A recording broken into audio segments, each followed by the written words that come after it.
Hey, what you're about to watch is a compilation of 8 parts of what was originally a video uploaded on a different YouTube channel. There were 8 different videos. I've put them all together and they're going to be coming out as one part here. This is a stream archive channel, but the streams start at a point that is after I already started Katawa Shoujo, and the first 8 parts of this were on YouTube instead. And so I thought, just so that anyone doesn't have to go between 2 channels, they can just use this one channel to see it all if they want to. So this video is going to come out, and then after this it'll all be stream archives from then on. Just had to get this first batch out so that if you want to, you can go back and you can watch the whole thing and you don't have to miss out on any parts or figure out where the other parts are. So you'll also hear me say things like, welcome to this episode, see you next time, and things like that. But it's because they originally came out as separate episodes. But here it all is as one big upload. Hope you enjoy.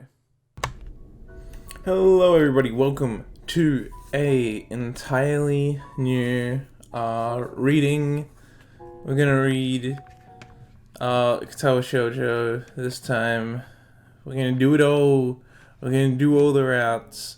Off to the side here we have Best Girl. I had to put something in the sides because the game is square and not rectangle, so she's there because she's Best Girl. I know you can't date her, I know she doesn't have a route, but when I looked at all the designs and I was trying to pick a girl, I was like, damn, why can't I pick her? She's the Best Girl. So just based off design, she gets to be there because she's Best Girl, even though I know nothing about anyone. And despite that, I didn't end up picking a girl that I like. So we're just gonna play. We'll just pick a route as we get into one, I guess. I don't know. We'll see what happens. Let's just start. Katawa Shoujo. I was gonna do something different for my second project, but people wanted me to do Katawa Shoujo, so I'm doing this one instead. A light breeze causes the naked branches overhead to rattle like wooden wind chimes. I like the music so far. The title screen music and this music is both really nice. Oh, it's a bit loud. Let me turn that down. This is a popular retreat for couples in the summer. Deciduous trees provide a beautiful green canopy far out of sight of of teachers and fellow students, I see. Oh, I guess we're near a dorm. But now in late winter, it feels like I'm standing under a pile of kindling. I breathe into my cupped hands and rub them together furiously to prevent them from numbing in the cold. Just how long am I expected to wait out here anyway? I'm sure the note said 4 p.m. Ah, yes, the note slipped between the pages of my math book while I wasn't looking. As far as cliches go, I'm more of a fan of the letter in the locker, but at least this way shows a bit of initiative. As I ponder the meaning of the note, the snowfall gradually thickens. The snowflakes silently falling from the white-painted sky are the only signs of time passing in this stagnant world. Damn, this writer really likes to go deep.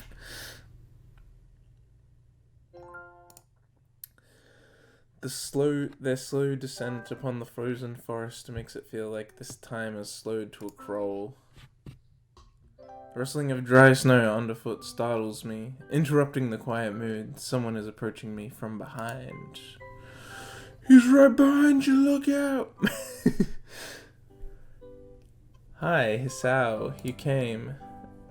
A hesitating, barely audible question. However, I recognize the owner of that dainty voice instantly. Feel my heart skip a beat. It's the voice I've listened to hundreds of times, but never is more than an eavesdropper into a conversation. I turn to face this voice, the voice of my dreams, and my heart begins to race. Nice. I'm just gonna Iwanako. Oh, is this... Hang on a sec. Shit. Technical difficulties in the background. Try to ignore them.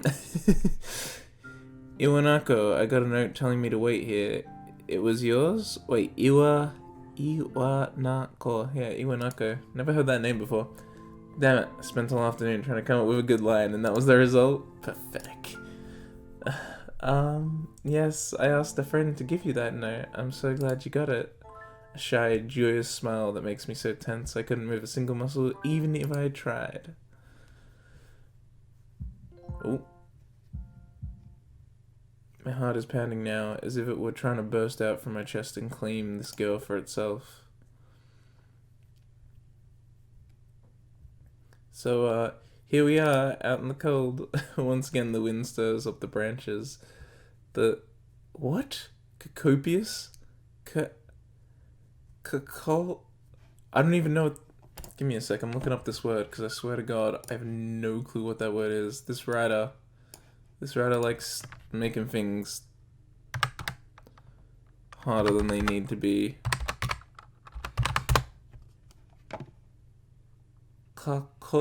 Cacophonous, involving or producing a harsh, discordant mixture of sounds. Noises music in my ears.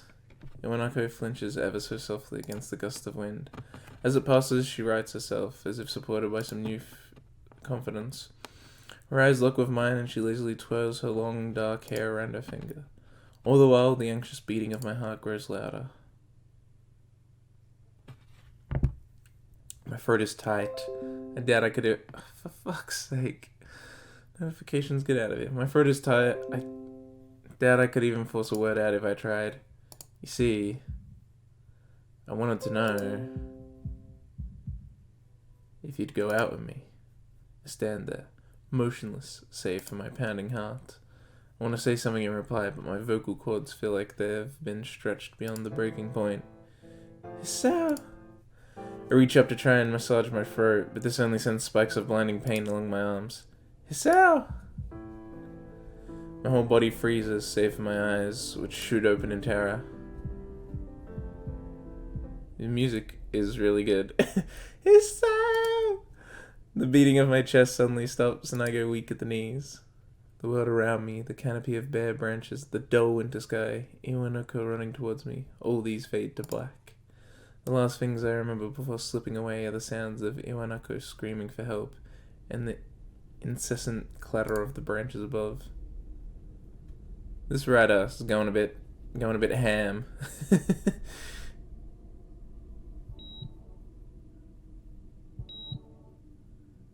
4-Leaf Studios. Katawa Shoujo.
It's been 4 months since my heart attack. Damn, a high school student and you had a heart attack? That's rather unfortunate. And that whole time I can probably count the times I've left this hospital room unsupervised on one hand. 4 months is a pretty long time when you're left alone with your thoughts, so I've had plenty of time to come to terms with my situation. Arrhythmia? Arrhythmia? Strange word, a foreign alien one that you don't want to be in the same room with. A rare condition, it causes the heart to act erratically and occasionally beat way too fast. It can be fatal. Apparently I've had it for a long time. That said, it was a miracle that I was able to go on so long without anything happening. Is that really a miracle? I guess it was supposed to make me feel better, more appreciative of my life. Really didn't do anything to cheer me up. My parents, I think, were hit harder by the news than I was. They practically had 2 hemorrhages apiece. I had already had a full day by then to dissect everything. To them, it was all fresh. They were even willing to sell our house in order to pay for a cure. Of course, there isn't a cure. Because of the late discovery of this condition, I've had to stay at the hospital to recuperate from the treatments. When I was first admitted, it felt as if I was missed. For about a week, my room in the ward was full of flowers, balloons, and cards, but the visitors soon dwindled, and all the get-well gifts began trickling down to nothing shortly after. I realized that the only reason I had gotten so many cards and flowers was because sending me their sympathy had been turned into a class project. Yeah, well, that's the norm. Maybe some people were genuinely concerned, but I doubt it. Even in the beginning, I barely had visitors. By the end of the first month, only my parents came by on a regular basis. Iwanako was the last to stop visiting. After 6 weeks, I never saw her again. We never had that much to talk about when she visited anyway. We didn't touch the subject that was between us on that snowy day ever again. A hospital. It's not really a place I'd like to live in. The doctors and nurses feel so impersonal and faceless. I guess it's because they are in a hurry and they have a million other patients waiting for them, but it makes me feel uncomfortable. For the first month or so, I asked the head cardiologist every time I saw him for a rough estimate of when I'd be able to leave. He never answered anything in a straightforward way, but told me to wait and see if the treatment and surgeries worked. So I idly observed that the scar that those surgeries had left on my chest slowly changed its appearance over time, thinking of it as some kind of an omen.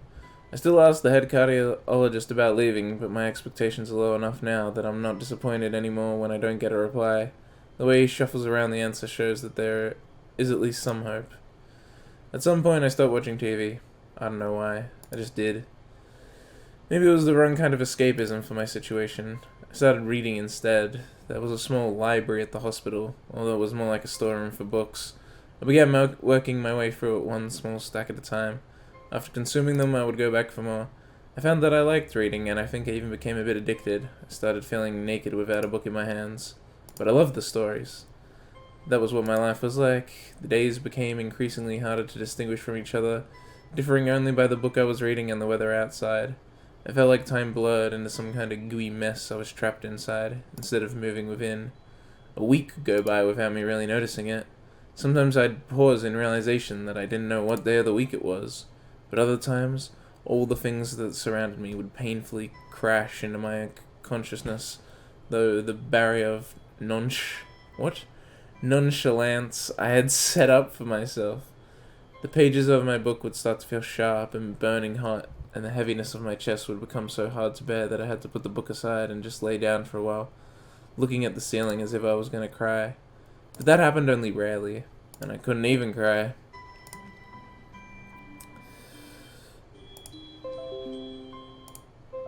Let me get rid of these notifications, goddammit. Okay, today the doctor comes in and gives me a smile. He seems excited, but not very. It's like he's trying to make an effort to be happy on my behalf. Hang on. Oh, that's the pause button? That's also my mute button. Interesting. I had to sneeze.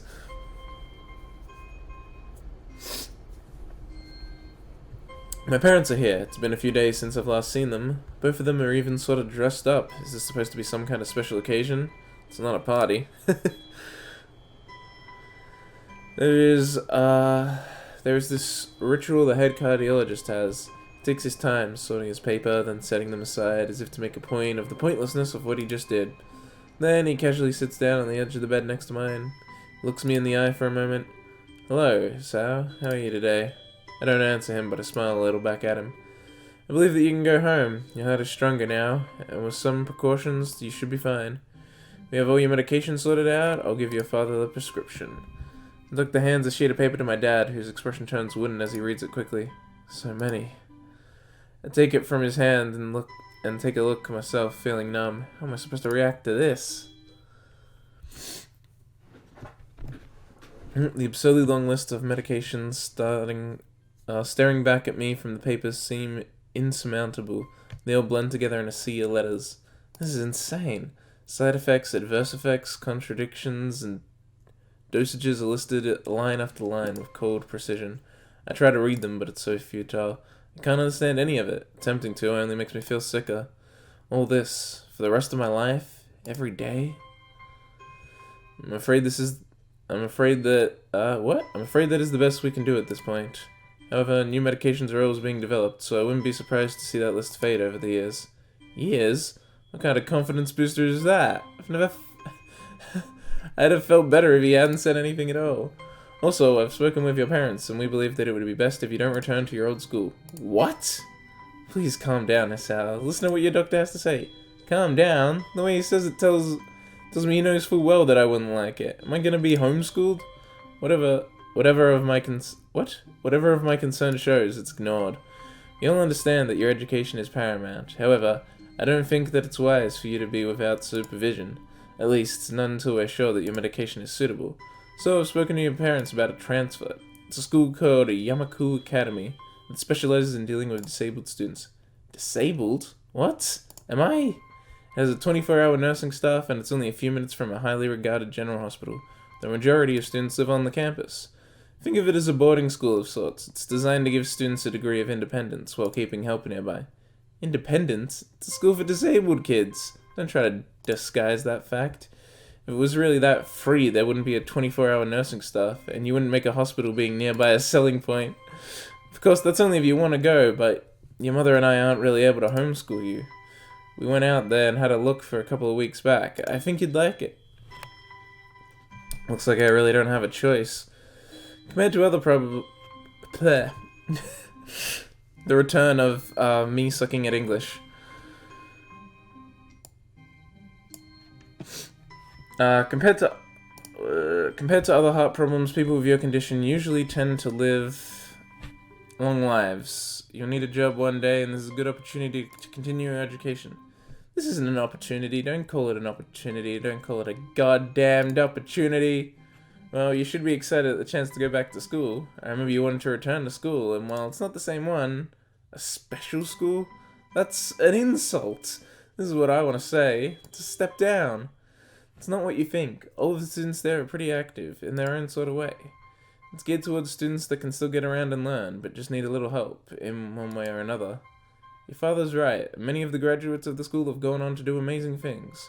A person doesn't have to be held back by their disability. This is a fact. As someone with a disability, I agree that you don't need to be held back by one. And if you let yourself be held back by one, you're a fucking waste. One of my colleagues in another hospital is a graduate. I don't care. A person doesn't have to be held back by their disability. That's what a disability is. I really hate that something so important was decided for me. But what can I do about it? A normal life is out of the question now. It's funny. I had always thought my life was actually kind of boring. But now I miss it. I want to protest. I want to blame this lack of reaction on shock or fatigue. I could easily yell out something now. Something about how I can go back to school anyway, but no. I don't say anything. The fact is that I know now it's futile. I look around the room, feeling very tired of all this. The hospital, doctors, my condition, everything. I don't see anything that would make me feel any different. There really isn't a choice, I know this, but the thought of going to a disabled school? What are those even like? As much as I try to put a positive spin on this, it's very difficult. But let me try. A clean slate isn't a bad thing. That is all I can think of to get me through this, at least. I still have something. Even if it's a special school, it's something. It's a fresh start, and my life isn't over. It would be a mistake to just resign myself to thinking that. At the very least, I'll try to see what my new life will look like.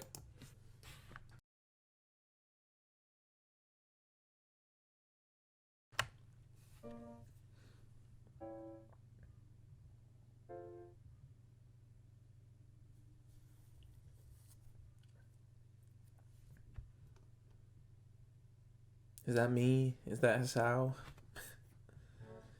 What a fancy ass looking gate.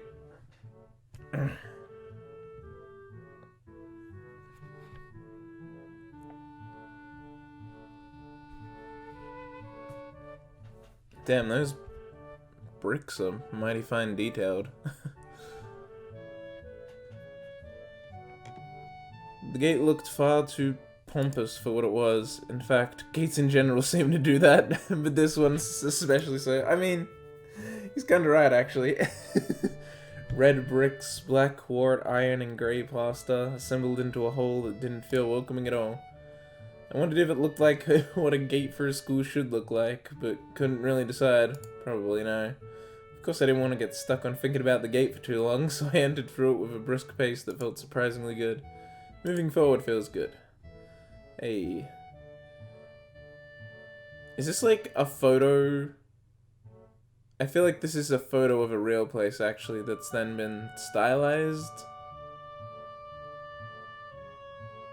Like, it's clearly not just a normal photo, but it seems too real, almost, to just be drawn. So I walk towards the Jesus, the music's loud. So I walk towards the main building of Yamaku Academy. With this brisk pace, I'm alone. With this brisk pace. I'm alone as my parents are taking my stuff to the dorms, and there's supposed to be someone waiting for me. The grounds are incredibly lush, filled with green.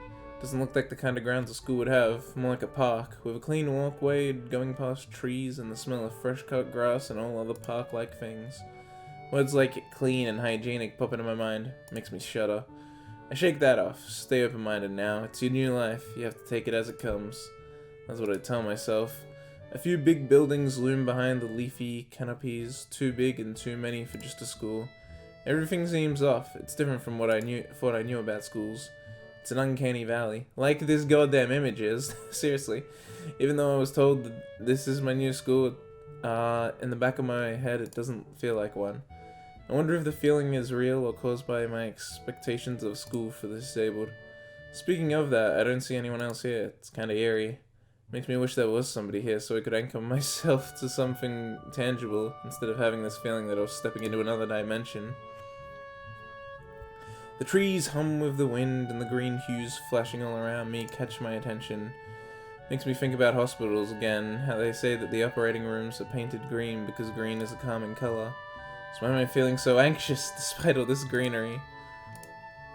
Only after I stand in front of the haunting main building, I surprise myself by realizing why the gate bothered me. It was the last chance I had to turn back, even if I had no life I could return to. But still, after entering, there was absolutely no way I could go back anymore. Feeling nervous and with this realization set in my head, I opened the front door. A tall man with bad... These have got to be real photos. A tall man with bad posture notices me as I enter. We're the only people in the lobby, so it's only logical. You must be... Nikki? Nakai. So you are. Excellent. I'm your homeroom and science teacher. My name is Matoi. Welcome. Exchange your handshake that is neither firm nor snappy, and he looks at his watch. Head nurse asked you for a brief check-in visit, but there's no time for that now. Oh, should I go later? Yes, afternoon is probably fine. We should get going and introduce you to the rest of the class. They're waiting already. Waiting for me? I don't really like being the center of attention, but I guess it's inevitable in a situation like this. Somehow, not knowing what is waiting for me makes me feel really nervous. Thinking of this, I almost miss what the teacher's saying. Do you want to introduce yourself to the class? Yeah. Yeah, sure. I mean, isn't that normal? Of course, but not everyone likes to be the center of attention. Probably one of those people, but I guess I should be the one to give the first impression of myself. Right, but it's no problem. Let's go then. My heart is pounding in my chest, and it keeps me thinking about my condition as I follow the teacher up the stairs. The third door down the third floor corridor is marked as the classroom for class free. Muto opens the door and enter. Good morning, everyone. Sorry I'm late. I hesitate for a split second at the door, freezing on the spot. Get a grip. This is a big step. I know that. But there isn't any point to worrying so much about it. At least, not this soon.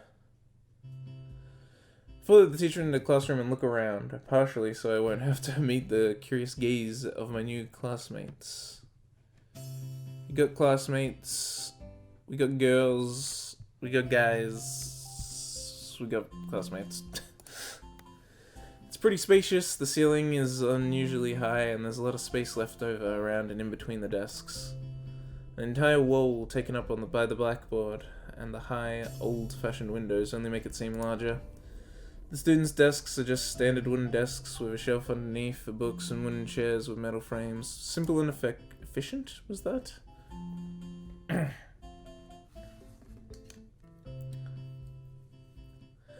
I stop walking in front of the classroom and face the other students. They all look normal, like students in any other school. But them, why would they be here? They're probably like me and have something wrong with them. Only it's just not immediately obvious. Then I notice that one of the girls seems to be missing a thumb on her right hand. It's a little jarring. Despite the natural tendency to listen when someone's talking about you, I tune out the teacher's speech halfway through while he introduces me to the class. Hey, more people.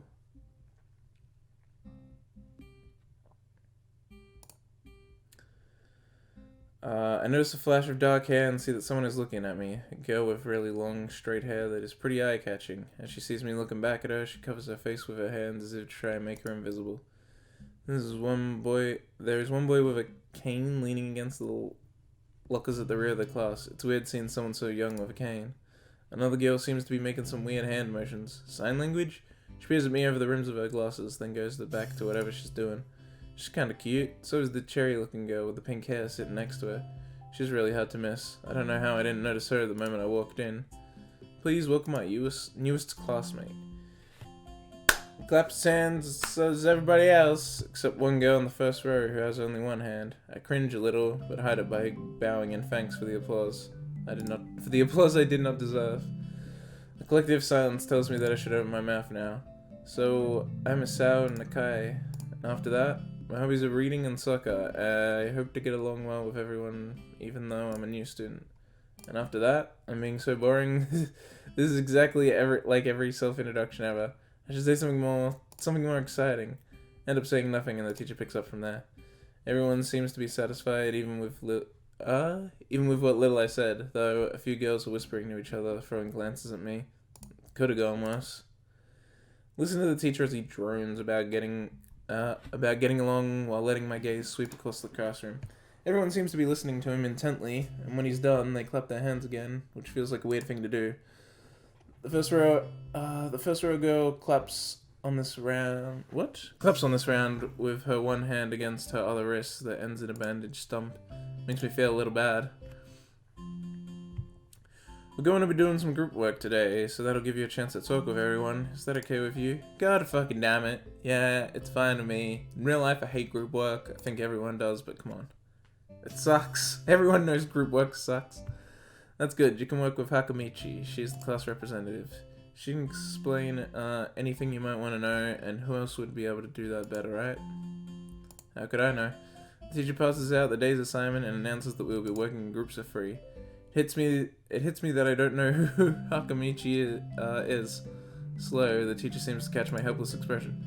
Oh right, Hakamichi is right there. Shizune Hakamichi. Hey, it's the cute pink-haired girl. As calls out her name, the cute, bubbly-looking girl with bright pink hair and gold eyes waves her hand at me. Take a seat next to her by the window. She's pretty friggin' cute. Can I date her? Hey, I guess you're Hakamichi, right? It's nice to meet you. Ha ha ha. What? I'm caught off guard by laughter. It's nice to meet you too, but what? Oh, I'm not Hakamichi. I'm Misha. This is Hakamichi. Okay, that one. Giggling, Misha points to the girl next to her. Well, then I like Misha. The one I saw using sign language before. It looks like she has been staring at me this whole time. She nods once nonchalantly to show that she acknowledges my presence, but only barely. She has short yet carefully, neatly brushed hair, a pair of oval-shaped glasses balanced on the tip of a dainty nose, and dark blue eyes that seem to alternate every few seconds between analytical and slightly bored. It's nice to meet you. She immediately looks at Misha, who smiles and makes a few quick gestures with her hands. Hakamichi nods and makes a few gestures of her own. I start to wonder if the teacher was messing with me, saying things like, you'll be able to talk to people, and who better to explain things to you. I can see you're a little confused, right? Right? But I understand why you would think I was Shichan. Shichan is deaf, so I'm the person who translates things back and forth for her. I'm like an interpreter. She says it's nice to meet you too. You're the new student, aren't you? Well, Shichan, of course he is. If he wasn't, he would have been standing up there for no reason, right? Right? He seems like a very interesting person, doesn't he? We know there was going to be a new student, but we didn't know you would be here today so soon. Hichan, right? Hichan?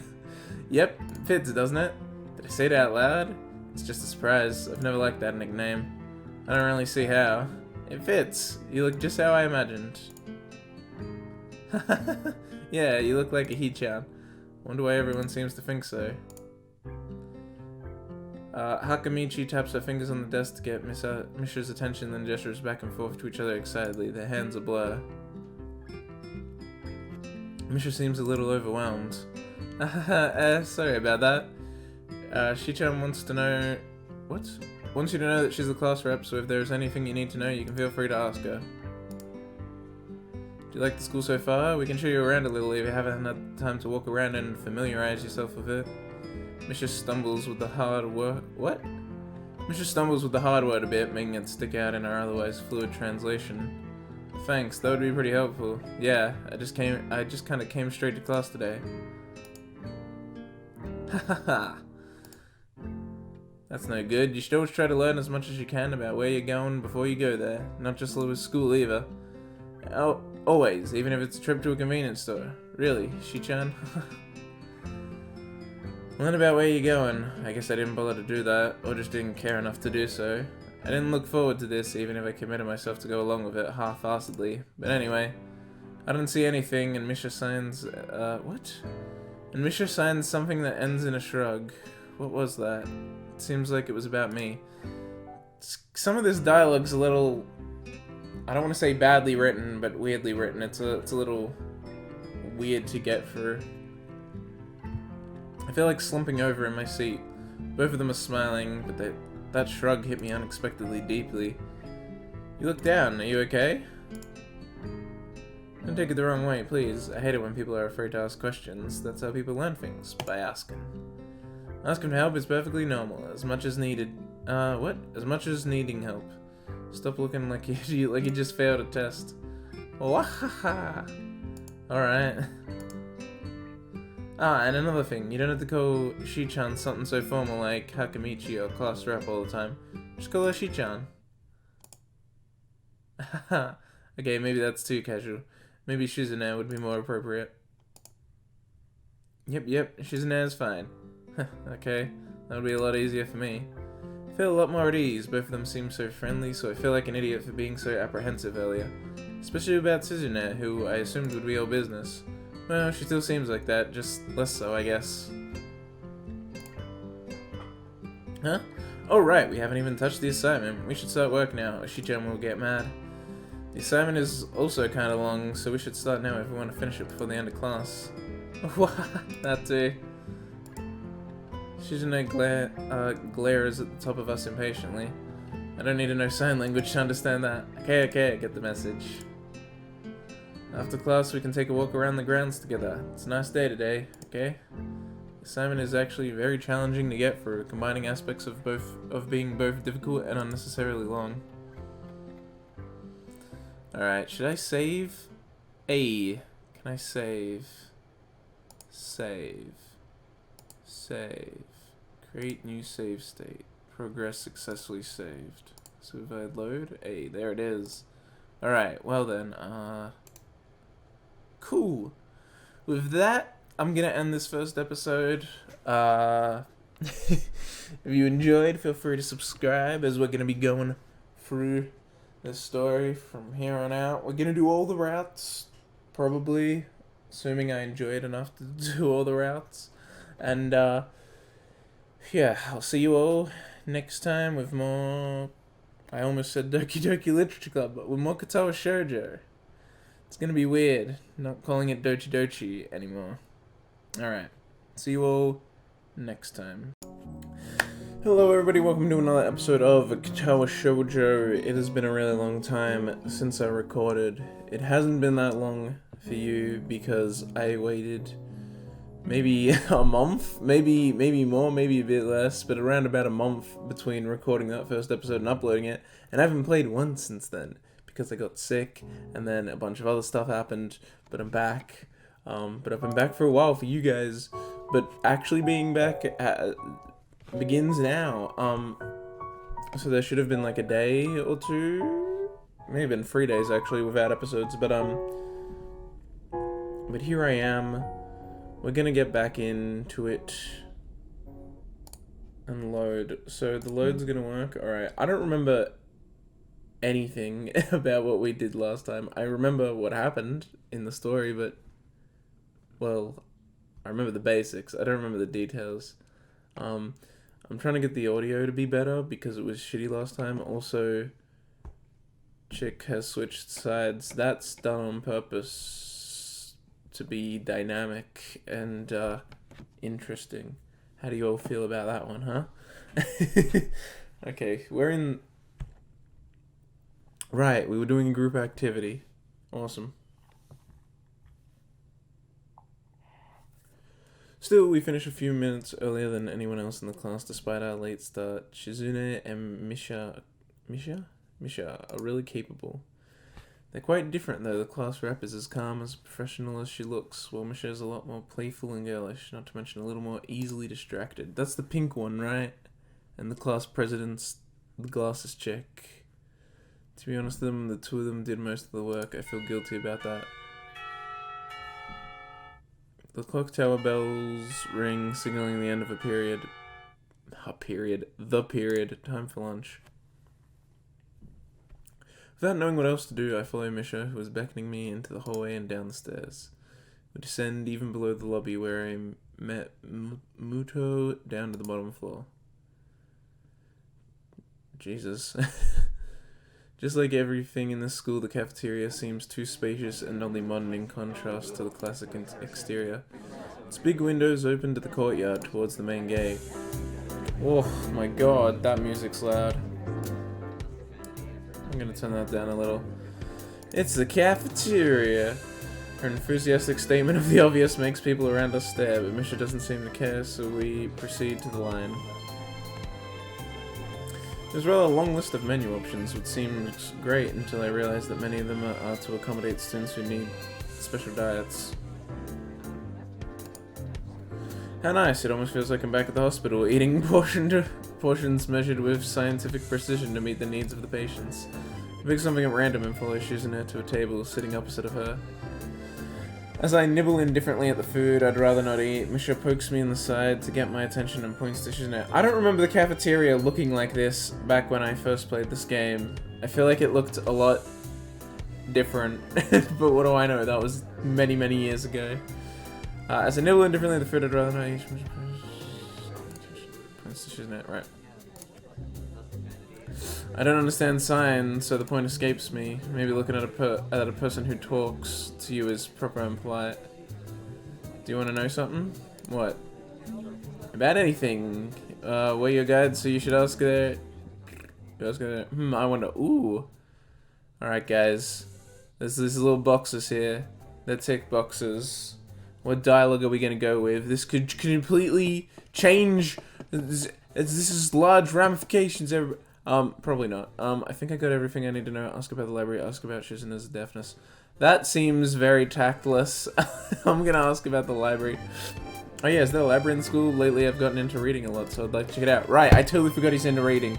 Good thing I asked about the library, that's very in character. Misha gives the kind of frown that makes it clear she doesn't consider reading a healthy hobby, but then picks up her smile again. What? It's better than watching TV. There is, it's in the second floor. We can show it to you sometime. Thanks. I return to my food while the girls talk between themselves. Misha and Susan sign back and forth very animatedly, throwing sideways glances at me, but Misha refrains from translating. Maybe they're talking about secret girl stuff or something. Quickly notice the conversation inside is not enough to fill the silence. We arrive in the classroom early, but we're not the first. That dark-haired girl I noticed before is slumped over her desk at the last row. Hey, it's the girl that everyone obviously likes, because of course they would. She's just that kind of archetype. She jumps a little when Misha crashes into the room with the elegance of a rhino. She drinks deeper. Did I say drinks? How do I read that? She shrinks deeper into her seat. I can feel her tension all the way from here, as if she was slowly turning into stone just from our presence. Is the music too loud? It might be. Oh well. Deal with it. Misha and Shizune either don't notice or don't mind at all. Or what? Or don't mind it as they walk directly past her to their seats and begin to converse. I'm left wondering about her, even when the classroom slowly fills with other students. And finally, the teacher. Getting into the rhythm of school feels strange. It's as if my brain remembers how this is done, but my body doesn't. That's a weird thing to say. He wasn't in the hospital that long, was he? Wasn't he just like there for like as long as a break would be, like a summer break? Like after summer break, yeah, it feels weird going back to school, but like in a day, you're like back in the rhythm of it without any issues usually. Towards the end of the class, I start yawning and counting the minutes left. I shouldn't be this tired on my first day of school. Maybe it's the long time spent in the hospital that made me feel like this. I'm even feeling physically weak and lifeless. Wasn't it just a couple months? Why, like, I'm not crazy, right? Was it half a year? Maybe it was half a year. I'm not even sure anymore. I can't remember. It was so long ago. Before long, the final bell rings. School is finally over for the day. Beside me, Misha, and she's... I am so bad at pronouncing Shizune's name. Shizune having a short conversation. After a bit of deliberation, Misha turns to me. Unfortunately, we can't stay and show you around today, Hee-chan. We've got to hurry already, since there's a lot of work for us to do. You find your way around here, I'm sure of it. Oh wait, the teacher said I'd have to see the nurse, so where do I have to go? Is that so? We can at least show you that much. Come on. And the nurses have their own building, so we have to go outside. We join the flow of students making their way down the stairwell and outside, with the girls pointing out other senior classrooms in the same hallway as ours. I feel like a school for disabled people wouldn't have any stairs. Like outside the stairs, and like maybe there's a way to get in with a ramp somehow, and like earlier the shot had a ramp, but I feel like an actual school for disabled wouldn't have stairs, right? Maybe that way comes down, and that's a ramp, but like... I just feel like you wouldn't have any, just to make it easy, like, if that's the whole point of the school, whatever. When we get outside, the girls make their way to the smaller building right next to the school. It's built in the same style, so it looks like it's actually a part of the main building. This is the auxiliary building here. There's a lot of official and important stuff inside, like the Yamaku Foundation office and all the nurses' office. They even have a swimming pool. How is that official? Don't be silly, Hik-chan. It's for physical therapy, of course. Anyway, all the nursing staff facilities are in there too. The head nurse's office is on the first floor. You'll be fine from here, right? We'll be going then. See you tomorrow. Yeah, thanks. Bye. Whole building for stuff that has nothing to do with the actual education. I guess it's necessary for a place like this. I walk in, hoping that this really will be a quick visit, like the teacher said. What? On a white door on the left is a green cross with the text "Head Nurse" and a nameplate. Voice from the inside responds to my knock almost immediately, but I can't quite make it out. It sounded a bit like an invitation to open a door, so I invite myself further in. The room is not large and it smells strange. A friendly-looking man turns around in his office chair to face me as I enter. His desk is neat and tidy, but the bin under the table is overflowing with used medical utensils, and there are at least a dozen coffee cup rings lingering on the desk. Hello there, what can I do for you today? It's young-looking and sort of rugged... What? Oh, he's young-looking and sort of rugged, but the dimples on his cheek wash that impression away when he smiles. Damn, what is this music?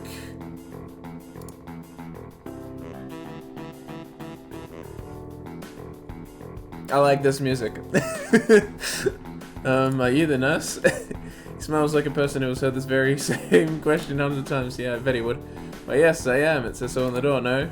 You can call me by my name or just the nurse, like everyone else. Of course, I shake off my confusion, realizing I probably should grab his extended hand. His handshake is rather firm and friendly. Right, I'm a new student, and my homeroom teacher told me to come and meet you. My name is Sasao Nakai. His eyes light up with a revelation, and he snaps his fingers. Oh, you're that Nakai. I was just reading your file in the morning. Some kind of chronic arrhythmia, then related, conjectural heart muscle deficiency, right? Just as me to sit down in a vacant armchair in front of his desk. Yes. Good, well, you've probably been briefed about the school enough, so I'll just go over this quickly. We have all kinds of facilities available, mostly physical therapy and such. There's always someone from my staff around even at night, so never hesitate to call us if there is a problem. Famous 24-hour nursing staff. Wow, this is like a hospital. Well, not exactly, and for instance, we don't do brain surgery here. This joke feels so out of place that I'm left thinking why you said it. Yeah, that is really out of... Oh my god, this music's so loud. I turned it down a bit more. Strict for sort of place that I'm thinking why I even said it. Yeah, just that it's really weird to have so many medical people out of school. You'll get used to it. I'm not so sure of that myself, but I don't let the nurse know it. Now let me just find your file again. While he searches for something for his computer and shuffles stacks of paper around, I let my gaze wander around the room. It's the epitome of generic, I'd like to say. Beige walls and ceilings, dark grey laminate flooring, and all the equipment you'd expect from a school's nursing office. Even the ridiculous educational posters are hanging on all four walls, reminding me to eat properly 3 times a day and from all the food groups. Smiling, the nurse draws a thick file from a stack of similarly thick files and opens it. So, you already have medication for the arrhythmia. Just remember to take your pills every morning and evening, or it won't be much help. Apart from that, do you do any sports? Rash stuff like, I don't know, boxing? He's grinning to his own joke, but I don't. Well, I play soccer occasionally with some classmates. Oh, right. I'm afraid I'm gonna have to recommend you refrain from doing that, at least for the time being. Oh. My lack of reaction makes him raise an eyebrow, but really, I'm too bothered by his... What? I'm too bothered by him forbidding me to kick a ball around. I guess I never did it out of burning passion for the sport, just to have something to do. Any kind of concussion may be very dangerous to your heart, and risking another attack is not a good idea. Was the previous one caused by a sudden concussion to the chest area? There was no mention of the cause in your papers. Not exactly. Sidestepped the question acceptedly, and he glances at me over his papers with a more serious expression on his face. Still, you need to keep your body healthy, so some exercise would do you good. You have physical We have physical I'm so bad at reading.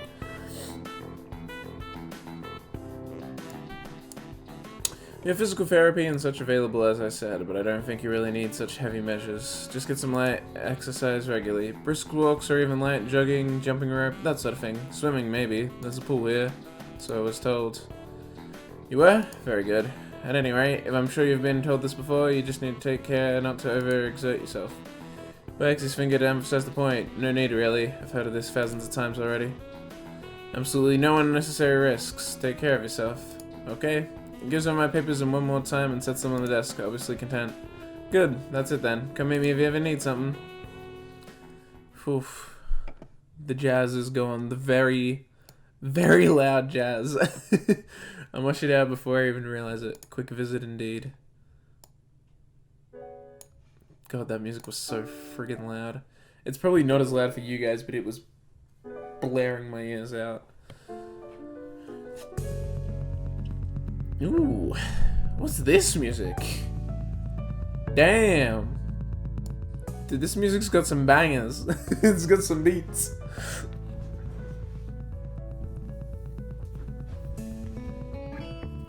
Oh, hear that bass come in? Oh yeah, I like that. This is a jam.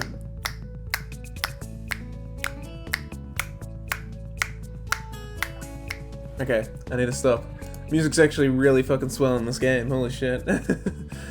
End up standing in front of the main building and the auxiliary building, although to my eyes they still look like one and the same. Are they like these two? I can get that. It's the first real look I get at the other students, so I watch people coming out of the school going towards the gate or the dorms. Everyone seems to know where they're going. And I still keep thinking that most of them don't look too special for being students at a special school. Then again, neither do I. Does that make me one of them? One of us? One of us. One of us.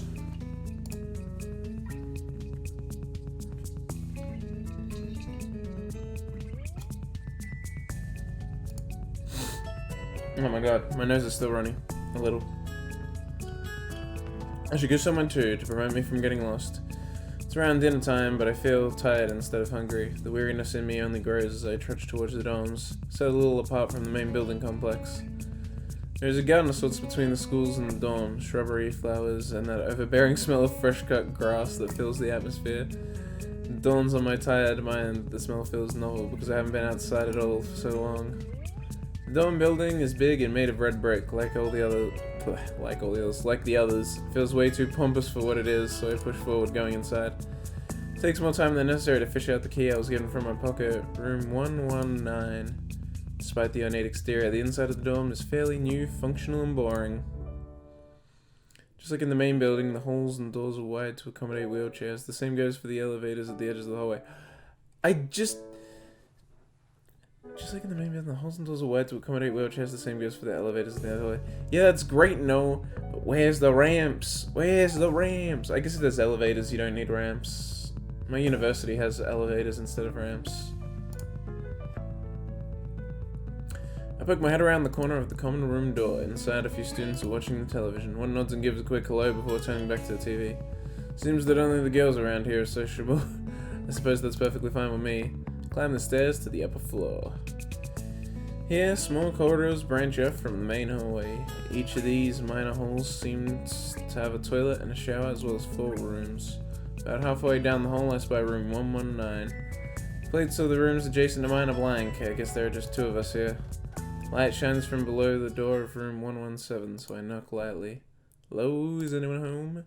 From inside I hear a few movements, then the clicking of way more locks than I thought these doors had. After a moment the door squeaks open. A bespectacled boy is standing in the doorway. He's looking at me very intently, though he's through his extremely thick eyeglasses. Who is it? Blind? No, at least not completely. Why would he have eyeglasses if he was? Leans closer to me until I nose arm is touching. His breath stinks of garlic. This sound guy. I'm moving into the next room. I thought I should introduce my... His face suddenly brightens in realization and he stands back upright, thrusting his hand out in a smiling greeting, almost straight to my diaphragm. Oh, sup, bro? The name's Kenji. Hi. I take Kenji's sweaty hand and shake it. Oh, God. That's so gross. Still a little rattled by the sudden change of attitude and vehement welcome. There were some suspicious-looking people going in and out of your room earlier. It was probably my parents. Your parents? You sure? Because they could have been some other people, too. You can't judge a book by its cover. Dude, is this guy a mad conspiracy theorist? If he is, I'm gonna have fun talking to him. This out-of-place proverb is left hanging between us awkwardly as I try to think of some way to respond. I said the chances are high enough. He shudders and makes some exaggerated hand gestures. You're a brave man, Asao. This guy's a cracker. Me, I don't think I could trust the chances. The only one I can trust is myself. Does that mean I shouldn't get to know you either? Thinks about this for a while. A wise decision. What a fucking nutcase. Damn, you are smarter than you look. What the fuck?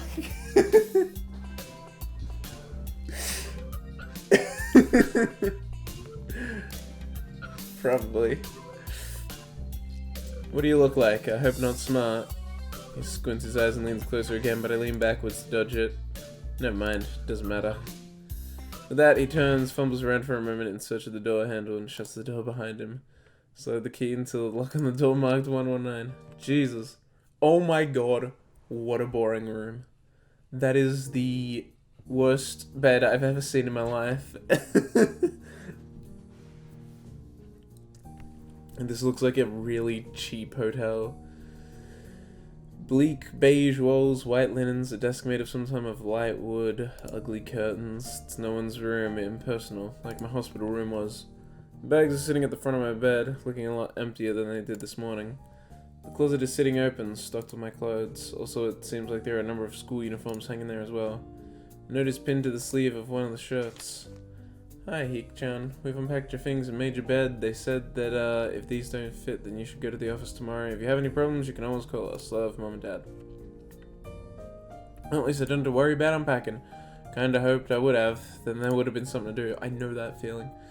It's still too early. Put the note down on the desktop and lie down on the bed, feeling drained. Nothing that makes me want to read some, but I have nothing with me. I wonder if the hospital conditioned me for wanting to read whenever I have nothing to do. Restless urge just keeps growing until I have to stand up. Maybe it's stress or something. I was pretty nervous about it before coming, and for the entire day today too. I still am, I think. Damn, I have to distract myself somehow, so it won't be this unnatural all the time. Tomorrow I'll go borrow some books from the library. Yeah, I'll do that. But for now... Ooh, medication. The bottles of medication neatly arranged on my night table catch my eyes. I pick up one and shake it just to hear the contents right on the side, and then read the glued on pharmacy label. Sanakai, 2 tablets daily to stay alive. Jesus Christ! I don't think that's how they label things. Take 2 a day or you'll die. Doesn't really say that, but it could just as well. I was gonna say... It's kind of twisted having your life depend on chemicals like this. I resent it a little, but what choice do I have? With a sigh, I begin my new daily ritual of taking the right number of pills from each bottle, being careful to check the correct dosage. I lie down again, feeling hollow and uncertain, and after that I keep staring at the blank, unfamiliar ceiling for a long time. Doesn't start looking any more familiar, not even after darkness falls and long shadows draw across my room like fingers. The sheets feel slightly more comfortable, warm and nest-like against the chill that passes from room temperature here. Oh, that passes for room temperature. Soon the lighter shade of darkness that is the ceiling looks like every ceiling does at night, and it becomes the only thing I recognize anymore. The night beckons me to sleep, and I feel the coldness of unfamiliarity and fear creeping up my spine once more. I keep drifting further away from the world I knew. Oh! Hey! Title card.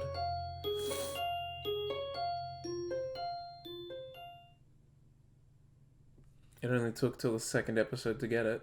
Or does it do that every night? Maybe that wasn't the title card. I don't know. I wake up in a strange room. Solid morning light shimmers against the light grey ceiling. I had forgotten to draw the curtains closed last night. Oh my god, I hate that. When you leave the curtains open and then the light starts coming in, you're like, no! This is my room, isn't it? My room? This is the third room this year that I'm supposed to call mine. Yeah, that happens. But what if you're like me and within a year you just moved house 2 times and so you had the same situation but it wasn't because of a weird situation? Various things around here remind me that indeed it's me who is supposed to be the one living here. My bags on the floor, my new school books on the desk, my numerous medications on the night table. Stare at the bottles for a moment, deliberating, until I open a bottle, shake out a pill, and pop out a tablet from a foil sheet. I down them with a cheshire of water without thinking about the chemistry. My uniforms are in the closet. Slink out from under the sheets and stretch my back before dressing up. Putting on a new school uniform feels like dressing in someone else's clothes. The artificial smell of generic detergent invades my nose, but the feeling of fresh cloth against my back is a good one. A natural one. Feels like a school uniform, as it should. It's not much different from what I used to wear before. That goes for other things too. So far, this place seems more or less like a normal school, except for the people. Think back to my talk with Kenji yesterday. It was just constant laughter and shizness sweeping sign language gesture. Well, I've only met 3 students so far. Maybe they aren't that normal, but I'm sure others are. Or perhaps people like them are what passes for normal around here. Yeah, what does pass for normal around here? What do people do? I didn't see a lot of kids hanging around after classes yesterday, so maybe there are clubs. If so, I wonder if I should join one. Nah, mate, you're gonna have a harem. You don't need no club. I mean, I don't think this... Does this game have clubs? I didn't think it was like a club thing. Maybe it is. All through class, the question remains on my mind, so I decided to ask Shizuna about it when we split into groups. After all, she did say if I had anything I wanted to know, I should ask her. She crosses her arms and shifts her gaze slowly to Misha, who looks more preoccupied with trying to grind the eraser of a pencil down so that the tip is perfect and evenly flat. Cute pouty face. sorry, Shik-chan, is there something you wanted from me? Oh, I see. That's a good question, Hik-chan. My first thought is that means she doesn't know, which is worrying. Maybe I'm being too negative. Well, anyway, Misha, please don't prove me right. Oh, that's right. Everyone is encouraged to join a club. A lot of people do so because there isn't really anything else to do. There are also school events like the festival coming up in a few days. Jesus, almost every student in the schools tends to help out with it, doing whatever. So you actually transferred in at a busy time. Maybe you can help out too. Sure. What's the festival about? Misha freezes. I don't know, Hik-chan. The truth is, it's a local event, and I'm not from the area, so... She starts sounding desperately to Shizuna, asking her to bail her out. Shizuna adjusts her glasses at the end of an oddly grandish flourish and starts singing hard and heavy. Huh, oh. Who cares? Misha puffs out her chest as she shouts Shizuna's word out at me with a disproportionate amount of pride. Too loud, I can see heads turning to look in her direction. Not so loud. Human beings evolved with each new generation. The ideals and beliefs behind a festival will inevitably change with time. Now it's about delicious fried foods and amusing little games that you play to win prizes. The teacher clears his throat very loudly, beating his long wooden pointer against his other palm like a baton. He shoots a pointed glance at us. Finally, noticing where we are, Mrs. shifts a yelp and quickly quiets down. Shizune doesn't seem embarrassed at all, though, blushing it off without a care. We are in the middle of class and should start working. That's right, Shik-chan. What? That's right, Hit-chan. Are you asking because you're interested in joining a club?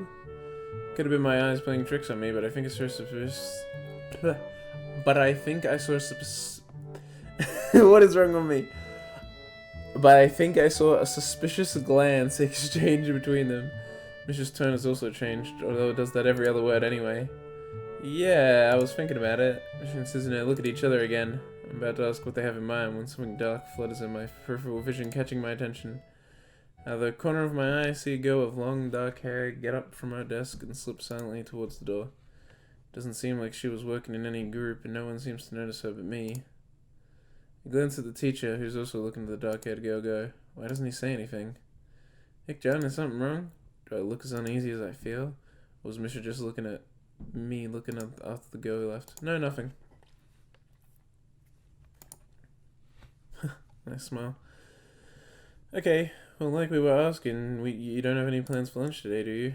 I thought I would go to the library and pick up some books. Not really. Do you want to have lunch together then? Sure. Yay, waha. Okay, Hit-chan, perfect.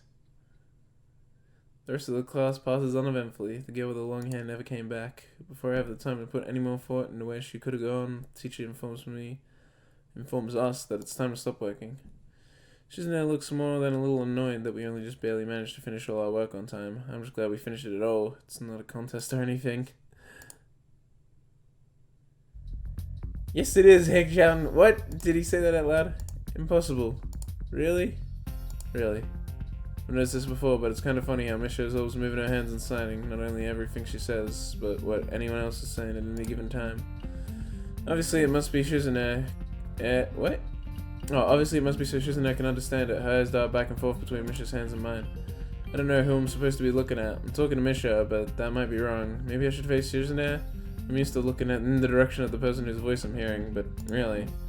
Shizune can't hear me, but it would be disrespectful to talk to her only through Misha.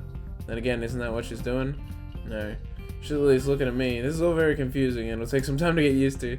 It's not a contest because the competition's over a prize. If there's no prize on the line, it's not really a contest. Shizune's eyes flash dangerously with competitive glare. She stares at me as if surprised that I'm challenging her.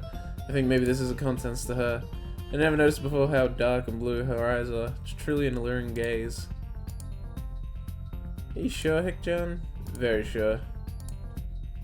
Hahaha, you're wrong, Hit-chan, because I don't want to be the slowest one in the class. Therefore, what's on the line is my confidence in my abilities, and the prize is the satisfaction of proving them. Wahahaha. Shizune pushes her glasses up to the bridge of her nose in a very matter-of-fact way. I'd argue more, but the bell rings, and she quickly gets up and picks up her bag, looking at me expectantly. I'd almost forgotten that I was supposed to have lunch with them.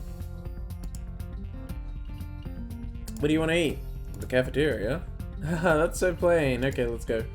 Plain? Well, I guess. At my old school, I liked to eat outside near the back of the building. It was a good spot, but I didn't find it until near the end of my freshman year.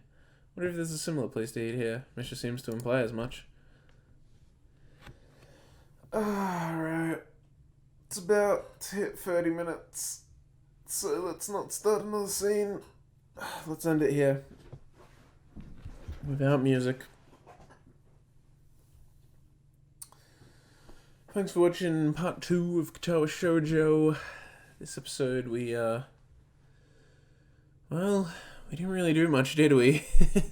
We just kind of talked to people. And next time we'll talk to more people. I'm surprised that we still only know 2 girls. I imagine each one is an available route. But isn't there like 7 or something routes? Like there's a lot of routes. And we've still only met 2 people, 2 girls, 2 episodes in. So, yeah, it's gonna be a while. How do I pause again? Is it escape? It was. Alright, let's save this baby. Create new save state. Might as well. Awesome. Alright. Well, make sure to subscribe if you want to catch when new episodes come out, and like the video if you liked it. If you didn't like it, then keep it to yourself, and I'll see you all next time. Hello everybody, welcome back to more Katawa Shoujo. Episode 3, this should be? Something like that. Yeah, episode 3. I don't know why I wasn't sure about that. So let's load. Small talk, enter stage left. Does each individual scene have a name? If so, that's impressive. Yes, back to the musicless void that we were in when we left off. So last time we talked to people, today we're gonna talk to people.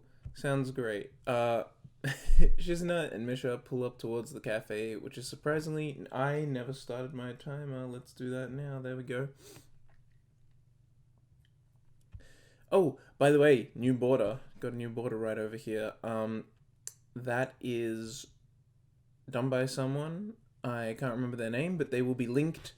Their post where they first uploaded this will be linked in the description, and I did get permission off them to use it, and they said yes, so it's all good. Which is surprisingly not packed. Maybe some students favor eating in classrooms or outdoors. I saw some of my classmates had boxed lunches. After we finish I suck. After we finish eating, Misha picks up where we left off earlier. Where did we leave off?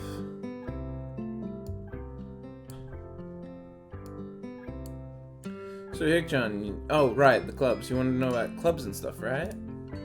Right, Shik-chan. Okay, I guess it makes sense to ask first. Shading little nods of confirmation, they turn to face me again, and Misha straightens her posture as if she was about to deliver a speech. Hik-chan, do you have anything you're really interested in? Apparently he's interested in books, but and soccer, but he's not allowed to do that. Oh right, there he just said it. I used to play soccer, but I'm not really into it. I don't follow the teams or players or anything like that. As of late, I usually just read a lot. There's a book club, right, Shik-chan? Right, but it seems like they have all the members they can possibly have right now. Sorry, Hik-chan. It's a really popular club. Oh, okay, but more to the point, Hik-chan. Does that mean that you don't have anything already in mind? Not really. Good, great. That's great, Hik-chan. Really great. Why is it so great? No reason. Well, Hik-chan, other than clubs and upcoming festival, there is one other thing. Student council. I see. I didn't know the school had a student council. That was a very melodramatic setup, though, just to tell me that.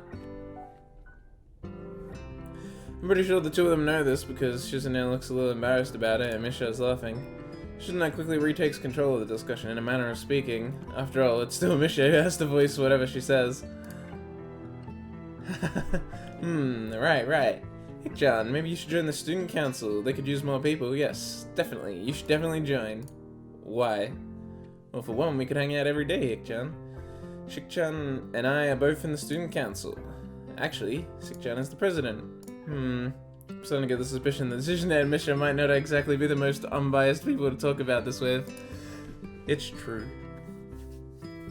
So reading my mind, Shizune quickly adjusts her glasses and signs something to Misha. Of course, we're not... what? We're not trying to get you to join just because we would obviously benefit from you joining the student council, and therefore have an incentive to try and get you to. So you're admitting that? No, we admit nothing. I mean, Hik-chan, of course. What? Hik-chan, of course it would be nice if you joined and we'd appreciate it. But even without all that, joining the student council shows a healthy interest in the workings of one's school. Yep, it's true, Hik-chan. Besides, then you want to spend some time with us after school? She says Hik-chan way too much. I can't tell if she's being genuine or if this is just really good acting. Both of them seem to be trying hard to look their cutest, although they are already pretty cute to begin with. That's true, these two are cuties. Well... So let's settle then. Welcome to student council, Hik-chan. What? No! Just deciding things on our own. Aw. See, Shik-chan? Of course it wouldn't go so easily. Yep, that's right. That would be boring if it went that smoothly. Oh well, Shoujo owes me candy now. You were betting on it. Hey, my life is not a game here. Shoujo seems very intrigued by this when Misha signs it to her. The aggressive glint returns to her eyes. Wow, that's interesting, Hik-chan. Let's play a game. That's not what I said. How about rich man, poor man, Hik-chan? If you lose, you have to join the student council. No, absolutely not. Oh, why not? Well, because you two both have the same incentive and therefore the same goal, which is to get me to join the student council, right? Yep. Yeah, that isn't my goal. What that means is that both of you can team up and I'll be at a clear disadvantage, so I'll have to decline. Hik-chan, I'm very offended. Are you saying you don't trust us and that we would pull something so disingenuous? That makes me sad. Sorry. It's hard to tell where Shizuna's influence ends and Misha's thoughts begin. In order to atone for hurting a young girl's feelings, you should definitely join the student council. No! I would have gave him paper football instead of rich man, poor man. Paper football? Yeah, it's a game they play in America. You make a paper triangle and then try to shoot it past goal, first that the other player make with their fingers. Isn't it cool? It's the ultimate form of competition between two people, Hik-chan. And it's also played by elementary and middle school children, Hik-chan. I mean, it's a game that really separates the boys from the men. Unlike the boys from the slightly older boys. Anyway, I'm not gonna play that either. Just the fact that you know about it means you're probably surprisingly good at it. Yeah, that's true. How'd you know, Hik-chan? Shizuna frowns at Misha, telling me that she probably wasn't supposed to admit that so readily. I wouldn't say that I'm happy with their attempts to get me into the student council, but I'm a little curious about what the student council does here. I've never been on one before, or even known anybody who was a member, so it interests me. I also kinda like Shizuna and Misha, so maybe it wouldn't be so bad. Okay, Hik-chan, how about Risk? The game of world domination.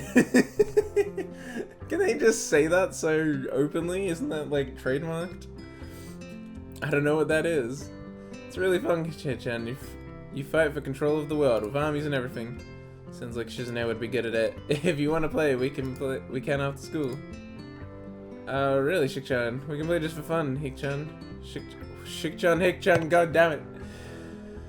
Hik-chan hasn't played in a long time, so if you wonder, there are no strings attached. Well, okay. Okay, perfect. So see you at school in the student council room then. Wait, why there? Because that's where we keep the game. Wahaha! I glanced at them what? I grimaced to tell them how much I do not like this, but it's more for show than anything. So in the end I agree, but only after getting Shizune to acknowledge that I don't mean anything concrete, just by accepting to take a look around and play a game with her. Lunch ends and we go back to class. During afternoon... Why does it keep showing her? God damn. During afternoon classes, the long-haired girl comes back and sits down in her seat without a word. Again, no one seems to notice, or if they do, no one says anything. I want to ask Misha about it, but I don't want to be nosy. Here we go. After school, Shizuna and Misha quickly find me by the first floor lobby and latch onto me, covering each flank in case I might try to escape. I feel a little offended, but I've been considering it. Nevertheless, I'm a bit disturbed that enough people have made a break for it in the past that they're on their guard. What's with the escort? This doesn't make me feel very comfortable. In fact, it makes me feel like a dangerous prisoner being transported to his cell. Wow, what's wrong, Hik-chan? That's right, we're just gonna go play a game of Risk, remember? It's so weird that they're just saying Risk. I don't know, Misha, this all seems a little sinister to me. I start thinking that when we sit down to play a game, they'll tie me down and torture me until I agree to join the student council. Well, that's highly unlikely, but still, for some reason, it just seems like it would be so plausible. Getting to the student council room is as simple as turning 2 corners from where we started. What? That's it? This makes you guys... What? This makes you guys being so on top of me seem a little silly. That's not true, Hik-chan. Hik-chan says that when their life is threatened, people have shown the capacity to pull off superhuman bursts of speed. Life is threatened? Her expression unchanging. Misha signs something as... What? Assumedly to Shizune, who makes a baffling face and puts her hands behind her back, looking pleased with herself. Misha feigns deafness and hums cheerily. Stop that. I know you heard me. You have no excuse, unlike Shizune. Hey, new background. Shizuna opens the door to the student council room. It's a very plain, sparingly decorated room, although it is quite large, maybe even a little larger than a classroom. It is not. It is not larger than the classroom. Based on the classroom that I saw, this is smaller. There's a big table in the center, surrounded by chairs and a smaller desk prominently placed in the back that I assume is Shizune's. There are a few regular desks and chairs stacked to one side as well. Extras, perhaps? Aside from the tables and chairs, the room doesn't have much else to offer. Just a couple of filing cabinets and bookshelves stacked with old school records and documents. Not much else. In fact, nothing else. This is a pretty bleak room. I could at least put a potted plant in here or something. But the most notable thing that this room doesn't have is other people. Are we early?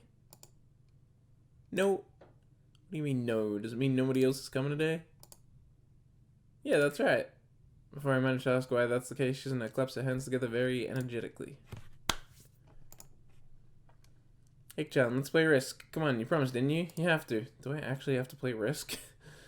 Okay. Do you want to know the rules? We can explain it to you while we set everything up. While Misha's talking, Shizuna takes out what looks like a board game from behind one of the filing cabinet and froze it. Jesus. Actually, this looks kind of interesting. After Misha spends a little time, a little too long for her liking running through the basics with a somewhat vague and confusing tutorial, Shizuna cuts in and declares the game has started with a decisive motion, slicing around through the air. Shizuna's aggressiveness is rubbing off onto me. I start feeling more competitive than I intended to be when I agreed to this. Okay, we don't actually get to play Risk. Halfway into the game, while I try to ponder how to defend against Shizune's assaults from two fronts, she breaks my concentration by drumming her fingers on the table to get my attention. Hik-chan, Shizune wants you to know that you were taking too long to make a move. Hik-chan also says that she will let you keep Australia if you agree to join the student council. Oh damn, I'm from Australia! I want to keep Australia! I thought this was a game with no strings attached. Just the fact that she would jangle that over my head as an offer means that she knows I care about the outcome of this game. And anyway, no. Hik-chan admires your fighting spirit and would be a benevolent dictator who would spare your people if you agreed to join the student council. Ha ha ha. So competitive, Shizune. She seems to take this as a compliment. I'd expect the student council president to be a little more magnanimous. Is that right? Magnanimous, yeah. She doesn't seem to know what the word means or how it's signed, so she pulls out a piece of paper and writes it for Shizune, who in return sends it back to Misha. Misha presses her index finger against her temple, as if she's trying to physically imprint the word into her memory. Suddenly, Shizune bursts into a flurry of gestures. Misha looks daunted by the pace of her heated signing. Wait, please slow down, Hik-chan. Hik-chan says you're going to lose. Tell her I will crush her world empire with my rebellion. Oh, okay. The eyes of her shine with childlike mischief. She has no chance if you keep playing like this. No, you won't. It's a trap. It's smarter to play defensively here. She has a point. Attack aggressively.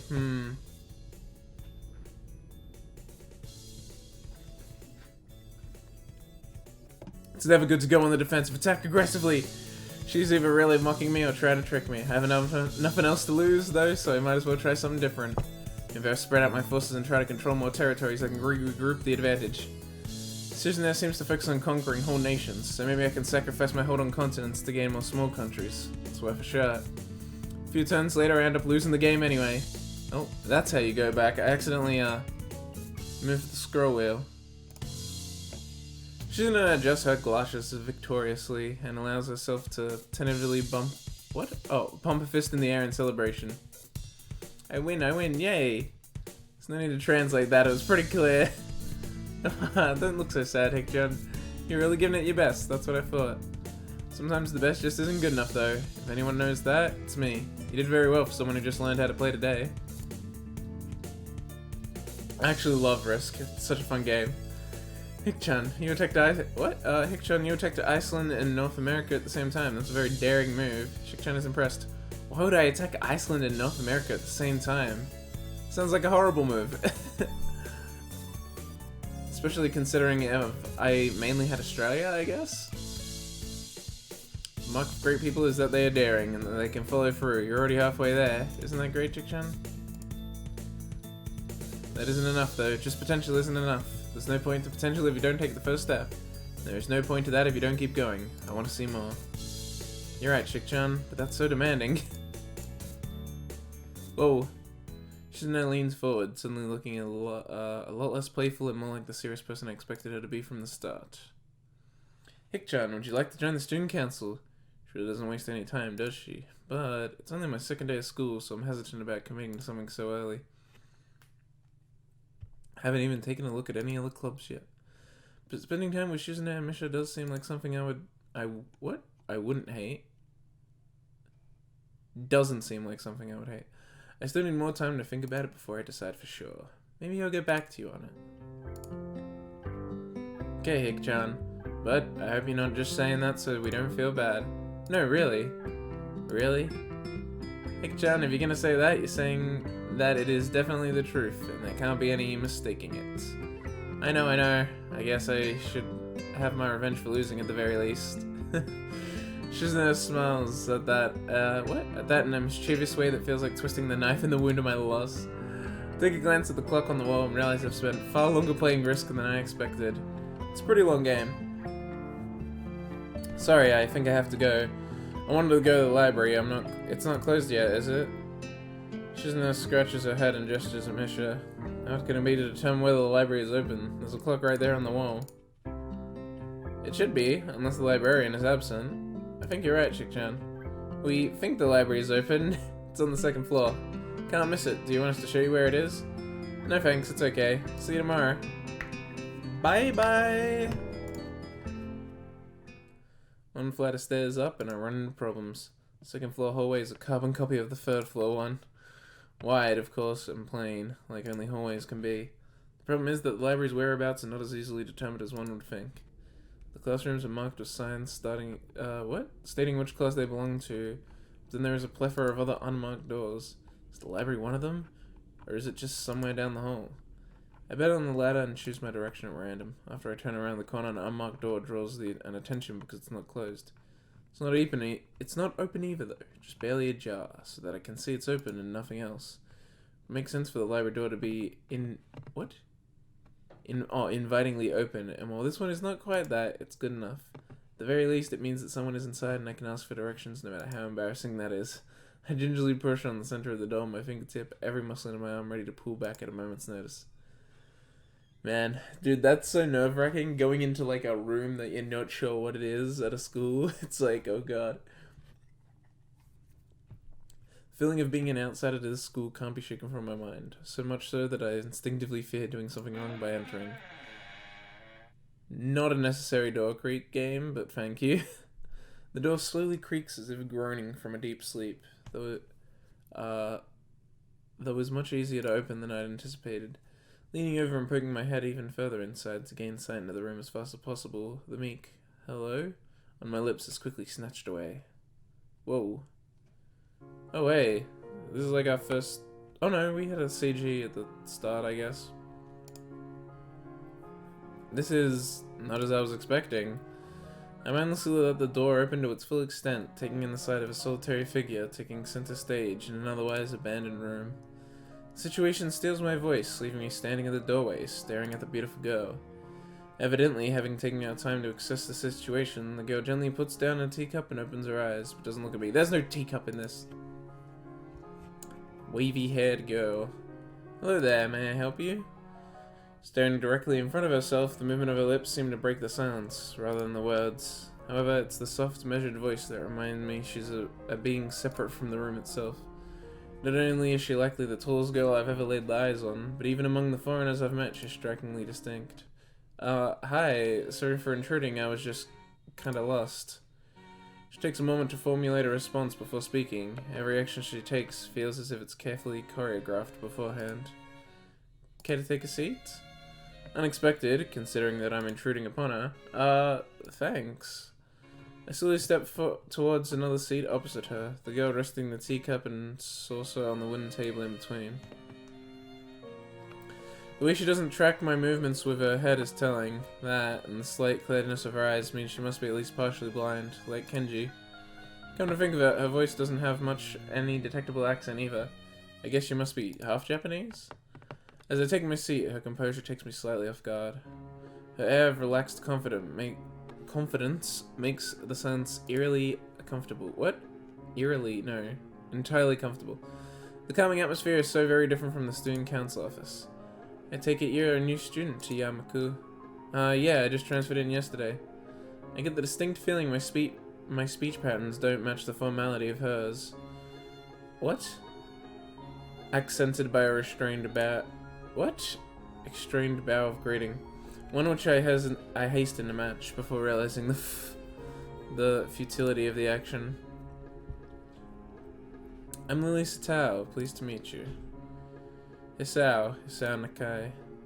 She gives a nod before gesturing roughly in the direction of her teacup. Would you care for a drink? Sure.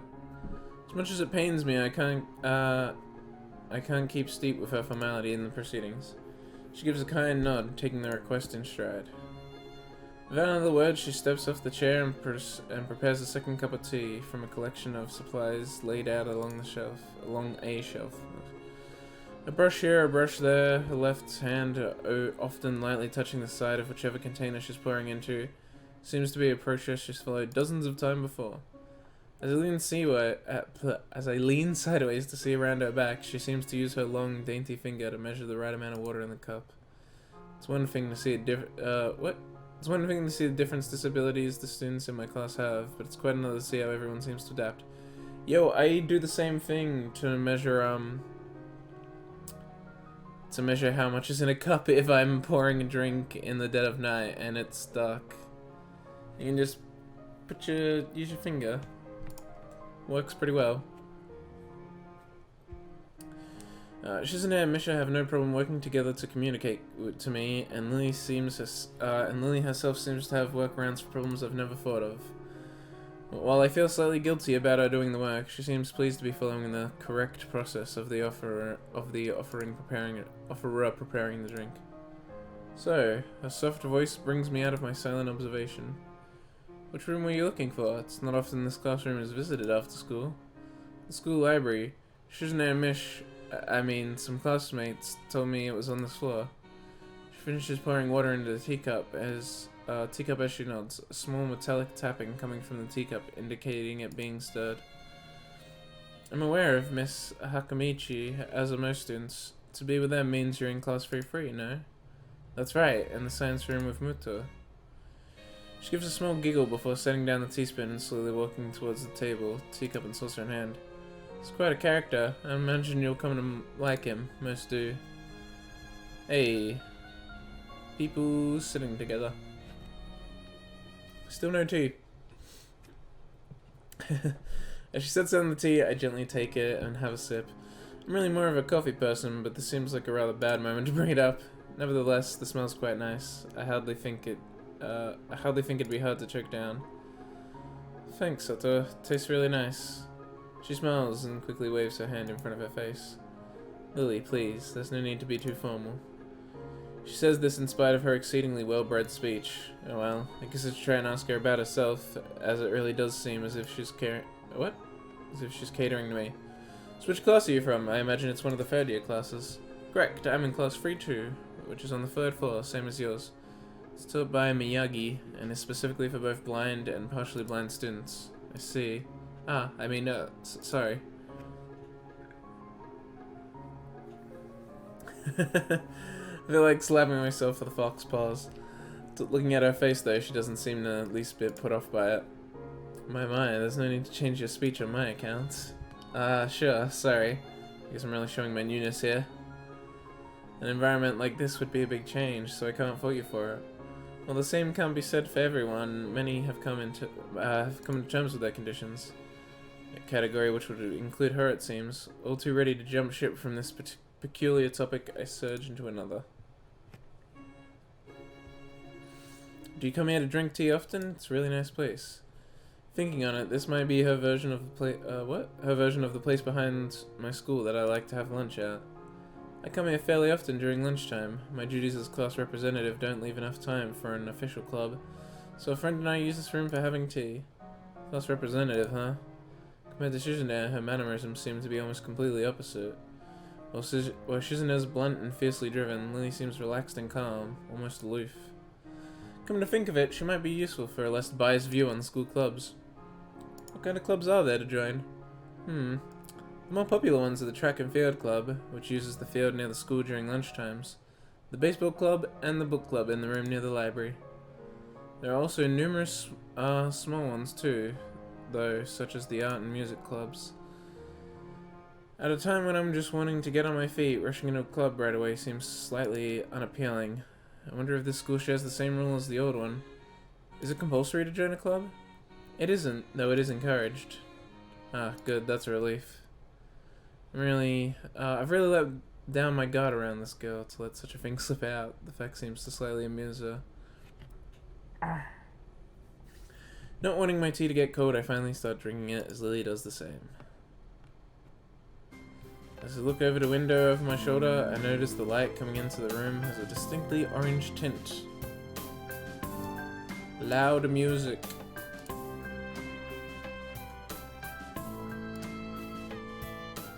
Even here, time doesn't stand still. Huh, the time's going quickly. Sorry. Right, she's blind. Of course she can't see the sun setting. Just looks like the sun's starting to set. It seems to come as a surprise for her. I guess she might have lost track of the time. Sorry, Sao. I didn't mean to keep you from the library for so long. I'll quickly move to allay her concern. Ah, no, it's okay. The library's still open, isn't it? She pauses and takes a moment to think on it. It's probably something I should have asked Shizune when I had the chance, but Lily seems likely to know it in any case. True. It's open until 6 during weekdays. 6:30. A quick glance at my watch confirms I have well enough time to get there. I might get going in that case. It's been nice talking with you, Lily. She smiles and gives a deep nod, her hands still neatly folded on the table in front of her. It's my pleasure. Oh, come to think of it, shall I show you to where the library is? Couldn't possibly ask for more help. I should be able to find it alright. Well, unless my navigational skills fail me, which they seem to have a habit of doing. It's alright, I was going to be talking to the librarian there in any case. I could introduce you. This girl gets better and better. It's pretty hard to deny her offer. If you're sure, then that'd be great, thanks. As she stands up to follow me, she takes hold of a straight, rectangular cane that has been slipped into the handle of her... What? That has been slipped in the handle of her bag on the floor. Compared to the cane the boy in my class had, Lily looks much thinner and longer.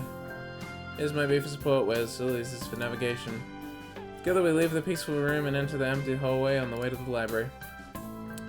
Side by side, my pace carefully slowed to match hers. We slowly walk through the hallway. It doesn't take long for us to arrive at the door in to the warm-looking room, apparently situated at the center of the floor rather than either wing. Ladies first. She gives an appreciative smile at the jester, taking the lead as we file in. To the left is the wooden library counter, with the library proper being on the right. It easily dwarfs my old school's library, with the distinct smell of old books giving the place an almost old world air. What? Air? Yeah, old world air. There don't seem to be a lot of students here, considering the time. It isn't a big surprise. Everyone's probably either in the school grounds or the dorms. Yuko, are you here? She says it to the she says it to thin air since the librarian doesn't seem to be present, and of course, Lily can't see this. What's unexpected is that it's drawn a reaction. Something from under the counter thuds against it, followed by a quiet yelp. Ah. Hey! Look! It's best girl! It's the best girl.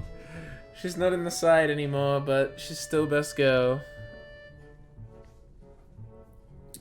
The Origin, apparently the librarian, quickly crawls out and bounces up to extremely rigid attention.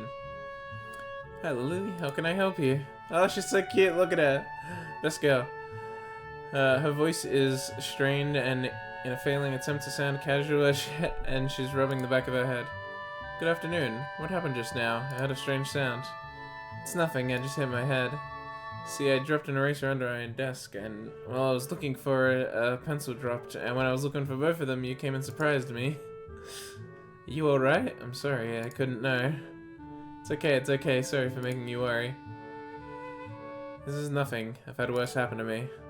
She's quick to reverse Lily's apologies, almost frantically trying to push aside the possibility that she could be in any way inconvenienced by bashing her head on the counter. Yes, worse things have happened. That girl fidgets with her fingers as Lily doesn't seem to drop a concerned expression, and then she shuffles some papers around the counter for no reason.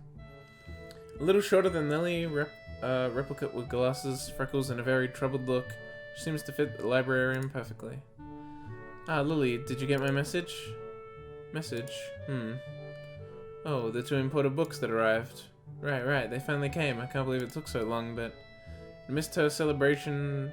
What? Oh, celebrations.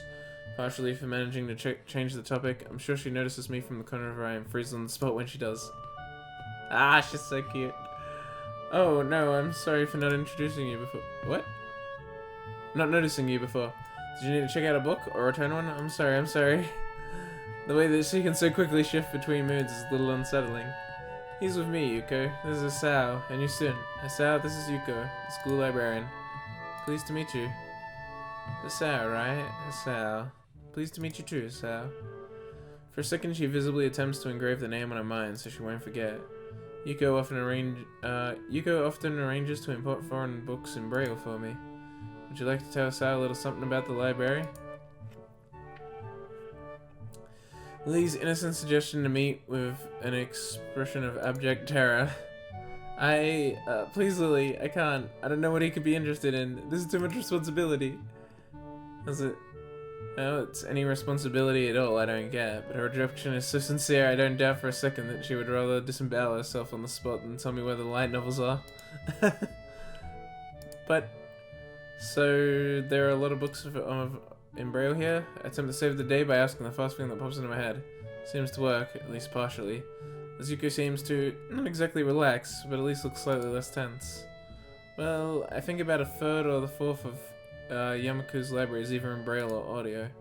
Makes sense, given all the blind students that'd be here. If it's only that, how come this library's so big in the first place? Well, we gotta learn new books regularly because the library is adequately endowed. That's probably why. I spend more time on new books than on my salary, and then I have to organize and shelve all of them. It's so troublesome and they weigh so much. I wish I could quit this job. Very awkward silence follows this revelation of too much information. I'll go check the aisles then, if you don't mind. It's probably best for all of us if she doesn't keep talking to me. Very well. Meanwhile, Yuko, I would have those books if that's alright with you. My first impression was right. The library is surprisingly big. Oh. I just realized it's past the 30-minute mark. Well, I guess we'll end this episode here then. So today a lot actually happened this episode. We met Lily, we met Best Girl, Yuko, and we also found the library and stuff. Shame that Yuko is not around because she's goddamn adorable and I already love her personality. But you know, it'll be what it'll be. Shame. That's what it is. It's a goddamn shame, I tell you. This is an outrage. I want my Yuko dating. Alright. Well, I'll see you guys all next time. If you want to see more of my disappointment at the lack of being able to date Yuko, make sure to subscribe. Hit the like button if you liked it, and if you didn't like it, as always, keep it to your goddamn selves. I'll see you all next time. Shoujo, let's go. Ooh. I forgot it was gonna... It feels awkward for it to be quiet. Ambling. Damn, again, this... this guy's too much. This offers too much. Seriously. Oh, for fuck's sake. I thought I turned off notifications. Ambling down the narrow aisles, I study the spines of the books in random order, occasionally sliding one out to read the blurb, taking it with me if it looks good. In a few moments, I have a respectable stack of books in my arm. I guess I'll never be stuck for choice in here. The normality of the library sinks in. Sure, there are large prints and braille books scattered throughout. What? Oh, but it is what it is. A library. It's as if the calm mood from the room I had tea with Lily is snuck... What? I had tea with Lily and snuck with us in here, unless it was here to begin with. Jesus, this... I can't handle. Something about this puts me at ease, just like before. I reach the end of the aisle and find it. I wish the font was better suited for reading out loud, and I also wish that the writer wasn't trying so hard to seem like he was intelligent and he just wrote better. Writing simpler is actually better. That's how you're a better writer, is if you can write the same thing but in a simpler way. There's no need for him to write things this way, and sometimes it doesn't even, it like ends up overcomplicating a sentence in its structure and how it's formed because of the way he writes it, and it's infuriating to read. Doki Doki Literature Club was way better written. Reach the end of the aisle and find a collection of desks set up for study or personal reading. Going a little further though, I discover a nice quiet corner at the back. While the rest of the library has the odd student sitting at a desk, either reading or stealthily sleeping, the back is pretty much deserted. As I glance around, I see someone who I recognize sitting on one of several beanbags. Hey, it's the chick. It's the dark-haired girl from my class. This music.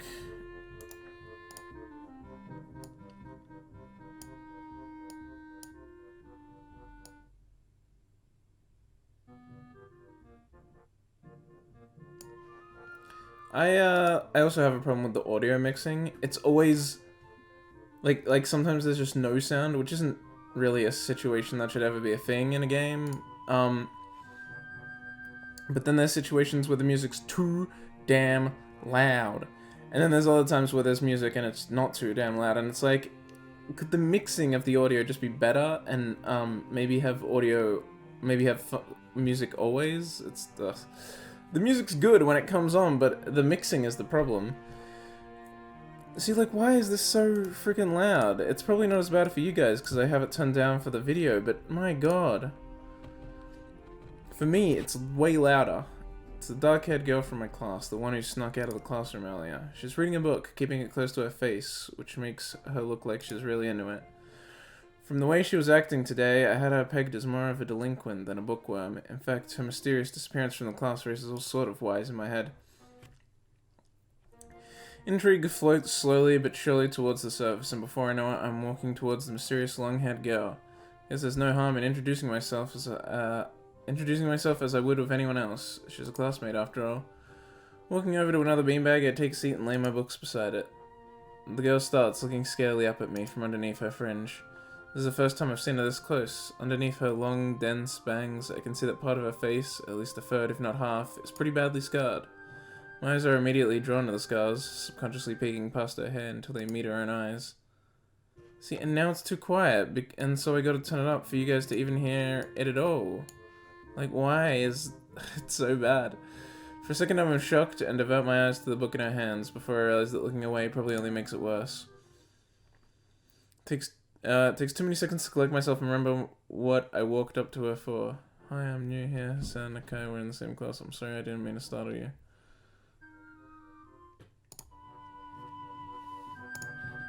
Oh my god! That pitch, why is it so high?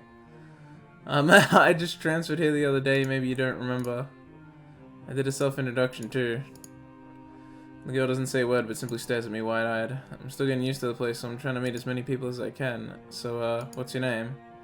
Hanako. Speech is stuttered and so quiet that it's barely audible even in the still library. Somehow I think that my delinquent impression of her was wrong. Why would he think she's a delinquent because she left class? Like, the teacher noticed and didn't say anything. That's like a really weird thing to think. Someone's a little delinquent over. Hanako, eh? So what are you reading? She gently tips the book backwards so I can read the title, at the same time hiding her face behind it. She must have noticed me staring before. Life of Pi. I've never heard of it before. What's it about? How have you not heard of it? A boy and a tiger on a boat. I can see this taking some time. Sounds interesting. Is it any good? She nods from behind the book but stays silent.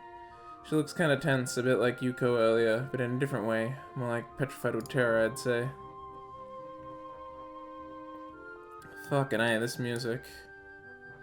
Some mysterious delinquent girl turned out to be anything but, and she was quivering in a way that makes it look like she's mortally afraid of me. And now it's quiet again. Fucking hell. The only way out of here, as far as I can tell, is to get a normal conversation going. Is it a library book? I'm looking for new ones to read, but there's just so many. No, it's mine. Oh, so do you come here often? A huge blush spreads on Hanuko's face and her eyes widen far larger than I thought it was possible for eyes to do. See, and now there's just no music. I don't get it. Oh no, did she what? Did she interpret my lame attempt at small talk as a feeble attempt to pick her up? I mean, wait, what? What did he say?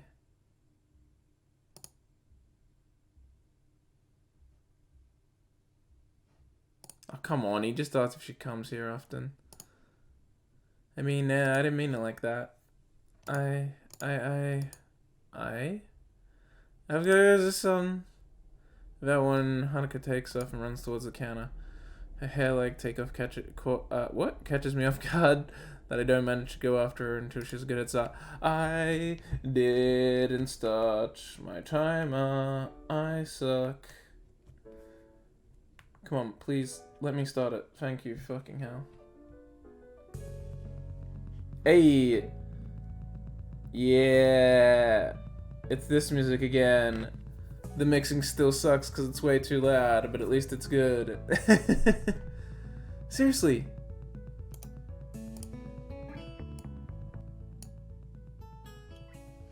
There we go, that's a bit better for my ears and still looks like it's even a bit high in the video, honestly.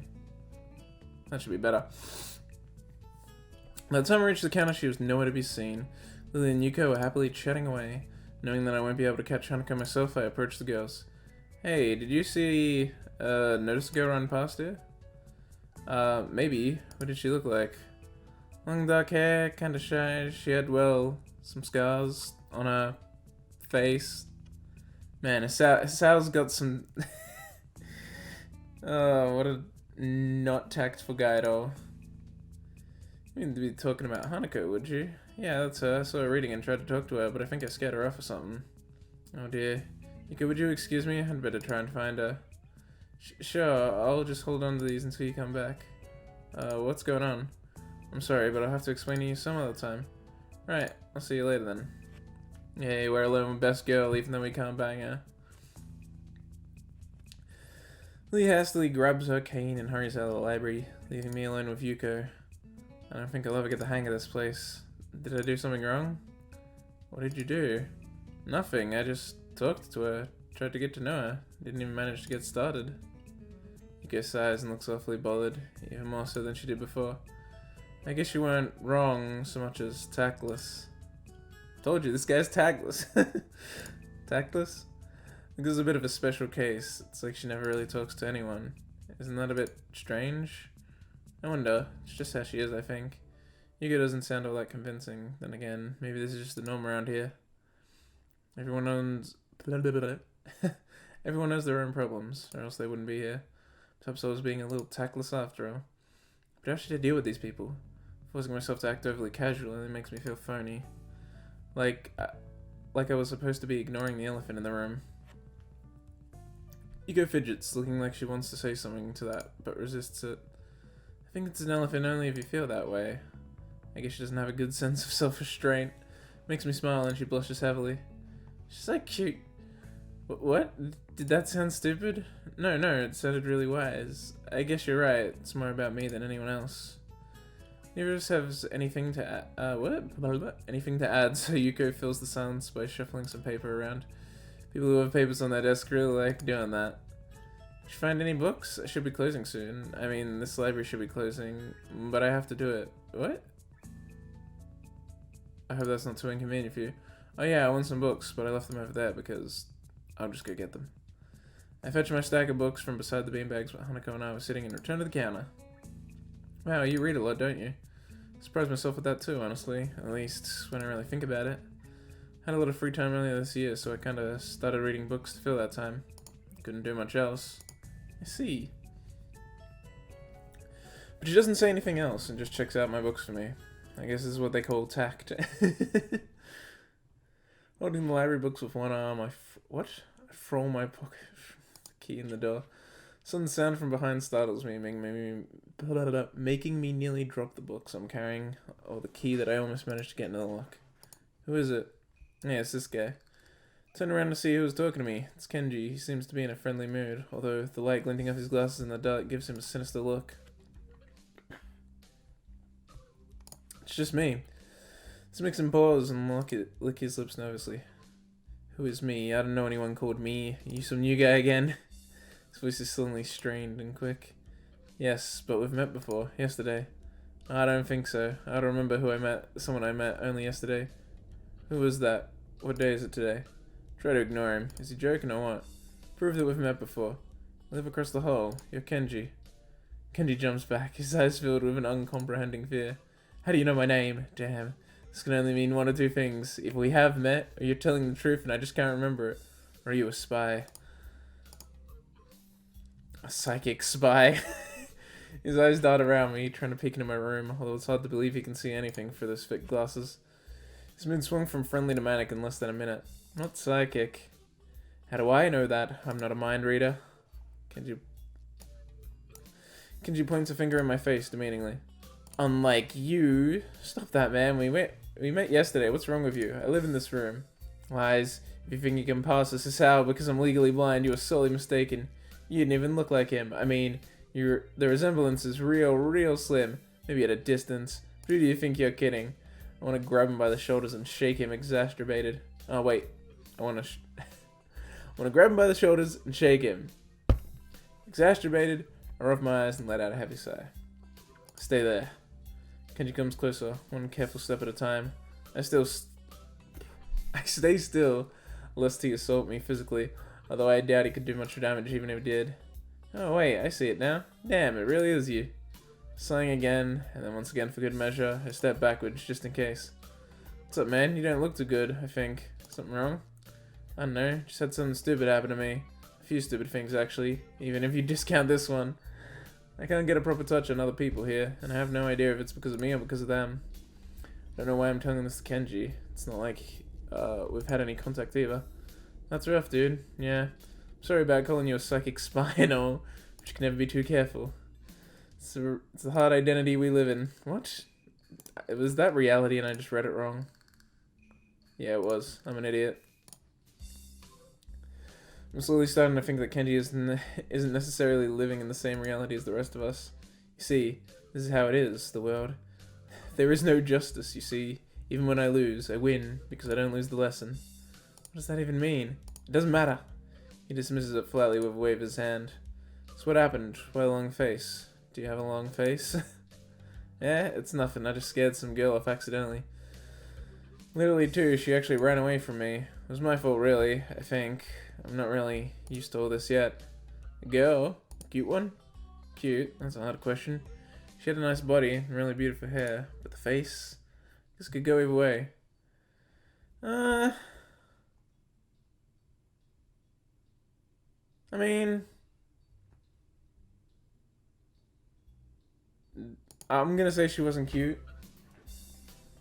Because she wasn't. You know, not just in the looks, but also in just her personality. I hate that, like, shy girl, the, like, too shy to function archetype. It's, like, the most basic, annoying thing ever. And every time it shows up, everyone says that girl's best girl, even though it's, like, the most basic bitch girl you could ever make. I hate those kind of characters. Not exactly cute, no. There are a lot of cute girls here. Extremely disproportionate amount. I believe this is one of the dark secrets of the school. I tried to warn you, man, but did you listen? I don't remember any such warning. Dark secrets? Yeah, dark secrets. Extremely dark. Like a black hole. Have you noticed that the number of the girls in the school is slightly but significantly higher than the number of boys? It's like 60 to 40. I mean, isn't that just the average for schools? He turns his head to the left and stares off into the distance at nothing. Why is it like this? I mean, to the untrained eye, it doesn't appear to be that bad. But that is a full 20%.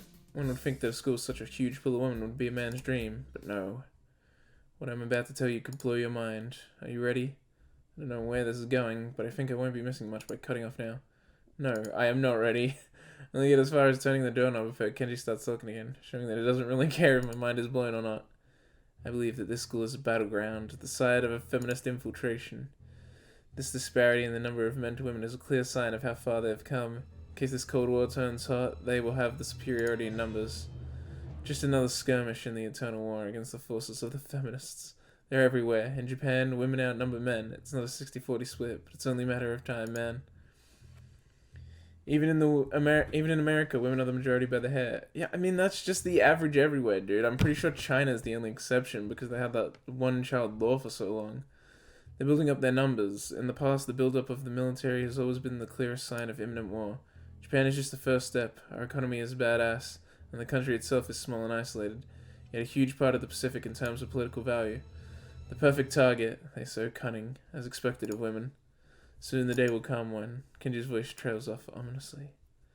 That is why you can't trust them. They will sting you. They will string you along and then kill you, just as they killed me. You will end up just like me. Oh hell no! Can't stop myself from blurting it out. Hey, what the hell does that mean? You said it, not me. It's the best I can think of. So you're not supposed to say something like that? Damn, so rude. Where was I? Oh yeah, vast feminist conspiracy. Stop it! Stop! I lost you way back there somewhere. Somewhere around a feminist infestation. Too hard to follow? It's cool. I have some graphs and stuff in my room. And puppets. You like puppets? No puppets. You don't like puppets. Okay. Graphs are still cool though, right? He speaks energetically, responding almost before I'm done talking, moving his hands in an animated way as he continues to rant on. This is too strange. I had him pegged as relatively normal, but it's clear that I was wrong. How did you ever have him pegged as that? From like his first sentence, I was like, oh, is this guy a mad conspiracy theorist? Something on your mind, dude? Just thinking about what it's like to be the lost man in an insane world. Kenji frowns, looking deeply upset. You mean that's you? You can't be, because I am the last sane man in an insane world. That is my dream. You can't just steal a man's dream. What the hell? There can't be two lost sane men. It would invalidate the whole last part. And that part is kind of important. There can only be one, like in that foreign movie where there could only be one. And in the end, there is only one dude left. Because that was the point. There can only be one. I never have seen anyone talk so heartedly and so defensively about absolutely nothing before. It's true. I do that sometimes. Anyway, if you wait here, I can get my graphs. I just have a list of other dark and complex conspiracies that this school holds. As tangled as... Quick, finish my analogy for me. Be a pal. I'm gonna go to bed now. It's extremely late. Doesn't sound like an analogy, but whatever. I like you. You seem like a cool dude. Most people don't understand what I'm talking about when I try to explain the vast feminist conspiracy to them. Denial is a terrible thing. Later. Claps me on the back and then vanishes into his room. So quickly and quietly, it's like he didn't even open the door, but instead walked right through it like a ghost. I don't know if I can fully digest what just happened, so I give up and just go to my room, kicking off my shoes before falling face first into bed. It takes me some time to relax and get up so I can get started on homework. It's because the sheets are cool and comforting against my cheek that it feels good just lying there with my eyes closed. The school is like some kind of a bizarre and surreal island. It's isolated on top of a mountain, and each person is stranger than the last. I just can't seem to fit in. What irony. One would think that fitting in a place that's made for people who are unfit for anywhere else would be easy. Maybe I'm trying too hard. Although I say that, it doesn't help take the edge off, and the words are left echoing off my empty walls. I guess it's not as bad as I expected, though. This place really is more a school and less a hospital, pretending it's a school than I thought it would be. If nothing else, the scenery is beautiful. I open one eye, seeing the school books and bottles of pills arranged side by side on my desktop. Maybe this place is too much like a normal school after all.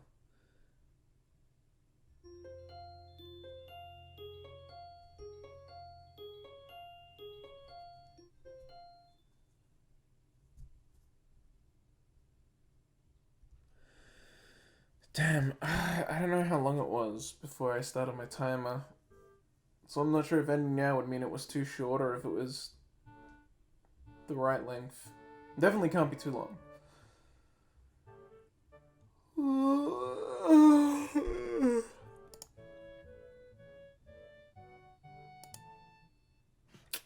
Should be good to keep going.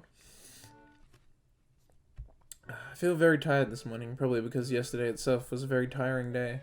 On top of that, I woke up far earlier than necessary. After saying hi to... Oh, I should turn the volume up.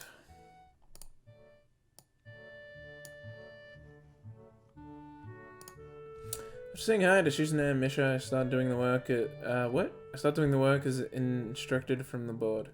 It already looks like today is gonna be heavy. I have a problem with that now, though. Shizune and Misha might jump on me, trying to get an answer about whether or not I've decided to join the student council, even if it's just one day. Wouldn't put them past them to try, and I don't have an answer for them, if they do, so this situation is convenient for me. About 10 minutes into class, Hanako walks in and takes a seat. But no one looks at her. The teacher doesn't even comment on her lateness. Fuck that music.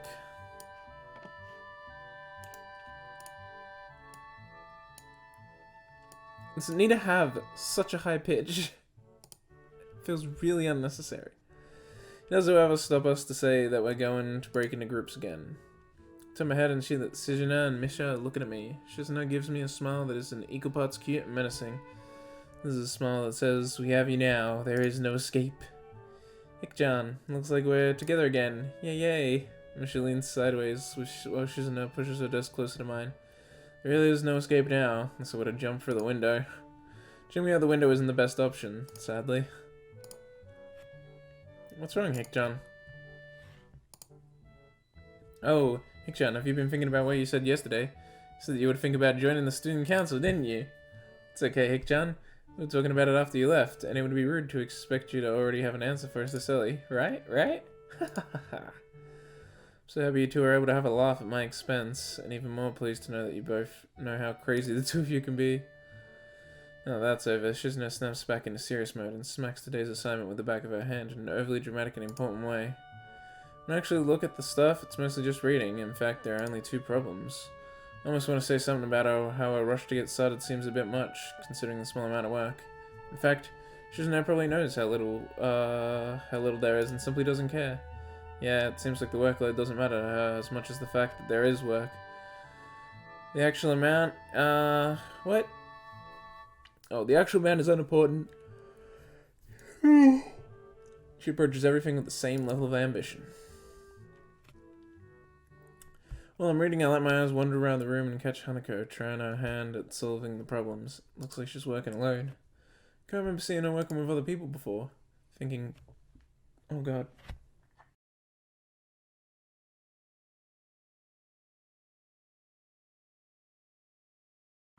Sorry. Had something in my throat, I guess. Thinking back to how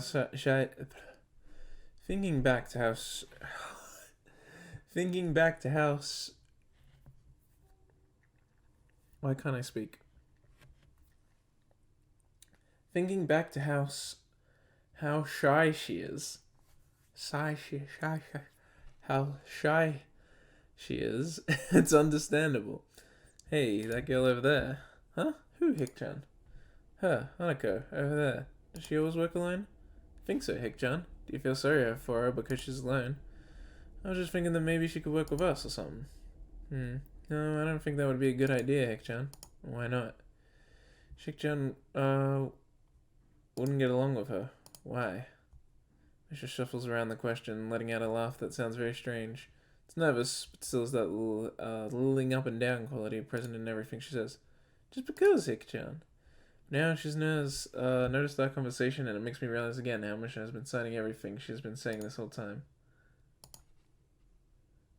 What, Hik-chan? The friend of my enemy is my enemy. That sounds so harsh. I'm not gonna say that. You said it anyway.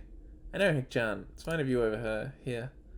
I wonder if this is Mishra's way of keeping things fair, since without her, I wouldn't be able to understand the things Shizune is saying, and vice versa. Is that also why she signs all the time, so there's never conversations Shizune will be left out of? Anyway, we should start on the problems now, Hik-chan. Finished with time to spare, and I decided to ask if there are any alternatives to the cafeteria, as frankly, the food so far has been subpar. This sends Shizune and Misha arguing among themselves about their favorite restaurants. All of them are downtown, so I don't think we have time to go all the way there. What about the bill? They arguing just for the fun of it? Maybe. Seem too distracted by it that they don't even notice the start of the actual lunch break. Look over my shoulder towards the back of the classroom. She seems to be studying her notes from the previous class. It's an odd sight. Everyone else in the class is busying themselves with the lunch break. Socializing, gossiping, rearranging desks. The ones with actual boxed lunches mixed in and chattering with everyone else, only interrupted by short bursts of eating. That was bouts, wasn't it? But when I watch Hanako, it feels like I'm the only one who can see her, almost as if she was invisible, sort of hiding in plain sight. Is she being bullied? Is she isolating herself from the rest of the class, or her own... what? I see her look over her shoulder towards the classroom's rear door. Come to think of it, she hasn't turned a page since I've started watching her.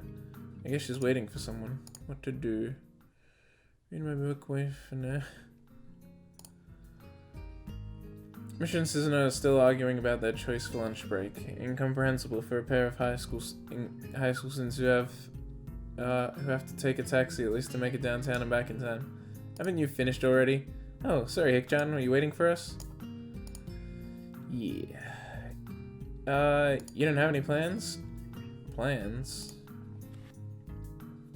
For lunch? Well, I don't, so I thought I could hang with you guys. She smiles victoriously at my lack of plans and excitedly translate my response to Shizuno. If you don't have anything specifically planned out, do you want to eat lunch with me and Shik-chan? We're going to go to town for lunch though. Don't worry, Hik-chan, it's not that far. Sure, I'll come with you. With that, we leave the classroom. Just around the corner of the hallway, something hits me in the chest with the force of a railroad train. Ah! Oh, hey. It's a cute girl. Is there a button to like...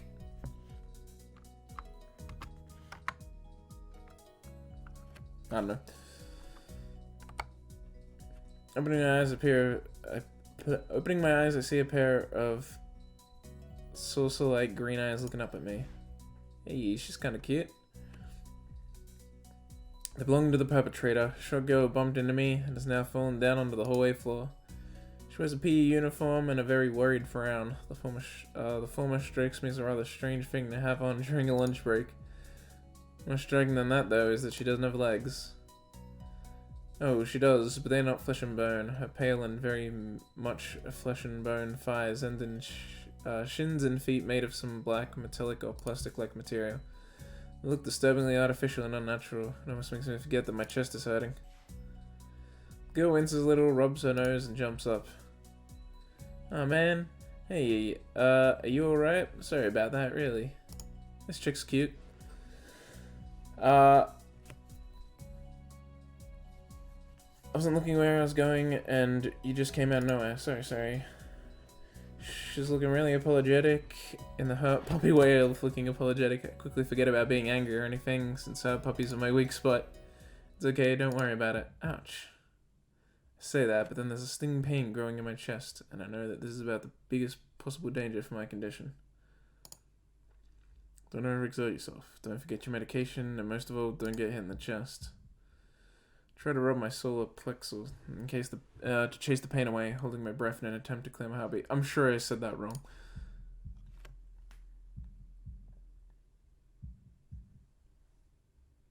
It seems normal. Hey, should I get a nurse? The very high-pitched voice in the girl snaps me out of it. Stared at her for a few seconds, dumbfounded, until I realized that I probably looked worse off than I really was, doubling over myself and looking all tense. Damn. I'm overly worried about my heart. No need, I'm fine. Managing to say something in response, I pull myself upright, feeling my sore ribs one last time and take a deep breath. It's just knocked the wind out of me. Big time. But it's nothing more than that. Sure you're okay? I hit you pretty hard. It's okay, I said I was fine, and nothing's broken. Now I'm done. That's good, I was... Feel a hand on my shoulder at the same time the girl's eyes widened in horror. What? Beep. Did I click? I didn't mean to. Okay. It's probably been long enough that I should end the episode here. I don't want to accidentally go, like, way over time, so... We'll just stop this part here. We met, cute girl today. Oh, and I guess we also technically met Hanako today. Met a few girls today. Finally actually, making more progress in meeting our potential partners, I guess. So I'll see you next time. Like the video if you like the video. Drop a sick beat as well, and subscribe.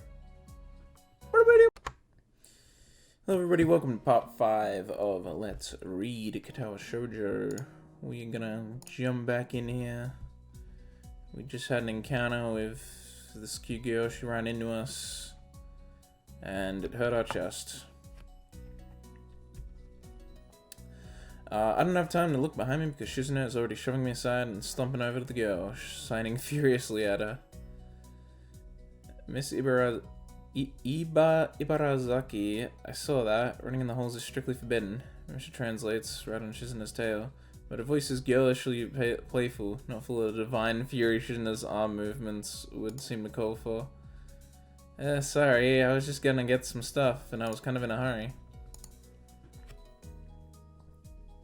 You've been told this 1,000 times before. Your reckless behavior endangers other students, and even worse, it's explicitly against the school's regulations.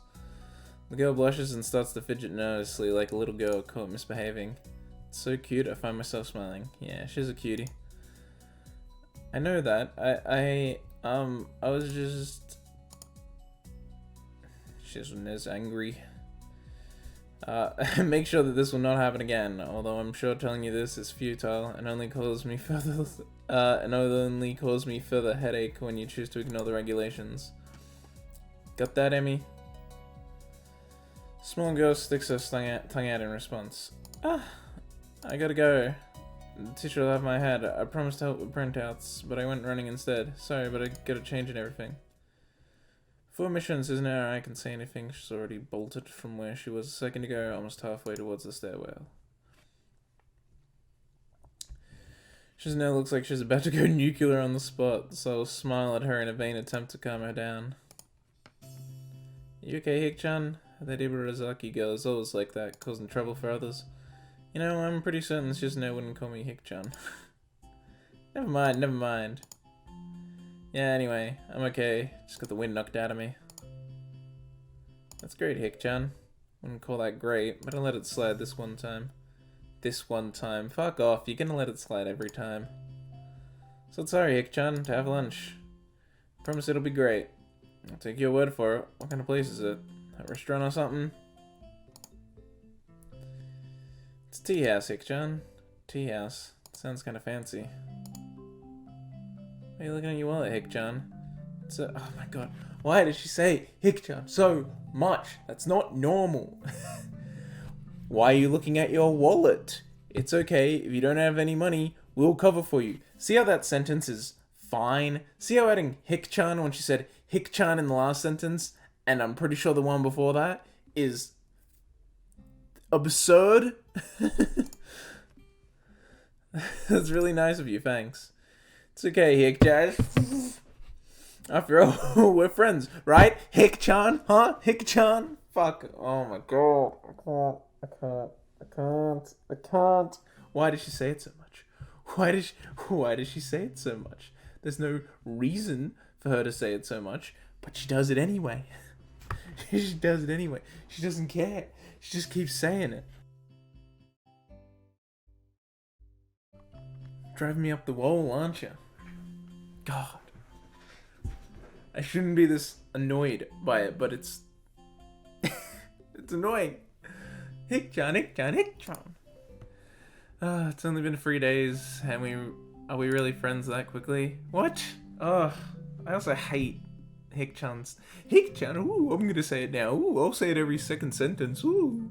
I hate his mentality with so many things. Like, oh, we haven't known each other 3 days. Yes, you're friends. It's like obvious as shit that you're friends. Huh, but hearing that makes me happy. Good, at least you're content with it. Jesus. It's only for today, though, and only if you accept right now. Do you want to go, Hik-chan? Just not wondering if this is some kind of trap. Is this Mishra's suggestion or Shizune's? This is important. I'm still a little apprehensive about the possible motives of the girl whose favorite pastime is a game of world domination. No, I'm just being paranoid. Actually, they have grown on me already, and I do have to go to town sometime.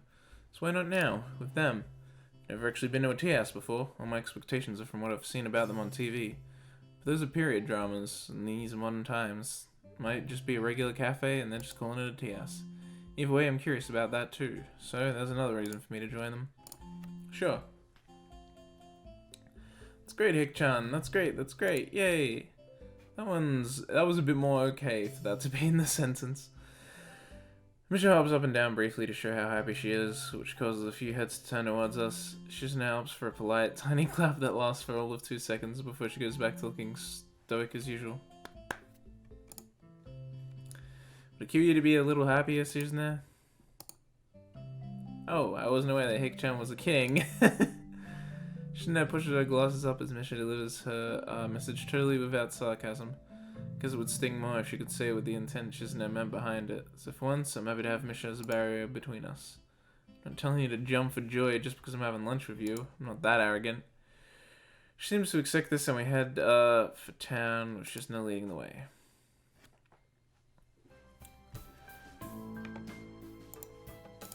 I'm gonna turn down that music again because, my god.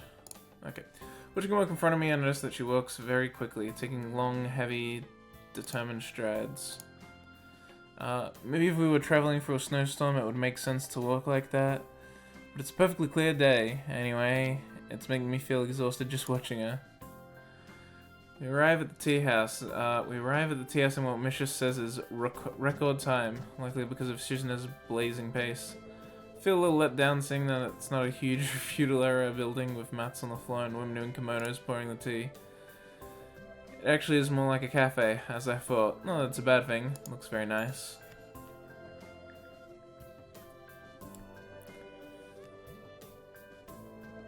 This...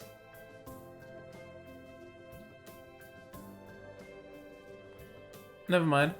As soon as I walk through the doors, someone zooms in front of us, as if they had been lying in wait the entire time. Oh. Welcome. Thank you for patronizing this stuff. Does she just work everywhere? Is that like the joke? Because that's the same chick, right? That's the library chick. The top of her body drops forward in a bow that looks like an axe chopped through wood. I'm surprised to see it's none other than Yuko, the librarian. Hey, I didn't know you worked here. Oh, yes I do, I'm a waitress. I've been working here for 1 year, 6 months, and 2 weeks now. Thank you for choosing to come here. Is there anything I can do for you? Hi, Yu-chan. Hello. Misha, Misha, you both know her too? Of course, Shik-chan. Yu-chan works at the library after all. I don't go there often myself, but Shik-chan knows her, and we both come here a lot, so it's like we see her all the time. Yes. Should I get you your usuals? And... if there is anything you would want, please feel free to tell me at any time. Don't have to be so formal, we all know each other. No, she probably should be formal. Even if she does know you, it's kind of unprofessional to not be, well, professional at work. It's also pretty empty today, so she can afford to take it easy. Yes and no. I was hoping she would stop looking so nervous, but my words have the opposite effect. No, I'm a waitress, this is my job, I have to do it properly. Yeah, exactly. Okay, that works for Shik-chan. Yu-chan, please get Shik-chan what she usually gets, and I'll have some green tea with milk and honey. No... oh, what? That was probably no problem. Yes, but this is my job, and there's always... oh, no pressure, that was what I said. Yes, but this is my job, and there's always pressure. I'm sorry, I'm arguing with a customer. Sorry. No, don't worry. This hour's being wrong. Yuko takes another 100-mile per hour bow. I decide to give up and join Shizuna and Misha at the table. As soon as I sit down, Yuko comes by looking even more upset than before. I'm sorry, I'm really sorry. I forgot to take your order. I'm not attentive to customers. That's not right. I'm sorry. Is there anything I can do to make up for it? Please tell me. Hey. Not bad. How do I...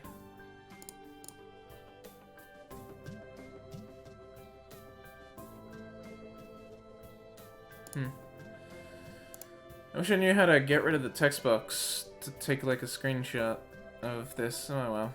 It's okay, Hick-chan. Hick-chan didn't order anything, so it's not your fault. Don't be upset. It's true. I guess I should order now. But I don't really know what this place serves, and there doesn't seem to be a menu. There was one in the last shot. Yeah, she's right. I'll have some Yeah, she's right. I'll have some coffee and a sandwich if you have one. Whichever sandwich you think is the best tasting one here, because Shizuna's paying for my meal. Shizuna frowns and gives me alternative looks of surprise, indignation, and bemusement, unable to decide between the three. Hick-chan, just how much money do you have in your wallet? It can't be that little, right? Right? We should split the cost 3 ways to make it fair. Yeah, I won't accept anything else. She turns to Yuko. Yi-chan, Chick-chan says she wants, free of whatever is the most expensive item on the menu. No, haha, just kidding, Ik-chan.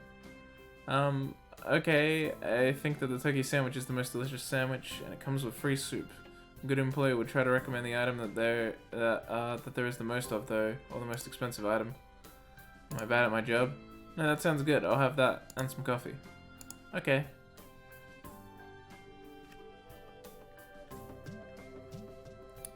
She comes back a few minutes later with our drinks and my sandwich. Suzuno seems to be fine with just her tea, while she also ordered a parfait. I don't know why, because I can't imagine many other things that would go worse with tea. Oh well, I'll take a bite out of my sandwich. It's very good. Hick-chan, have you thought about joining the student council? Huh? Don't talk with your mouth full, Hick-chan. You asked me a question.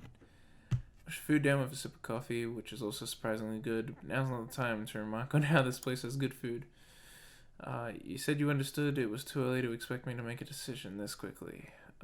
That was like 3 hours ago.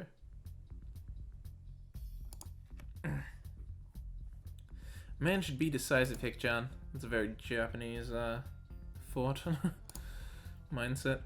You really should join the student council, Hick-chan. Come on, it'll be fun. People always say, come on, it'll be fun about things that are never, ever fun. Don't you believe me, Hick-chan? Is it Shizuno saying that or Misha? What a cute expression. But the effect is somewhat jarring. Like she has split personalities. Hick-chan, that's depressing. We just want to spend time with you. That's right, Chick-chan. Yeah, that's a good point too. Yep, this is beneficial to everyone. It solves all our problems. Yeah, I also thought Hick-chan would appreciate it. It makes me sad. Suddenly I feel really left out. Should talk about someone without letting them in on the conversation. Shizuno adjusts her glasses, laughing to herself. Oh, but it's true, Hick-chan, and you would be helping us out. Membership's been really low this year. How low? Ah, that's a secret, Hick-chan. No, I want to know how low it is. How low is low? 5. Lower? Well, 0. Wow, Hick-chan, that isn't important. What matters is that the number is low, and that is why we would appreciate you giving us a hand, especially with the festival coming up so soon, and it looking to be a busy year ahead in general. 5 wouldn't even be that low, would it? I usually, a student council isn't that big.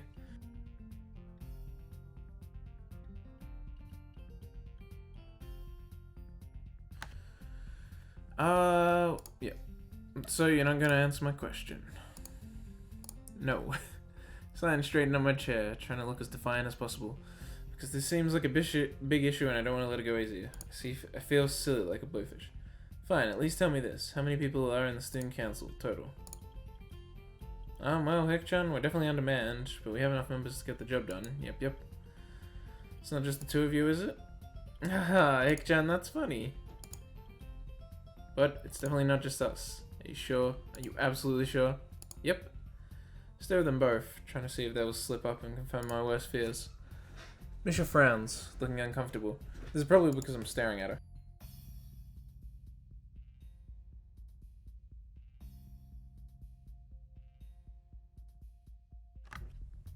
Got something caught in my throat. She's not only like, fuck, it's still in there.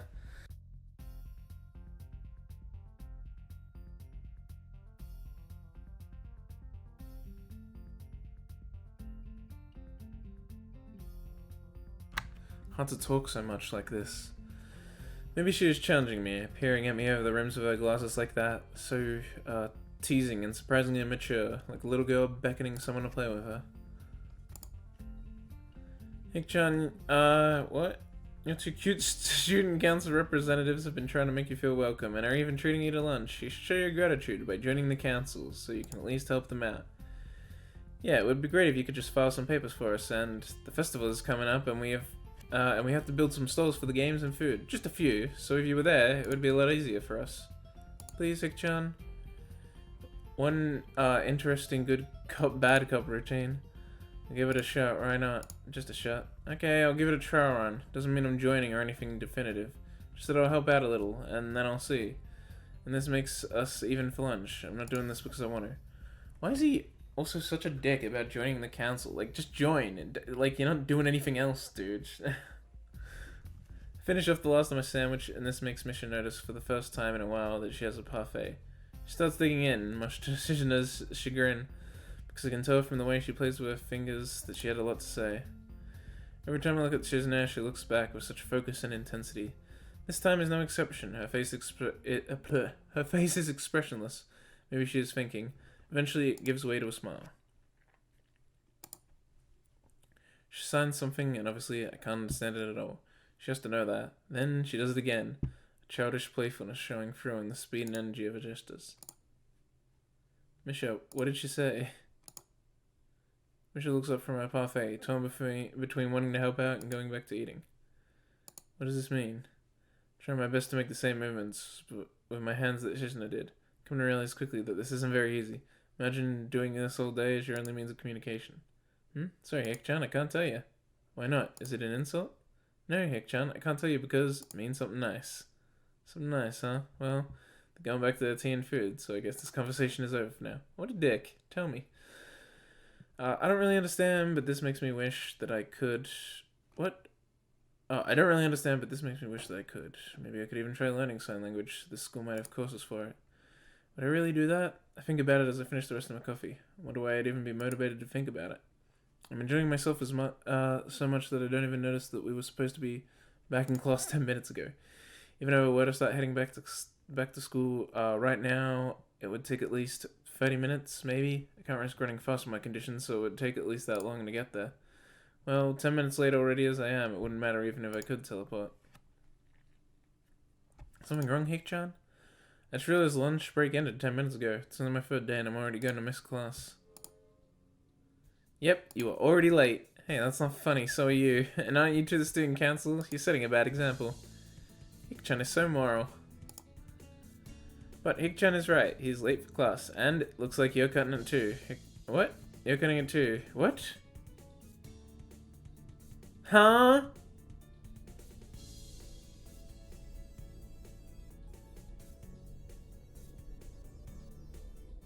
Oh, and it looks like you're cutting too, Hik-chan, because you're not making an effort to go.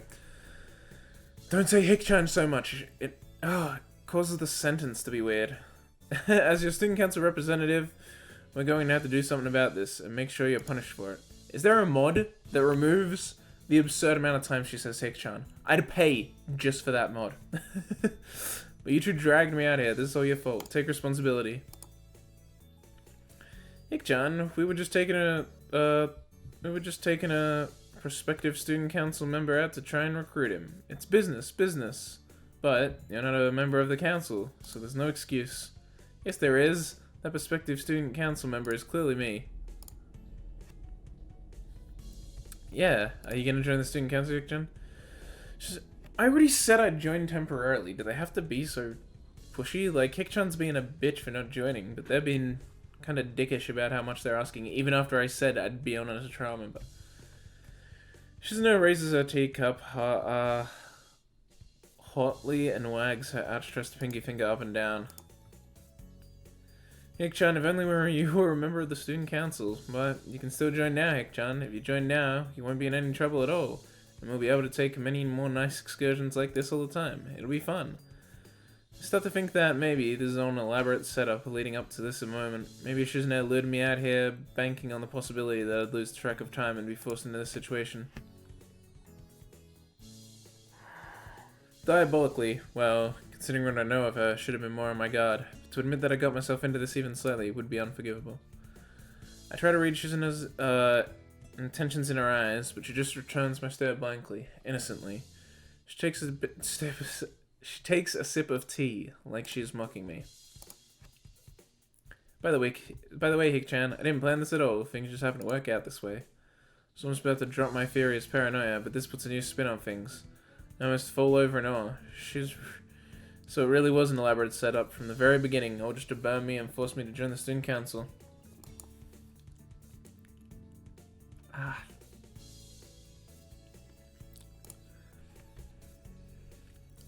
Ah. Jesus. You look so nervous, Hik-chan. Did you really think we were tricking you the whole time? You're not? Hik-chan, you really thought? Misha frowns, looking heartbroken. Shizune quickly frowns as well, following our lead. How synchronized. Two of a perfect pair. They must be twins. He didn't say must. Surely not. They must be twins. That's a horrible sentence. Hik-chan says she's flattered, Hik-chan, but doing that kind of thing would be a grossly inappropriate abuse of power and imposing on your free will. And it would be blackmail too. Hik-chan would never do anything like that. Never. Think about asking Misha, you sure, but resist the urge to. Anyway, Hik-chan, what Hik-chan said is true.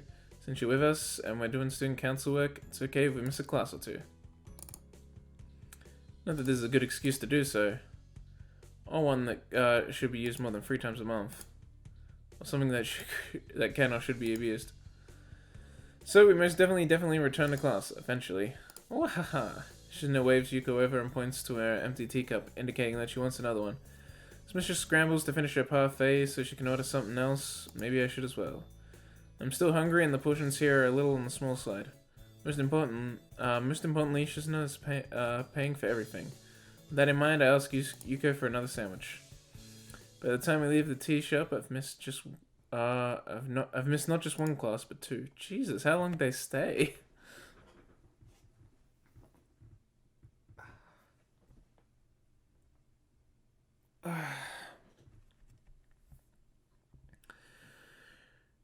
Shizune and Misha seem content to let the whole day pass by, stalling for even more time by suggesting a tour of the town that turns out to cover a 2-block radius from where we start. Eventually we get back to school, and the rest of the day is business as usual. When classes are over, Shizune and Misha pack their bags and leave the room before me. Come to think of it, this is the first time they've left me alone. It's strange. I almost miss them. The room empties quickly, and I'm the last one out the door. When I try leaving the lobby, however, my arm lowers itself in front of me like a toll bridge gate, stopping me in my tracks. I said my arm. It was an arm, I guess. Oh, hi, Shizune. Pair of hands from behind to cover my eyes, followed by a sharp burst of laughter. Hi, Ikchan. Guess who? Misha asked the question completely without sarcasm, meaning she doesn't think that I instantly knew it was her, for many obvious reasons. Wonder who it could be. Well, it's definitely not Misha. Ha ha ha, it is. Misha swings around to stand in front of me, beside Shizune. Ikchan, are you busy right now? Busy going to my room, yeah. See you two tomorrow. What a dick thing to say. Try to make a break for it, but Shizune is too agile to get past. Someone who used to play soccer, this is embarrassing. Not to mention that this behavior is during some odd looks. I should just quit while I'm ahead. Hik-chan, could you please go upstairs and get a few things for us from the art room? Why me? Shik-chan thinks that if the art teacher sees us, he will say hi, and she doesn't like him. Ignore him. She tried, but even though Shik-chan is deaf, he'll try to say hi anyway.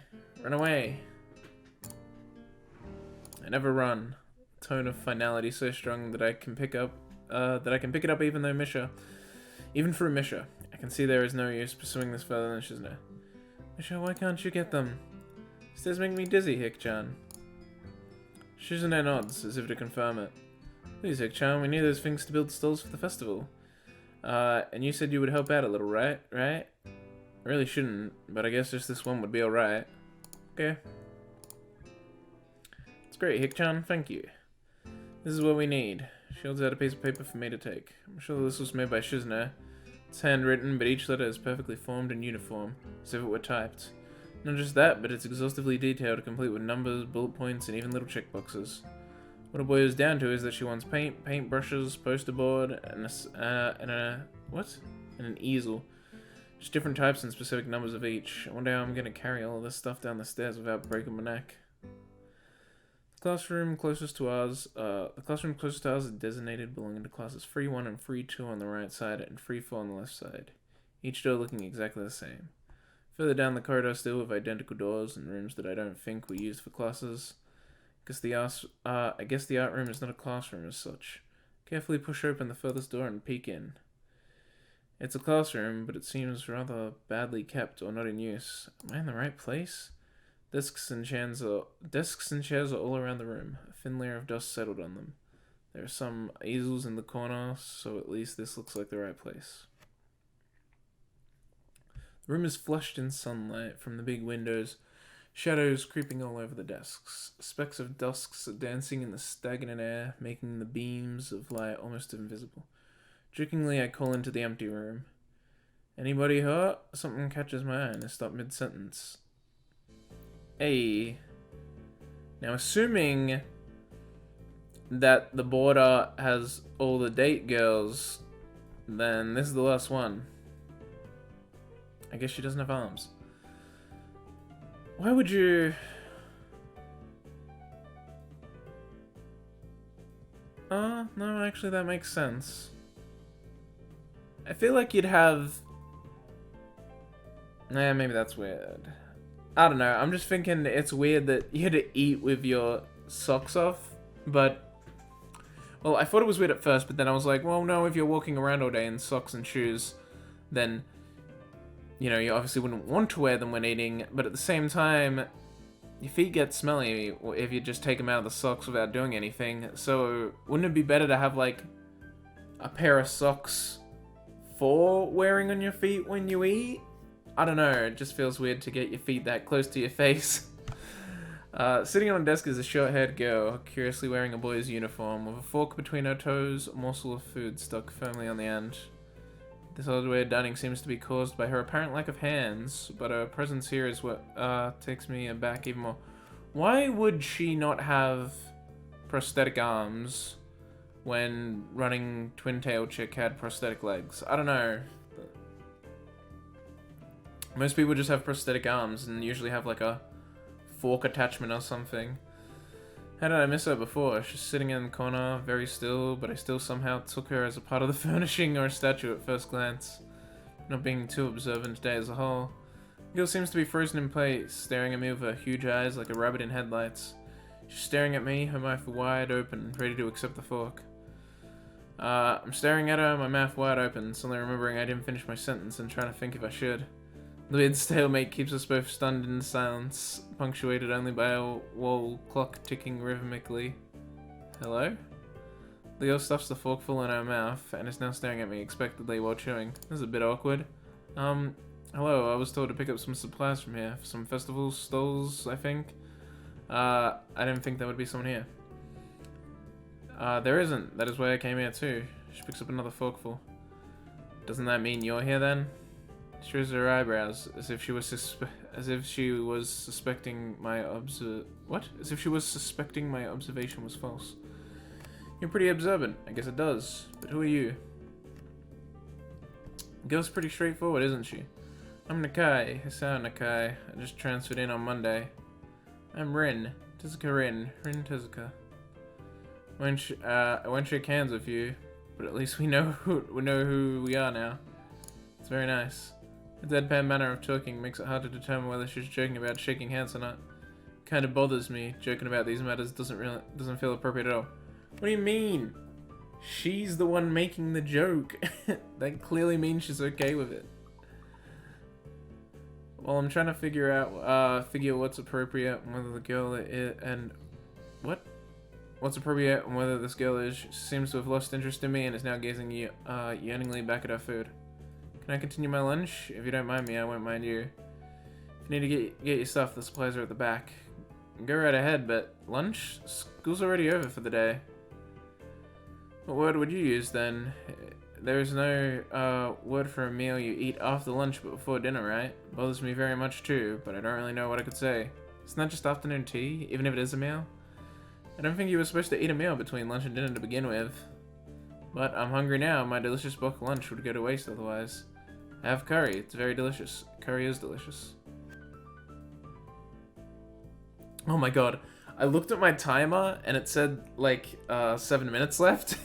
And I had a mini heart attack because I thought it was the time being 7 o'clock. And I'm like, oh my god, 7? I need to go get dinner because I'm Her talking about curry reminded me, because I'm actually having curry for dinner tonight. Tonight when this is recorded, not tonight. Oh, wait, no, no, not tonight when this is uploaded. This is going to come out in a few days. Last part was recorded today, though, and will come out today. Dating this episode. Much decisiveness, Rin once again picks up the fork between her toes, and with at least as much impoliteness, she points it straight at me. So, Nikao, what brings you to this place? Like I said, I was told to look for these things. No, the school. From outside, you look fine. Is your problem inside? Coming to a full stop, opening my mouth, but not getting a word out. I can guess. I'm good at guessing, better than most people. Rin cuts me off before I can answer her question. I'll skirt around it somehow. I don't know which I would have done. Can't speak for Hasao, but if it was me, I'd just answer it. Like, you know, I don't think it's such a big deal to just tell someone why you have something wrong with you. For instance, I have Asperger's syndrome, a form of autism. It's basically a learning disability. But, I mean, it doesn't matter if someone knows that. It's not like it changes anything. Rin cuts me off before I can answer her question. Oh, right, I already read that. I froze in front of this issue again. I haven't even told anyone here about my condition. Or maybe it's only because it hasn't really come up. I do get the feeling that not making issue of this is part of the special code here, as the teacher said. Wonder if the people here could relate. Probably not any better than any normal person could. I can't relate to Shizuna's circumstances, or Lily's either. Naturally, while I go through this in my head, Rin keeps considering what my condition could be with an overtly contemplative look on her face. She puts a fork between her teeth and her lips and leans back, looking at the ceiling, as if her answer is written up there. A beam of light illuminates her face from the window side, creating a mask of dark shadow on the other side. I don't think it's anything in your head or something in your guts would be boringly ordinary, like this lunch of mine, unless delicious. Problem must be in your pants. This messed up Sherlock Holmes kind of statement and the sheer lack of tact it was delivered with catches me completely off guard. I think I might have reeled back even physically as Ren's eyes widened in revelation and astonishment. So I was right, there's something wrong with your tackle, isn't there? Still practically in shock, but recognizing the need to reply something, I spit out the first thing that I can think of. No, nothing like that. I have a heart problem. Arrhythmia. I said it. More like blurted it out, but I said it. The girl in front of me poses her lips together and glowers at me, looking very disappointed. How boring. Trouble in your pants would have been much more scandalous. What's with this reaction? Sorry to let you down. I forgive you. Just, I collect people, what? I collect people, and a person with, you know, that kind of problem would have been really great. Collect people? People with different problems? Huh, so you just, like, go around asking people what's wrong with them? Pretty much. I see. With little left to say, Rin presumes her lunch and... What? Oh, Rin resumes her lunch and the conversation dies away. But I keep thinking about what she said. It's the first time I told anyone about my condition. All the other people have either known about it already or heard about it from someone else. Or didn't need to know about it, like every other student here so far. Should I have told it as a natural part of introductions? Is it expected of me? Hi, I'm Nasao. I have a very serious heart condition. Is that how I'm supposed to go around introducing myself from now on? As if our disabilities would define us. What a disgusting thought. That's a good point. You shouldn't let disabilities define you. Although, I mean, the game seems to not want to handle it tactlessly, but it... I guess it hasn't done it yet, but the game feels like it's at risk of defining its characters by their disabilities, which is a little not great. But, yeah, no. Don't let your disabilities define you or limit you. That's an important one. I hate people who are like, I can't do it because I have a disability. Ooh. How about you push past it, asshole? Yeah, you're gonna have to put in more effort than the regular person. Did I already give this speech? In this game? I may have. I'll just finish it anyway, just in case I didn't say it. But, yeah, even if you have to put in more effort than the average person, you should. You shouldn't let it limit you. Because then you're just Then you're just being a hindrance to others, really, and yourself in the end. Maybe this Tezuka girl just has an unnatural interest in such things. So walk to the back of the room, I pick up the items on Misha's list. Chance opens the study Rin from the corner of my eye. Her hair is a burnt auburn, almost orange, and cropped short. Long hair would probably be impossible with no arms. The boy's uniform and the lack of arms makes her look very thin, almost scrawny. She's not particularly pretty, except for her murky green eyes, which flicker restlessly from below her short bangs, even when she eats. The distance and the shadows make it seem like they don't reflect sunlight at all, but instead absorbed all of it within them like deep wells. She moves her feet almost as deftly as a normal person would use their arms. However, I can see how this sight could discomfort people, especially while eating. Makes me feel a bit uncomfortable, at least. I hesitate to think about the word unnatural, but it's too late now, isn't it? Keep searching the cabins and shelves for Misha things, but after enough time passes, the silence grows too uncomfortable, so I try to force some conversation out of this strange girl. So do you always eat alone and this late? Or do you, what? Or do you get the occasional visitor? Visitors, maybe you are my first occasional visitor, but I don't always eat alone either. Sometimes I eat with a certain person on the roof, but she's not... What? Oh, if she's not horsing around. Horsing? She likes to do sports. Oh, it's probably Twin Tail Girl. And that's all I can think of to say. Both of us fall silent again as Rin forks the last bits of her meal into her mouth. I look down at my hole and double check it with Misha's lift. It seems I have everything except plywood. So I think I have all the things now. Timer just went off. It's very nice for you. Don't feel obligated to stay. I was about to take a nap anyway. You need to do whatever you were gonna do with that stuff anyway, right? Or perhaps you'd like to watch girls sleeping. Eh? I'm not sure what to make of this, but Rin looks serious. Just kind of funny. But, alright. Well, I'll end this episode here. We met, Rin today. And I complained about the game some more. Not gonna lie, I'm not enjoying this. It's not badly made.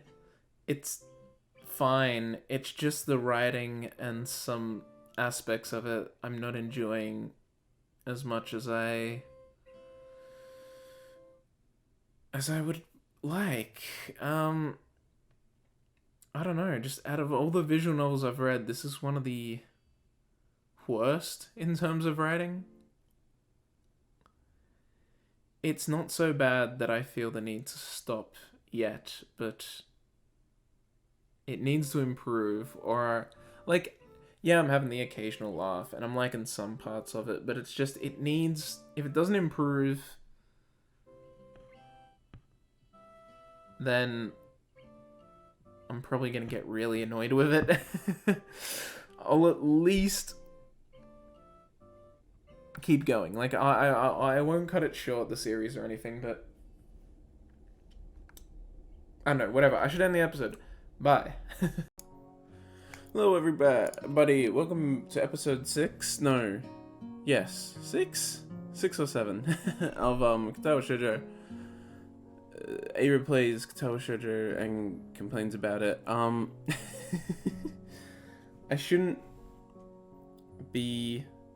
won't be as complainative anymore, because after playing that god-awful, what is it? I Love You, Colonel Sanders bullshit, I was looking forward to coming back to this. I was like, oh my god, Katawa Shoujo at least is so much better than this crap. So, that's good. That's good. So, yeah, look, I'm actually happy to be back for this. Last time, we met Rin, and now we're gonna keep talking to her. She asked if we like watching girls sleep.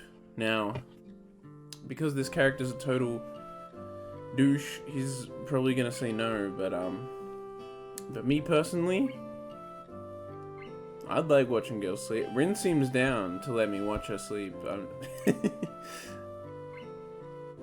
That's a bit loud, actually. Let me turn it down just a little bit, not too much. Where is it? There it is. There we go. That seems better. Even if I did, I think... Even if I did, I think I have to be going. I'll catch you around, Tezuka. You can call me Rin. I feel that our relationship is at this point enough to warrant that much. I was already turning to make my exit, but she draws me back in. Fine, then I'm Hisao. Then you are? I like Rin. I might actually pick her. I kind of like her dialogue. It's nice. I don't know. I'm tossing up between Rin, cute twin tail leg girl, and is it Shizune? Deaf glasses girl. I haven't played this game in so long. Rin looks at me hard in the eye, but that intimidating feeling you get when someone stares at you isn't there. Just so you know, episode 5 was recorded like 2 months before I uploaded it, I think. So it's been like 3 months since I played, I'm pretty sure. She blinked a couple of times, and I can't figure out why a pause like that just popped between us out of nowhere. See you later, Hisao. There's something like a tiny smile there in her face, maybe. I like this music. I keep saying that about this game.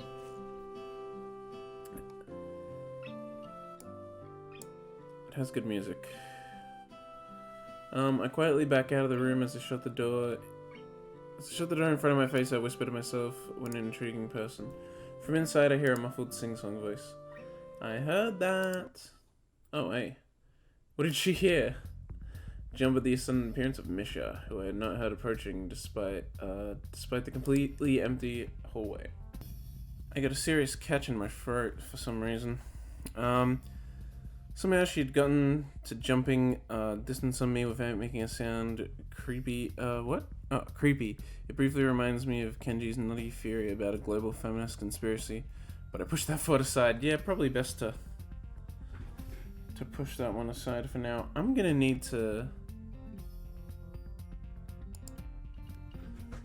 Oh well, whatever. Hey, there she is. Oh yeah, Shizune. I got the name right, good. Shizune standing slightly behind... Oh, Shizune, standing slightly behind Misha, looks aloof as she couldn't have heard the remark that drew Misha's attention. But Misha is visibly excited.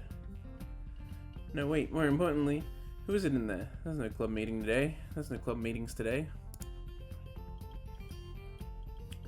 She tries to curiously peek past me, even though the door prevents her from seeing anyway. What are you doing here? It took so long that we had to come check what's wrong. That's no good, Hick-chan. Ooh, Hick-chan. I still hate how much she says Hick-chan. I just can't stand it. She wags her finger at me scoldingly. I found plywood, but everything else is still missing because you are tardy. Oh, sorry, I got the things here. I was just going to bring them. I think you're up to some mischief, Hick-chan. Who was in there with you, I wonder? Misha said something quietly to Shizune, pointing at her own ear a couple times. Shizune immediately pushes her way past me and opens the door in another classroom I just left. I can only imagine the shock she is experiencing. With Shizune's diligence and attitude, the insolence of daring to deface school property by sleeping on top of it must be too much to bear. And indeed, she stares at Rin, frozen in place, apart from the slight but noticeable trembling of her shoulders from suppressed rage, I'm sure. Instead of blowing up, Shizune just takes a few deep breaths, adjusts her glasses, and slams the door shut, turning to sign fiercely at Misha. Maybe she did blow up, but I can't understand it. She shoots a very, what? Oh, she shoots a very loaded stare at me too, as if it's somehow my fault that Rin is sleeping on one of the tables. I hope she's not getting any funny ideas about the reason of my tardiness. Hello? Rin's voice comes to the other side of the door, and it takes a few eye blinks to realize she might have trouble opening it. Open the door to find Rin directly behind it, looking at us with a half-interested, half-sleepy face. Hello? Mr. Tezuka, what do you think you're doing here? You're absolutely not permitted to use school property for such a disgraceful activity. Sure is suddenly very crowded in here. I didn't know I was this popular. It's hard to say whether she's happy or unhappy about this turn of events. At any rate, she ignores Shizune and Misha's scolding, so they have no choice but to drop the issue. Shizune taps Misha's shoulder, points at Rin and makes some quick signs. Popularity aside, please don't do that anymore. Anyway, how's your project going? Will it be done for the festival? Rin looks at them blankingly, apparently at ease under the pressure Shizuna's cold stare is putting on her. Keep wondering about that myself, too. And? We'll think about it harder. As Mr. Silencer replied to Shizuna, her face turns to an unsatisfied frown. Mr. Good, please try to take this seriously. It'll be a disaster if the wall looks like someone threw their lunch up onto it. Rin nods assertively. We'll think more seriously. Misha actually giggles at that, but she doesn't even, not even after translation. She just shakes her head, takes the materials from me, and takes off with Misha in tow. Rin frowns thoughtfully as she looks after the retreating student council duo. How rude. It's true though. I must finish my project before the weekend. There will be dire consequences if I don't. The end of the world as we know it, like weekends usually are, but more dire. Much more dire. Maybe I'll postpone my nap to unforeseen future. I'm about to ask what project she has and what are these apocalyptic consequences, but she walks back into the art classroom. Since you have nothing to do, would you give me a hand? This paint can doesn't fit into my bag, but I need it. She kicks lightly at a huge can of paint that's laying on the floor next to the table she was sitting and sleeping on. It lets out a dull clang. Being the gentleman I am, I naturally pick it up. Heavy. Yeah, sure. Where do you need to take it? Away. And with that, she takes off to the hallway, me and the paint can following since there's little choice for either of us. The hallway is quiet and empty now, with Shizuna and Misha gone, so we two leave towards the stairwell at the other end. Every 10 or 15 or 20 steps, I have the... What? Oh, I have to change the can from one hand to another because the thin handle cuts into my palm. At least it keeps my arm from tiring too fast. What? Just... Don't most paint cans have like a part of the like thin bit that's a bit of a wider bit that's like circular, that's like plastic so that you can hold it nice? And like the thin like more wiry handle like goes through that and you have that in the center. I feel like most paint cans are just made that way. Rin strolls on beside me with an uneven pace that I have trouble matching, or maybe I am walking weird because of the extra weight. Seems one of us is constantly walking too slow or too fast, and I can't figure out which. 2 flights of stairs below, trouble appears in the form of a head nurse and his fox-like grin. Ah, Mr. Nakai, what a happy coincidence. Tezuka too, of course. Nods courteously to Rin, who does not acknowledge him back, then turns to me, because obviously it's me who he has some business with. Hey! Okay. Yeah, oh! You hear it? The best music in the game is here. It's arrived. It's back. Beep, beep, beep, beep, beep, beep, beep, beep.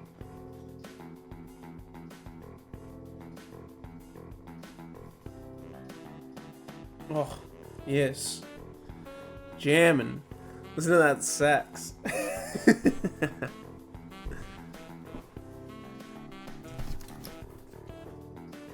Beep, beep, beep, beep, beep. Man, I love this. I love this music. It's so good.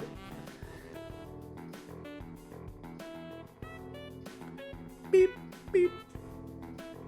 Oh man, it's so good. It's actually so good.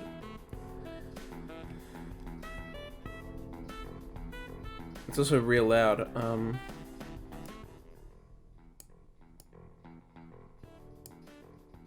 Let's stick with that. Okay. There was something I forgot to mention on Monday. I nod and wait impassively because I can't even begin to guess what he forget. Feeling of the handle delving deeper into my skin does not make me feel enthusiastic about this interruption either. It's about your medications. Since you haven't been that long on your current medications, there might be some unexpected side effects, which might require adjusting dosages or even changing to another kind of medication. So we'll do a few tests regularly, but what I'd want is for you to keep an eye on everything in your condition that feels off, if you get what I mean. Nausea, headache, anything, and come see me if something happens. Alright. So how are you? Everything fine? I give up and drop the can to the floor before answering him. Apparently this takes longer than my biceps can handle. I'm about to say something generic as an answer, but then I realize how often I've done that lately. Other people have asked me that too. Teachers and students here, my parents, visitors, nurse, doctors at the hospital. Everyone seems to be concerned about that. It's natural for a hospital, not so much for a school. Except this school. This is a small school, and both the students and, both the student base and the facility seem to be very, very tightly knit. At least that's the feeling I'm getting. And this is not the kind of school that gets transfer students too often. The thought sends shivers up my spines, but I give a generic answer anyway. That's great. Also, one other thing. Your sources tell me that you've been at neither the school track nor even the pool, so I'd like to know if you have taken up exercising as I asked. Of course I haven't, but his way of inquiring gives me the feeling that I should have been running my ass off on the track since the very first day. You have people spying on me? Not as such, I just happen to know a few people. But that's not the issue here, so don't try to slip out of it. Well, I was actually just doing some improvised weightlifting as an exercise. Pick up and lift the can up and down a few times, like some sad imitation of a bodybuilder, even though it's weighing down on my arms painfully. The stupid grin disappears from her face for a second, then comes back like it was never gone. Tezuka, would you give us a second? This grabs me by the shoulders without waiting for Rin's permission, which he didn't need in the first place, and drags me aside. When I told you to exercise, I wasn't joking. I understand that you're still in your first week and all, but please don't ignore the importance of this. The reason I'm coming down this hard on you is that habits are not easy to form. The more you slip and postpone, the harder it'll be. It's the same with everything, like dieting. Can you promise me to be more serious about this from now on? Sure. Yeah, I promise, definitely. He stares at me for a moment and then shrugs, smiling again. Okay, that's more like it.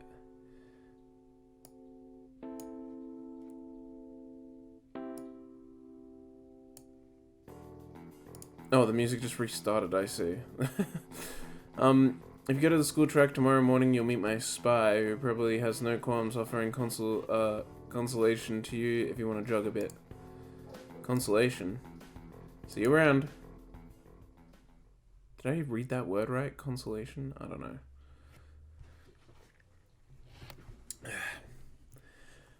He leaves with a wave in his hand, of his hand and no answers. And I walk to Rin, who has been waiting, idly leaning against the hallway wall and staring at the pale lighting fixtures in the ceiling. Even when I approach, she doesn't move her eyes off them. Are you getting medication for the heart thingy? Were you listening? It comes out more accusatory than I intended, accidentally lashing out on her.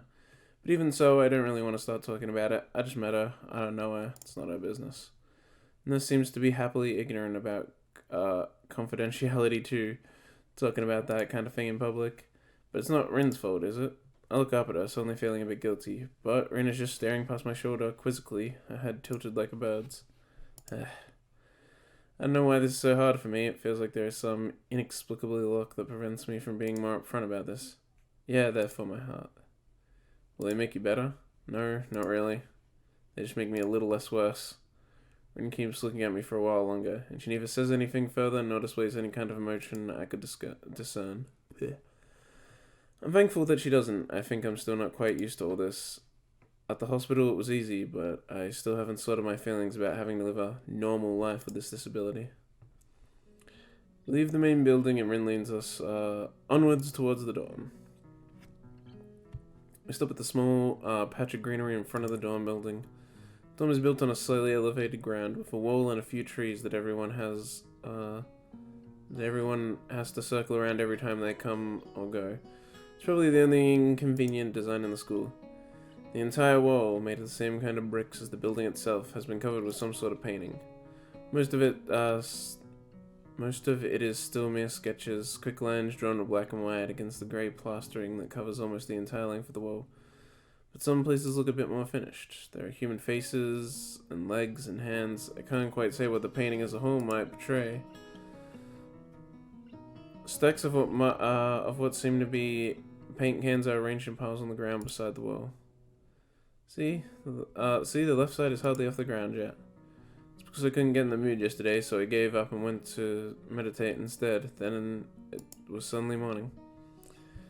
I have to work on it, but the guys from art class are helping with their negative spaces and base surfaces whenever, which is a problem. It's easier to paint big areas if there are a lot of people with hands. The reach is better and it's faster too.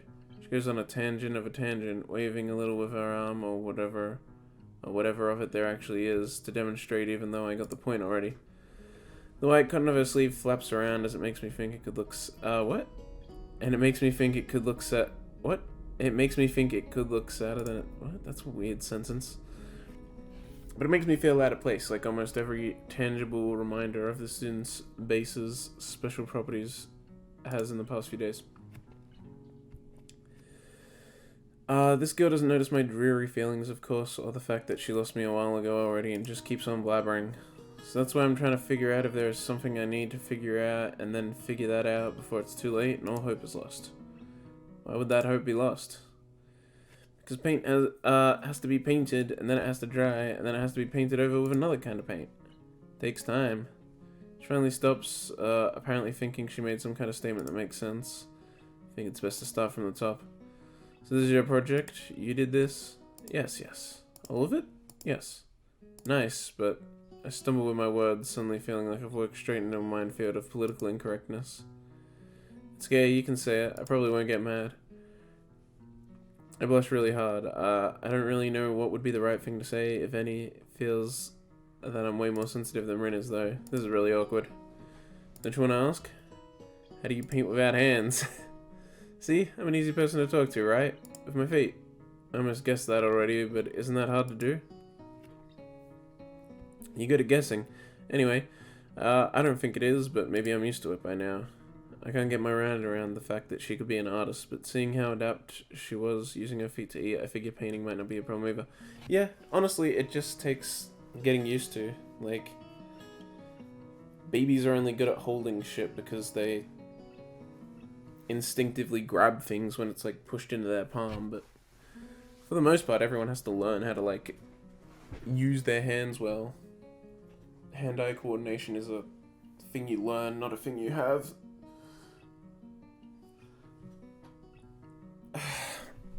So feet-eye coordination, you can probably learn it. Neither of us has anything more to add to the subject. Afternoon light works pretty well. I was afraid it would look too flat, but it's not like that after all. I think it's actually pretty interesting. I wanted to see what it would look like in dim light. Do you think it's flat? Well, paintings tend to be flat. Not like that flat, you know, flat like some people are. No substance, no meat where there should be some. I know a few girls here. Okay, okay, I get it, but I couldn't really tell. It's not that good of art. Can't name many artists or artistic terms. I mean, she's not exactly... I mean, that's actually fairly average. So I don't have anything to say. Rin shrugs her shoulders at that, saying, oh wait, she's actually a bit bigger than average. She looks there. Oh. Rin shrugs her shoulders at that, saying, suit yourself, without saying it, and looks up at the sky as if trying to look for something up there. I don't think I'd get any actual work done, but if you give me a hand with the paints, I could do a little before it's too dark. I wanted to get a... what? Halogen lamp, like the ones they have at the sports track, but there aren't any. Rin sure is quick to recruit my help, as was Shizune. It really makes me feel that the festival is such a big project that every pair of hands is needed. Why not? I'm not really sure if I can be any help, though. It's just mixing some paints. You can do that, probably. Do you have motor control problems? Like, you know, those people who have some? Cerebral palsy, maybe? Not that I know of. I get it. Heart thingy has nothing to do with that. She gives me a sly look for no reason. No, it doesn't. Let's do it, then. So she sits in an empty wooden box and very naturally picks up a wide brush between her toes on her bare right foot. Open a few of the cans and pour some of the contents into shallow bowls for mixing. The thick paints flow lazily from the can to the bowl like syrup. I mix them, creating funny, hypnotic-looking swirl patterns, then melt quickly into each other and form a new monotone hue. Rin sets to work every now and then, asking me for a hand with something or the other. Finding different brushes is easy enough, but mixing the paints to be the exact tone this girl is apparently seeing in her head is a frustrating ordeal. She wants precision down to the last millimeter before she is satisfied. But her instructions are obscure at best. And add half a splash of green. Crouch down to pick up the can of bright green. The other green, this green. I carefully pour some of the other green paint into the mixing bowl. No, that's almost a whole splash. More white. Is green what? Is green a good color to add? No idea. You're the artist here. A hint of smile appears at the corner of my mouth. Do you lack an opinion? No, it's just that I have no idea. It's okay, because I just have an idea. Add more white. With this exclamation, I pour a minuscule amount of white into the bowl and mix it. Looks slightly whiter. That's not good. It has to be like the color when you wake up and you know that you saw the meaning of life in your dream, but can't remember it. Maybe it's yellow. Despite the impossibility of mixing a color like the change of seasons or any other nonsense that's being imposed on me, I find myself enjoying it more than I thought I would. Seeing a painting being born on the plastering wall feels like magic. I spend the moment I have between mixing paints crouching down on the paving and just looking at our work. It feels slightly intrusive at first, like breaking some imaginary intimacy, but Rin doesn't seem to mind the least bit. Maybe it's just in my head. Probably. Her entire presence emits a completely different air as she patiently works the details, adding layers of paint on top of other layers of paint, steadily moving her foot across the wall to add more shape.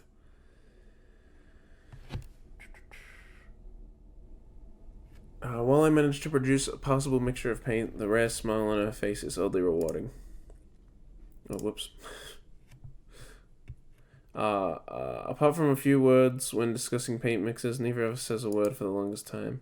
And even those short discussions soon evolve into a shorthand, both of us developing and using weird impromptu code words for various paints and hues, as if there was some need to conserve words and breath and sound.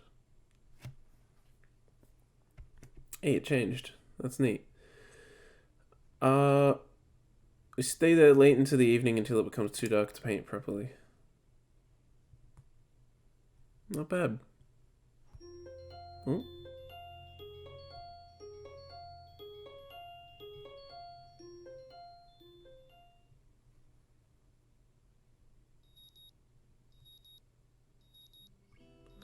Suddenly the alarm pulls me out of a fitful slumber and into the unpleasant state of wakefulness. Linger under the blanket for a few minutes, gathering energy to rise up while making excuses for why I already haven't. Honestly, I wouldn't mind staying here all day. School is surprisingly exhausting after a long pause, and the culture shock still has not faded, I think. Still, despite getting the impression that skipping class is easy here, I don't think they're gonna let me get away that easily. And the nurse is bound to keep breathing down my neck with the talk of exercising as well. So eventually I do rise up, swallow the morning medications, and put on my old soccer clothing. Thanks to my condition, I was exempted from taking part in gym classes at Yamaku, so I didn't get issued with a gym outfit. I'd order some to cover such a contingency, but wearing my old soccer clothes is kind of nostalgic. I can't use them for that anymore, so maybe they can get a new life this way. A bit like me. After all, if I'm going to start taking care of myself, I can't afford to slack around. I'll start from the basics. Basic, which include keeping the rest of my body in shape, but along with that little I can do to strengthen my heart. Maybe then I can go back to something approaching a normal life, or at least something where I'm less likely to fall over dead at any minute.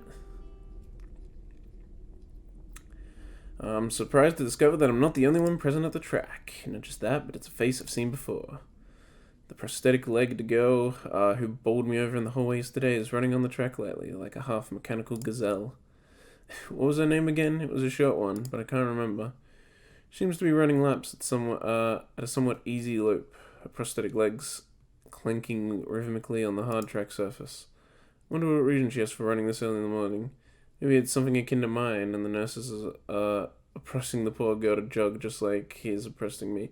Would you need to train if you had prosthetic legs? Like, they can't develop muscles. Maybe you just need to work on your upper body running form, but like, I don't know, I feel like that, apart from just making sure you don't get fat, I feel like if you were a runner with prosthetic legs, like, how much do you really need to train? I don't know, I should stop talking. Someone's probably gonna tell me I'm a fucking idiot. I certainly wouldn't be here if it wasn't for my health and his prompting me to do so. And even with things being like they are, it's only because I wanted to get it out of the way early. The fact that I would be less likely to encounter someone who would witness my pitiful attempts to get into shape was merely a happy accident. I'd leave, but it seems like my former assailant noticed me on our last lap. She waves at me cheerfully and jogs over. I guess she has upper legs still. Good morning, your name is Sao, right? She grins, seemingly pleased that she'd remembered my name. You may not remember me. I knocked you over in the hall yesterday. Miss Ibarazaki. She imitates Misha imitating Shizune, failing to get the same kind of subdued lilt into a high-pitched voice. How could I forget such a blunt introduction? Emi, that's not a Japanese name. Is this even meant to take place in Japan? His name's Sasao. Yeah, it is, isn't it? Oh.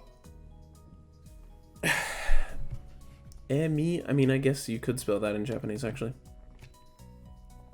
I've just never heard it before. Emi has the decency to look vaguely apologetic for a moment before giggling. Yeah, sorry about that. Again. Well, as long as you don't make a habit of it, I suppose I'll be fine. Great. I'm not sure she realized I was joking. So the spy consultant the nurse was talking about, is that actually you? That's right. Oh. I was expecting someone from the nursing staff, to be honest. What? Are you saying I don't look like I could be a spy? No, this is more like a relief. I was afraid he would have someone watch my every move. Unless you were here to do exactly that. No, I'm here for my own reasons. The nurse just asked me if I had seen a messy-haired transfer student who looked like he's kinda lost around the track. So why are you down here? Emi strikes a dramatic pose. Training. For what? Track. Ah, I see, you're on the track team then. Emi nods enthusiastically. Yep, I'm one of the better runners too. And modest about it too. Hey, you should join up. It's good exercise, you know. I think that much activity is probably out of the question for me. Nah, I'm not even sure that I really like running all that much. Plus, I'm just not into organized sports, you know. It's true. I never even really got that much into soccer. I mean, I'd run around with my friends and all, but that was really the only reason I ever played. It wasn't for the glory to be found on the field, that's for sure. Emi seems to understand my meaning. I see. Not that into the whole organization thing. But now that you're here, I guess we're gonna run together, huh? Tch, like I could keep up with her. I never run in real life either. But I walk a lot. I walk, like, at least 2 hours every day. What? Sure, I guess. Emi seems pleased. Are you gonna warm up? Real men don't warm up. That is very incorrect. Warming up is a health thing, dude. Oh, the timer. Did that go off ages ago and I just didn't notice? I don't know. Well, that concludes this episode of Katawa Shoujo. Pretty much just developed the relationship with Rin, and I guess now we're gonna get into the actually getting to know Emi part, and then we should know everyone. Yeah. We should know everyone if we do that. So I guess that means we'll get to pick soon. Like we'll actually get onto a route soon. Interesting. Alright, well, that'll happen soon. But next time we'll get to know Emi some more. See you all. Then make sure to subscribe if you want to see when future episodes come out, and like, I am bad at intros and outros. Hey everybody, welcome back to Katawa Shoujo. This is part, I don't even know at this point, 7 or something like that. It's something crazy. Oh wow, that looks okay. That's okay. So last time we did some stuff with Rin, I believe was her name, and now we're gonna do stuff with Emi. We're gonna get to know Emi, and maybe we'll start our route. I know, okay, I have been informed that since last time, some decision, like some route picking shenanigans have already begun, but it hasn't become apparent to me, really. I don't know where that could have happened, but, so we're just, I don't know, maybe this time we'll actually finally end up on a route. Let's see. Oh no, you all should warm up. That is how. She scolds me enthusiastically, but then smiles and leans closer. I hate warming up too. She laughs suddenly. Heck, I don't even have to stretch my legs. As if to confirm her statement, she bounces up and down a couple of times, giving a passing impression of standing up on a pair of springs. Her leg blades seem to be quite elastic. Yeah, they are. Let's go. Oh, wow. So we both take off around the track, and I can immediately see that she wasn't lying about being good at running. Emmy moves fluidly, throwing herself into the run with a sort of wild abandon, was that? I find myself concentrating more on running properly. Hands spread right, and something about hitting on the ball of your feet rather than the heels. I try to match my stride to Emmy's, but it's pretty difficult. Apparently I'm not very good at it. Maybe Emmy could help me with that sometime. I'm really not feeling up to more than a couple of laps today, and slow to a walk pretty quickly. Emmy keeps running and doesn't seem to notice I've stopped until she passes me a second time. She quickly skids to a halt, breathing steadily in contrast to her in somewhat gasping demeanor. Finished already? Hang my head ruefully. Yeah, I'm not in very good shape right now. Emmy nods and then grins at me again. She seems to do a lot of smiling. What a weird thing to say. She seems to do a lot of smiling. Okay. I'm just checking my recording things. Well, the important thing is you started, right? Next time you just have to try to hold out longer, and then longer, and eventually you'll be great. I'll keep that in mind. But I think right now I'm gonna go get ready for class. Shouldn't you? Emmy shrugs unconcerningly. Nah, I've got plenty of time. Notice that she's not wearing a watch. Are you sure? Another careless shrug. Not really, but I've got to finish my routine. See you later, Sal. Yeah, see ya. I'm not sure whether this morning's experiment was a success or a failure, but I'll admit that I do feel slightly good about getting out there this morning.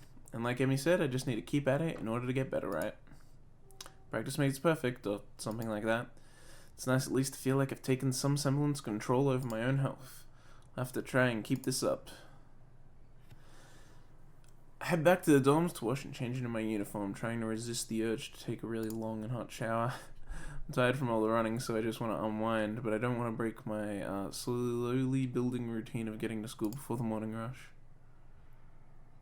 Whoa, it's the shower, I guess. After taking a long shower, anyway, I dry myself off and get out of the store to put on my clothes.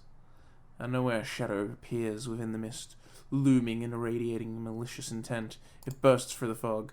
Oh my fucking god! Alright, I wasn't ready for that. I knew it was gonna be Kenji, but I wasn't ready for that.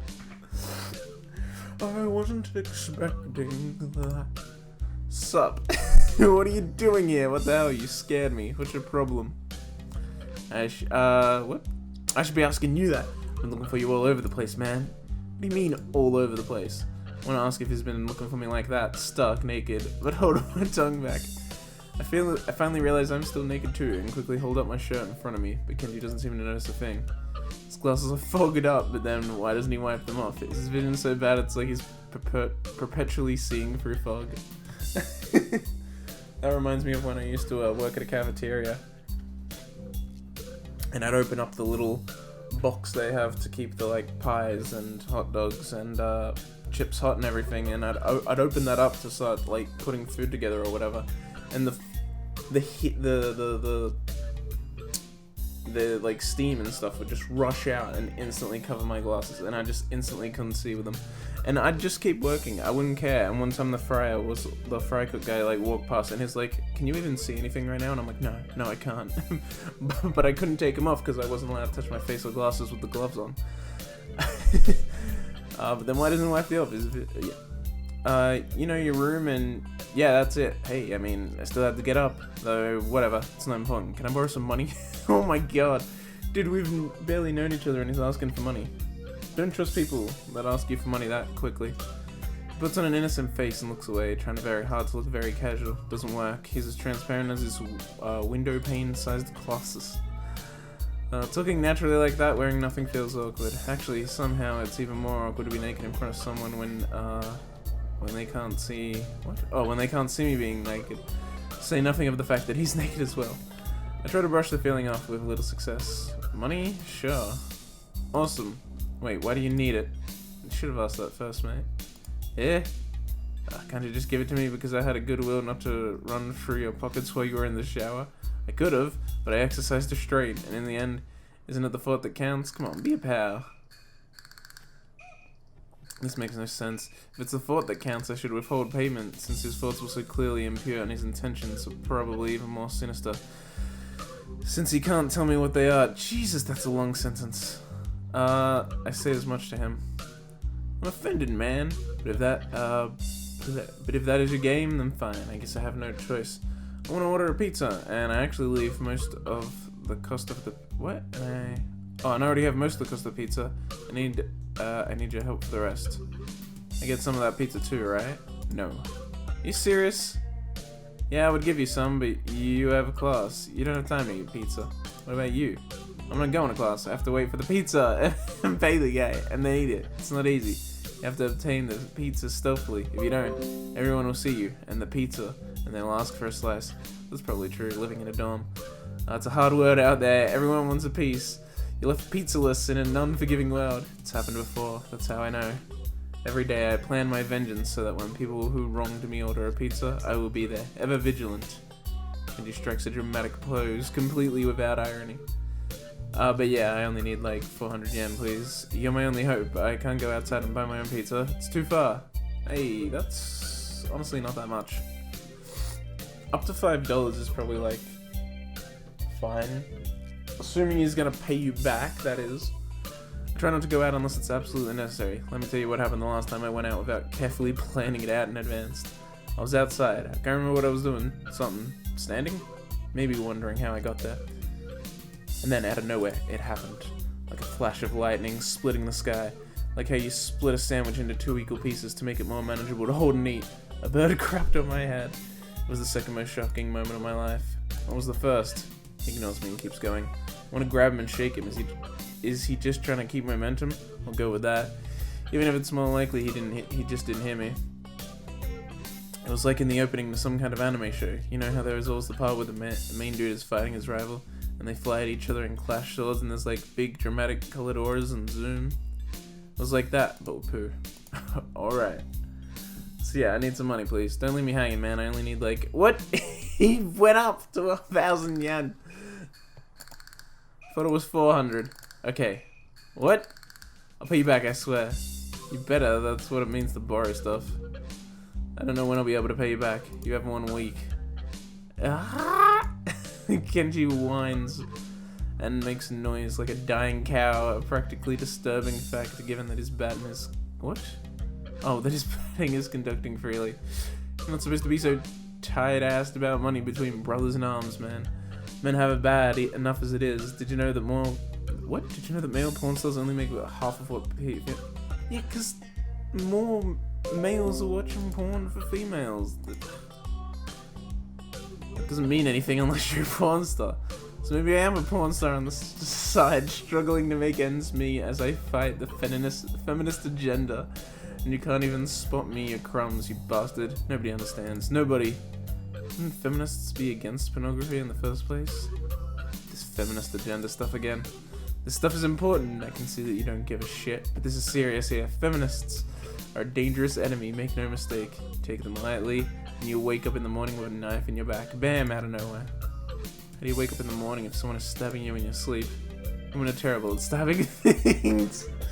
If what you just said, don't take them lightly. Well, I mean, don't take them lightly for the big things. Individually, they're not a threat. But if there was some kind of war, like a big war with men on one side and feminist forces on the other side, it would be pretty ugly. And that day will come when the feminists come out of their central top secret worldwide feminist headquarters and say, "It's on now, motherfuckers." You're being ridiculous. There's no big worldwide feminist headquarter building. Where would they even hide that? I mean, it'd have to be massive. You couldn't hide that on Earth. Someone would notice a big fortress with women only in it. You said it was on Earth. I turn away from Kenji and start practicing frowning faces in the mirror so that I can figure out what kind of frown will best express my emotions. He can't see me from this distance anyway. Which, unfortunately means that he just keeps going on ranting about... oh my god, I'm good. Which, unfortunately, means that he just keeps on ranting without any regard to sense or sensibility. Yeah, there's a war going on, a war not many know about, but it's a great one that'll one day boil over and encompass all of the known world. Then we will have to pick sides. We will have to make a stand. In fact, it's happening right now. Imagine it, the bloody battlefield, a vicious conflict without end. I almost gave up when I thought this cause was silly, when I grew tired of the bleakness of our fight, when I mistook the time the power went out for a feminist raid and thought the end was near. But then I realized that if I gave up, it would all be over. And I was like, whoa. And what? And knew I had to get serious, because I am the last sane man in an insane world. It's about duty. Must be a pretty crappy movement if it all hinges on one naked guy ranting in a bathroom at another naked guy. So can I have the money? It's blocking the way out. It's getting cold because I'm still naked, and I want to go to class. So I agree to spot him the money. Awesome, thanks dude. We should go bowling later on. Bowling. Yeah, it's the ultimate sport. There are almost no women bowlers either, making it also the manliest sport. Should I wear my pink bowling shirt with matching shoes, or the pastel green with flower accents? There are bowling clothes? Maybe. Anyway, you would better pay me back. I can pay you back in stuff, right? I don't have time to ask him to elaborate on what that means. I don't know, I have to get to class. You're kind of in the way. Oh, sorry, yeah. Oh, whoa. Oh, that's how you go back. You use the scroll wheel. What a weird control scheme. That's so... I just wish it had buttons along the bottom, like every other fucking visual novel in existence. It's not that hard. Ugh. Kind of in the way. Oh, sorry. Yeah, I don't want to hold you up. I have some stuff to do. The time has come. What? Yeah, the time for what, Kenji? I just like saying that. Okay, now the time has really come. For what? I have to use the bathroom. Get out of it. I'm just going to. What does that mean? It's a big bathroom. So, I have to be alone or I can't go. What? The presence. Okay, what if someone else comes in? I'll think of something. I give him my practice frown and it looks kind of silly reflected in his glasses. He either doesn't notice or doesn't see. Anyway. Oh, he doesn't notice or doesn't see anyway. So I get dressed and run back to my room, feeling as though an eternity has passed since I woke up. That was a long scene, to be honest. This is time I will never get back. I'll get him for this somehow. But right now, I have to get to class. I'm the first person in class today, although I think I'm a little too early. Then again, sitting alone here for 20 minutes sure beats having to suffer that time with Kenji. The combination of fatigue, frustration, and boredom starts making me feel very tired. Black out for a second, waking up when my head hits the surface. My head hits the surface of my desk. Rubbing my forehead, I realize this is as good a reason as any to stay up from now and to stay up for now and stop coming in class so early later. Eventually, I hear a tapping noise outside the hallway, and Lily's tall figure appears in the doorway. She's not in this class, so she must have come for some. What? Oh, so she must have some other business. Maybe she's looking for Hanako. Lily stops at the door looking hesitant, as if she was a vampire who can't come in unless invited. I consider doing so because she looks rather lonesome standing there. She steps in on her own accord though, after straightening her skirt and skirt collar, as if it wasn't important to look prim when entering our classroom. Excuse me. She calls into the quiet classroom with a probing, delicate voice. I realize the silence might unnerve her because of her blindness, so I break it. Good morning, Lily. So, good morning. I didn't hear you come in. Wonder if she thinks it's suspicious I didn't say anything to her before. It's likely if I were to tell too big a lie now, it would sink in. Well, I was already here, just asleep until now. Oh, have you seen Hanako today by any chance? No, she seems to come in only just before the bell rings, or after that. Do you want me to tell her something for you? No, it's fine. It's strange, but I think we're the only two people in the school right now. I didn't hear anyone else on my way here. Shouldn't have gotten up so early today, I guess. You're chastising yourself for doing something that only other people... what? Doing something that other people should. Particularly... what? Punctuality is a good thing. I think so anyway. It's a very busy morning today. The festival is coming up soon, and today is the decline for event registration, budget reports, and any other official paperwork. It could be that everyone is trying to complete the necessary forms at the last minute. Maybe this is why it's so quiet today. Hi. Bishop pops into the room with Shizune, as if on cue, shouting with the loudness that makes Lily visibly flinch. Hick-chan. Ooh. I still hate it. Hi, Hick-chan. Hi. Look, it's the class representative. Hello. Lily smiles, probably amused by Shizune's use of the word look. Good morning. Of course, you're not the representative of the class. Right. I'm not. Lily seems a little more guarded in her answers to Shizune than she was with me the other day. I guess they really don't get along at all. Then I realized that Lily might actually not know Shizune is present, and she's trying to detect whether or not she is, to know who she is talking to. For all she knows, she's talking to Misha, but knowing that she and Shizune are practically inseparable, she might expect Shizune being the one that actually talks. Damn, how complicated. I decided to help Lily out for my own peace of mind more than anything else. You're here early, Shizune. You were here even earlier than us. Misha puffs out her cheeks angrily. Why is she getting angry? Does she feel emotions on Shizune's behalf too? It's not that weird though, that Shizune didn't like my little comment. It's true, I was here earlier than them, so me saying something like that could definitely be misinterpreted as yeah, it could be like, ooh, you're early, but I was here earlier, bitch. Especially to Shizune, who doesn't have the benefit of hearing tone to gauge intent. That's right, I forget she's deaf. I'm like, oh yeah, she signs. Oh wait, that's because she's fucking deaf. I totally forgot she was deaf. Before I can start weighing whether or not I should apologize, Shizune has already moved on. Class rep, it's a good thing you're here. We have to talk. The festival is coming up in 3 days, right? Every other class has already handed in their projected budget reports for their events, even the first years, except you. Wahaha! There's still time to hand it in, isn't there? Today. The deadline is today. You're certainly taking your time, aren't you? If I had it my way, I'd have had all of the necessary paperwork days ago. But someone had to say the deadline. Please extend it. Yes, that was me. Planning something on this scale is not a small task, and a week is too small a time frame to expect the whole class to work out such a complex issue completely. Do you want to know what's harder than distributing the funds for one class event?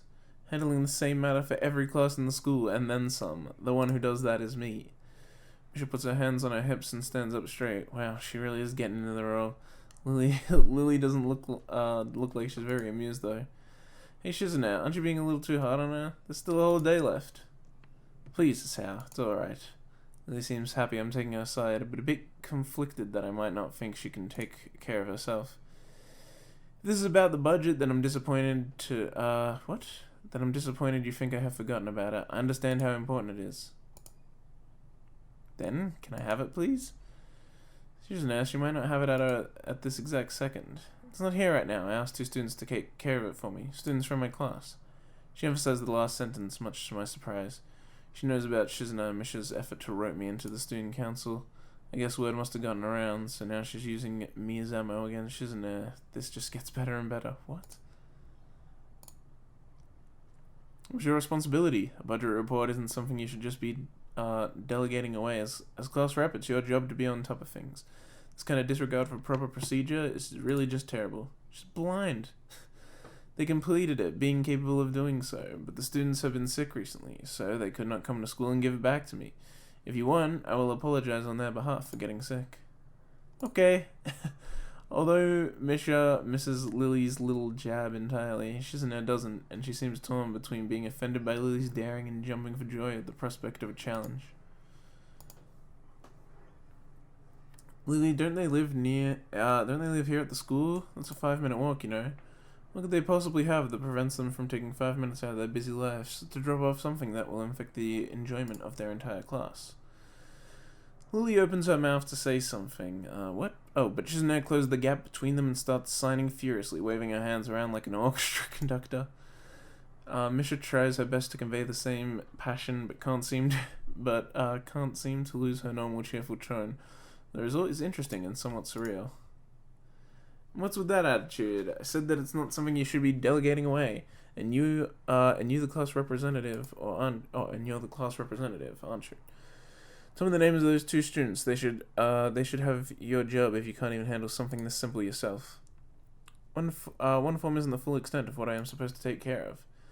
Lily's tone is growing slightly impatient, but she's doing a good job of not letting Shizune see how unsettled she is becoming. She's playing her cards. Can I stop messing up, please? She's playing her cards close to her chest. English. Please. Shizune, on the other hand, wraps her fingers cheerfully around the edge of her glasses, knowing Lily can neither hear nor see how excited she is. Of course, you do so much, class rep. Must be so difficult being you. Lily tightens her lips at Misha's words, clearly understanding the intent behind them, even though Misha delivers them without even a hint of the sarcasm which they were meant to have. Shizune and Lily don't like each other, that much is clear, but this seems a little much. It seems like Lily has had enough and is ready to push back. Whoa! Wasn't ready. What the? I was actually just discussing the budget report before you came by. You must be very talented to have finished all of your student council duties so quickly that you can track me down to make sure I don't forget my own.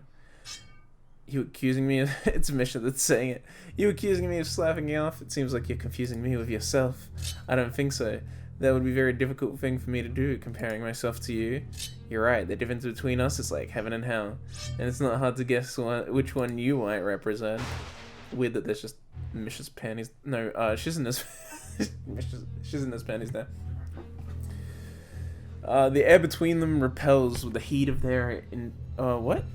With the heat of their enmity? Enmity? Never seen that word before. Well, not really. They can't disguise it anymore, though. Even Misha looks like she's beginning to understand the real nature of this conversation. She looks sad now. Hik-chan, don't you slack off either. What are you talking about? Aren't you taking part in the festival, Hik-chan? You are, aren't you? Then, I hope you're going to do a lot more than make sure it goes smoothly than... I hope you're going to do a lot more to make sure it goes smoothly than this person. I don't understand why Shizune suddenly getting mad at me. Don't drag me into this, I've done my part. Hey, come on, cut me and Lily some slack.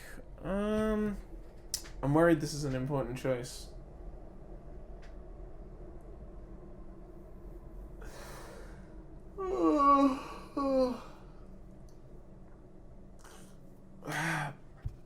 Don't drag me into this, I've done my part.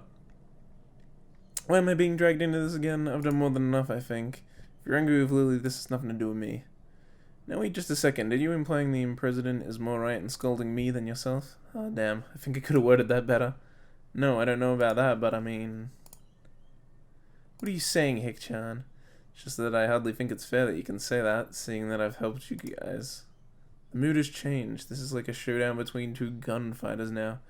Well, it was like that before too, but this time Shizune focuses it on me. And so is Lily's, though she keeps quiet. I'm afraid I inadvertently pissed her off. Are you saying I'm wrong? What a dangerous situation. It's too early to argue with you. Yes, I think it's unfair for you to get on my case. Hik-chan, you want too much, but you have a point. Okay. You're not lazy, Hik-chan. Ha ha ha. Shizune pushes her glasses up with her thumb, almost approvingly. That's good. If you're not useless, you shouldn't let anyone say you are. But the next time I say it, it'll really be because you were disappointing me, like Miss Class Rep here. So don't let this go to your head. Lily takes the jab slightly, venomous visage frozen on her face. Class Rep, Shik-chan says, don't forget that report, please. I won't. Would that be all? Yep. Then good day to you all. Her voice would cut the air of the classroom into half if it was more tangible. Lily leaves the room, understandably in a bad mood, but still managing to be as poised and calm as ever. Shizune, you really did go a little too far today. It's true, Shik-chan, just a little. If I had been expecting Shizune to grudgingly admit, I have a point there as well. I think I was expecting too much. She didn't respond. Haha, Shik-chan thinks you should mind your own business. Hik-chan, we have a few last-minute things to take care of before class. We might be late, so can you please cover for us? Yeah. Perfect. Yay, okay. Thanks, Hik-chan. We walk outside, even though there are only 10 minutes left before the bell will ring, signaling the start of class. Whoa.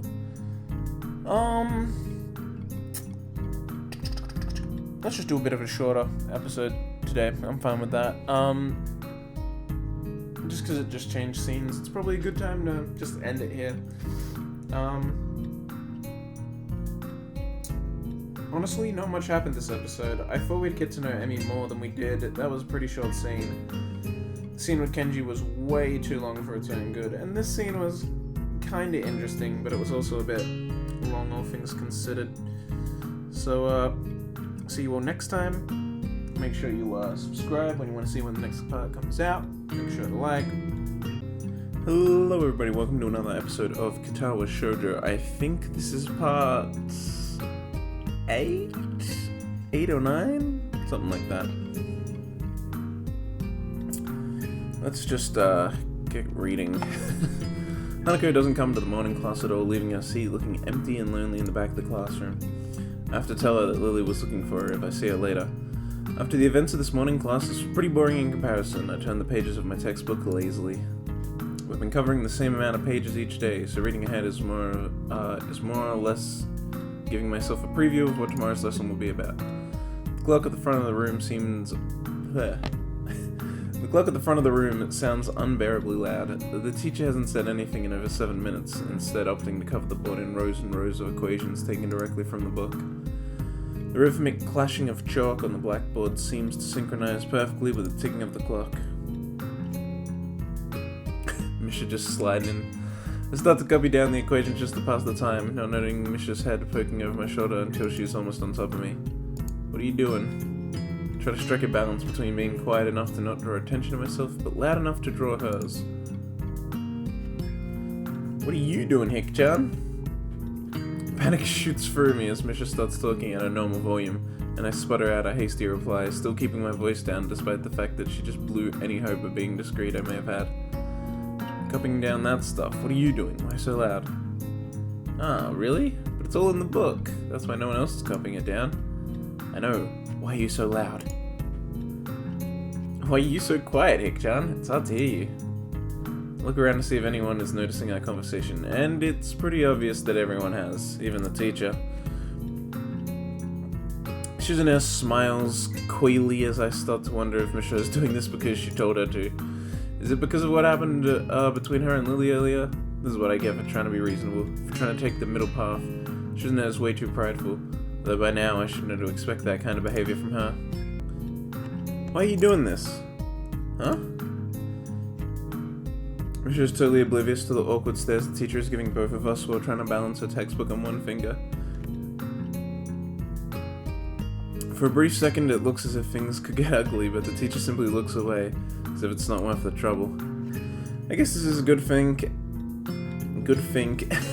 I guess this is a good thing, and I slump back in my seat in relief.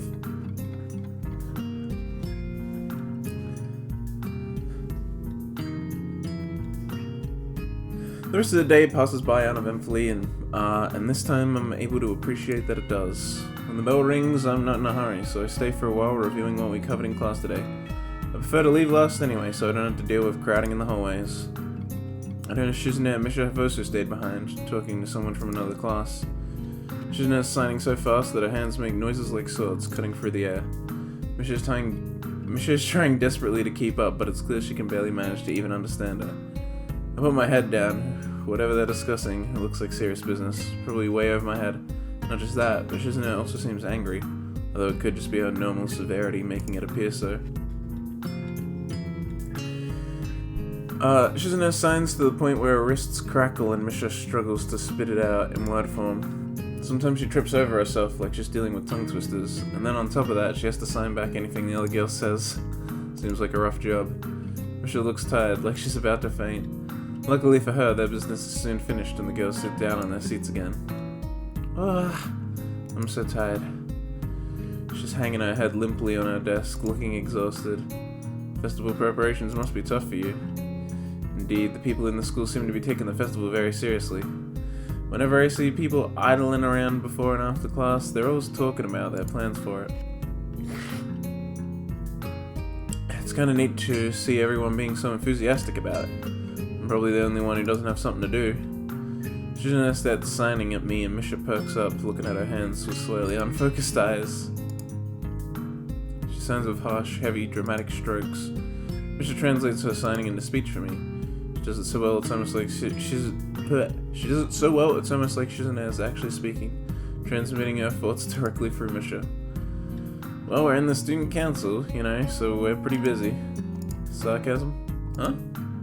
The tone of Shizune's actions make me think she's speaking with disdain, but Misha interprets it normally, replacing whatever intent may have been there with her own chipper twist on things. It's still disorientating, I don't think I'll ever get used to it. Never mind. How could I forget with you two trying to get me to join at least twice a day? Hahaha, but Hick-chan, some could say the work is too much. What? Was that? Did I read that right? I don't think I did. Where's a log? I don't know how to get a log. It'd be nice if students were to show a little more support for their leadership, some appreciation to the ones who are working so hard to make it all possible. Maybe, for example, a little help. That's not, what? Oh, that's asking too much, is it? Yep, help would be appreciated from students like you. If students would show their dedication and school spirit and offer some help, well, I don't exactly need it, but I wouldn't necessarily refuse it. So it would be nice if someone would... Oh, hello. Oh, it's, Hanako. I look over my shoulder and see Hanako peering timidly into the classroom, most of her body hidden behind the door. Hey, playing delinquent again? Hanako blushes hard at Misha's straightforward jab, even if it was only in jest. Shizune stares at her probingly, causing Hanako to look down and start backing away, to the point where only her fingers can be seen wrapping nervously around the edge of the door. Ah, it's the good music again. Dude, If nothing else, honestly, no. Forget the nothing else. The most I can say for this game thus far is the music's fucking killer. Alright, I have some problems with the writing, and the pacing's a little weird, but for the most part, music's fucking killer. No, this isn't the super killer one, it just started the same way.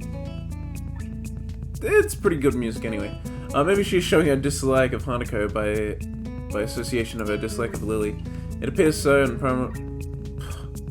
Can I speak? It appears so, and Hanako probably knows it as well. They seem to have momentarily forgotten about trying to get me to stay for the rest of the day. What is it, Hanako? Has Lily been here? Sorry, what? Oh, right, her full name must be Lily Satao. Sorry, Satao is not here. She came by in the morning, though. Hanako keeps looking uneasily at Shizune. She stares back at her with her usual studying gaze. What is she trying to do? Of course, Shizune isn't going to look away, and she's intimidating enough as it is, so I can only imagine how terrifying Hanako would be. Oh, how terrified Hanako would be.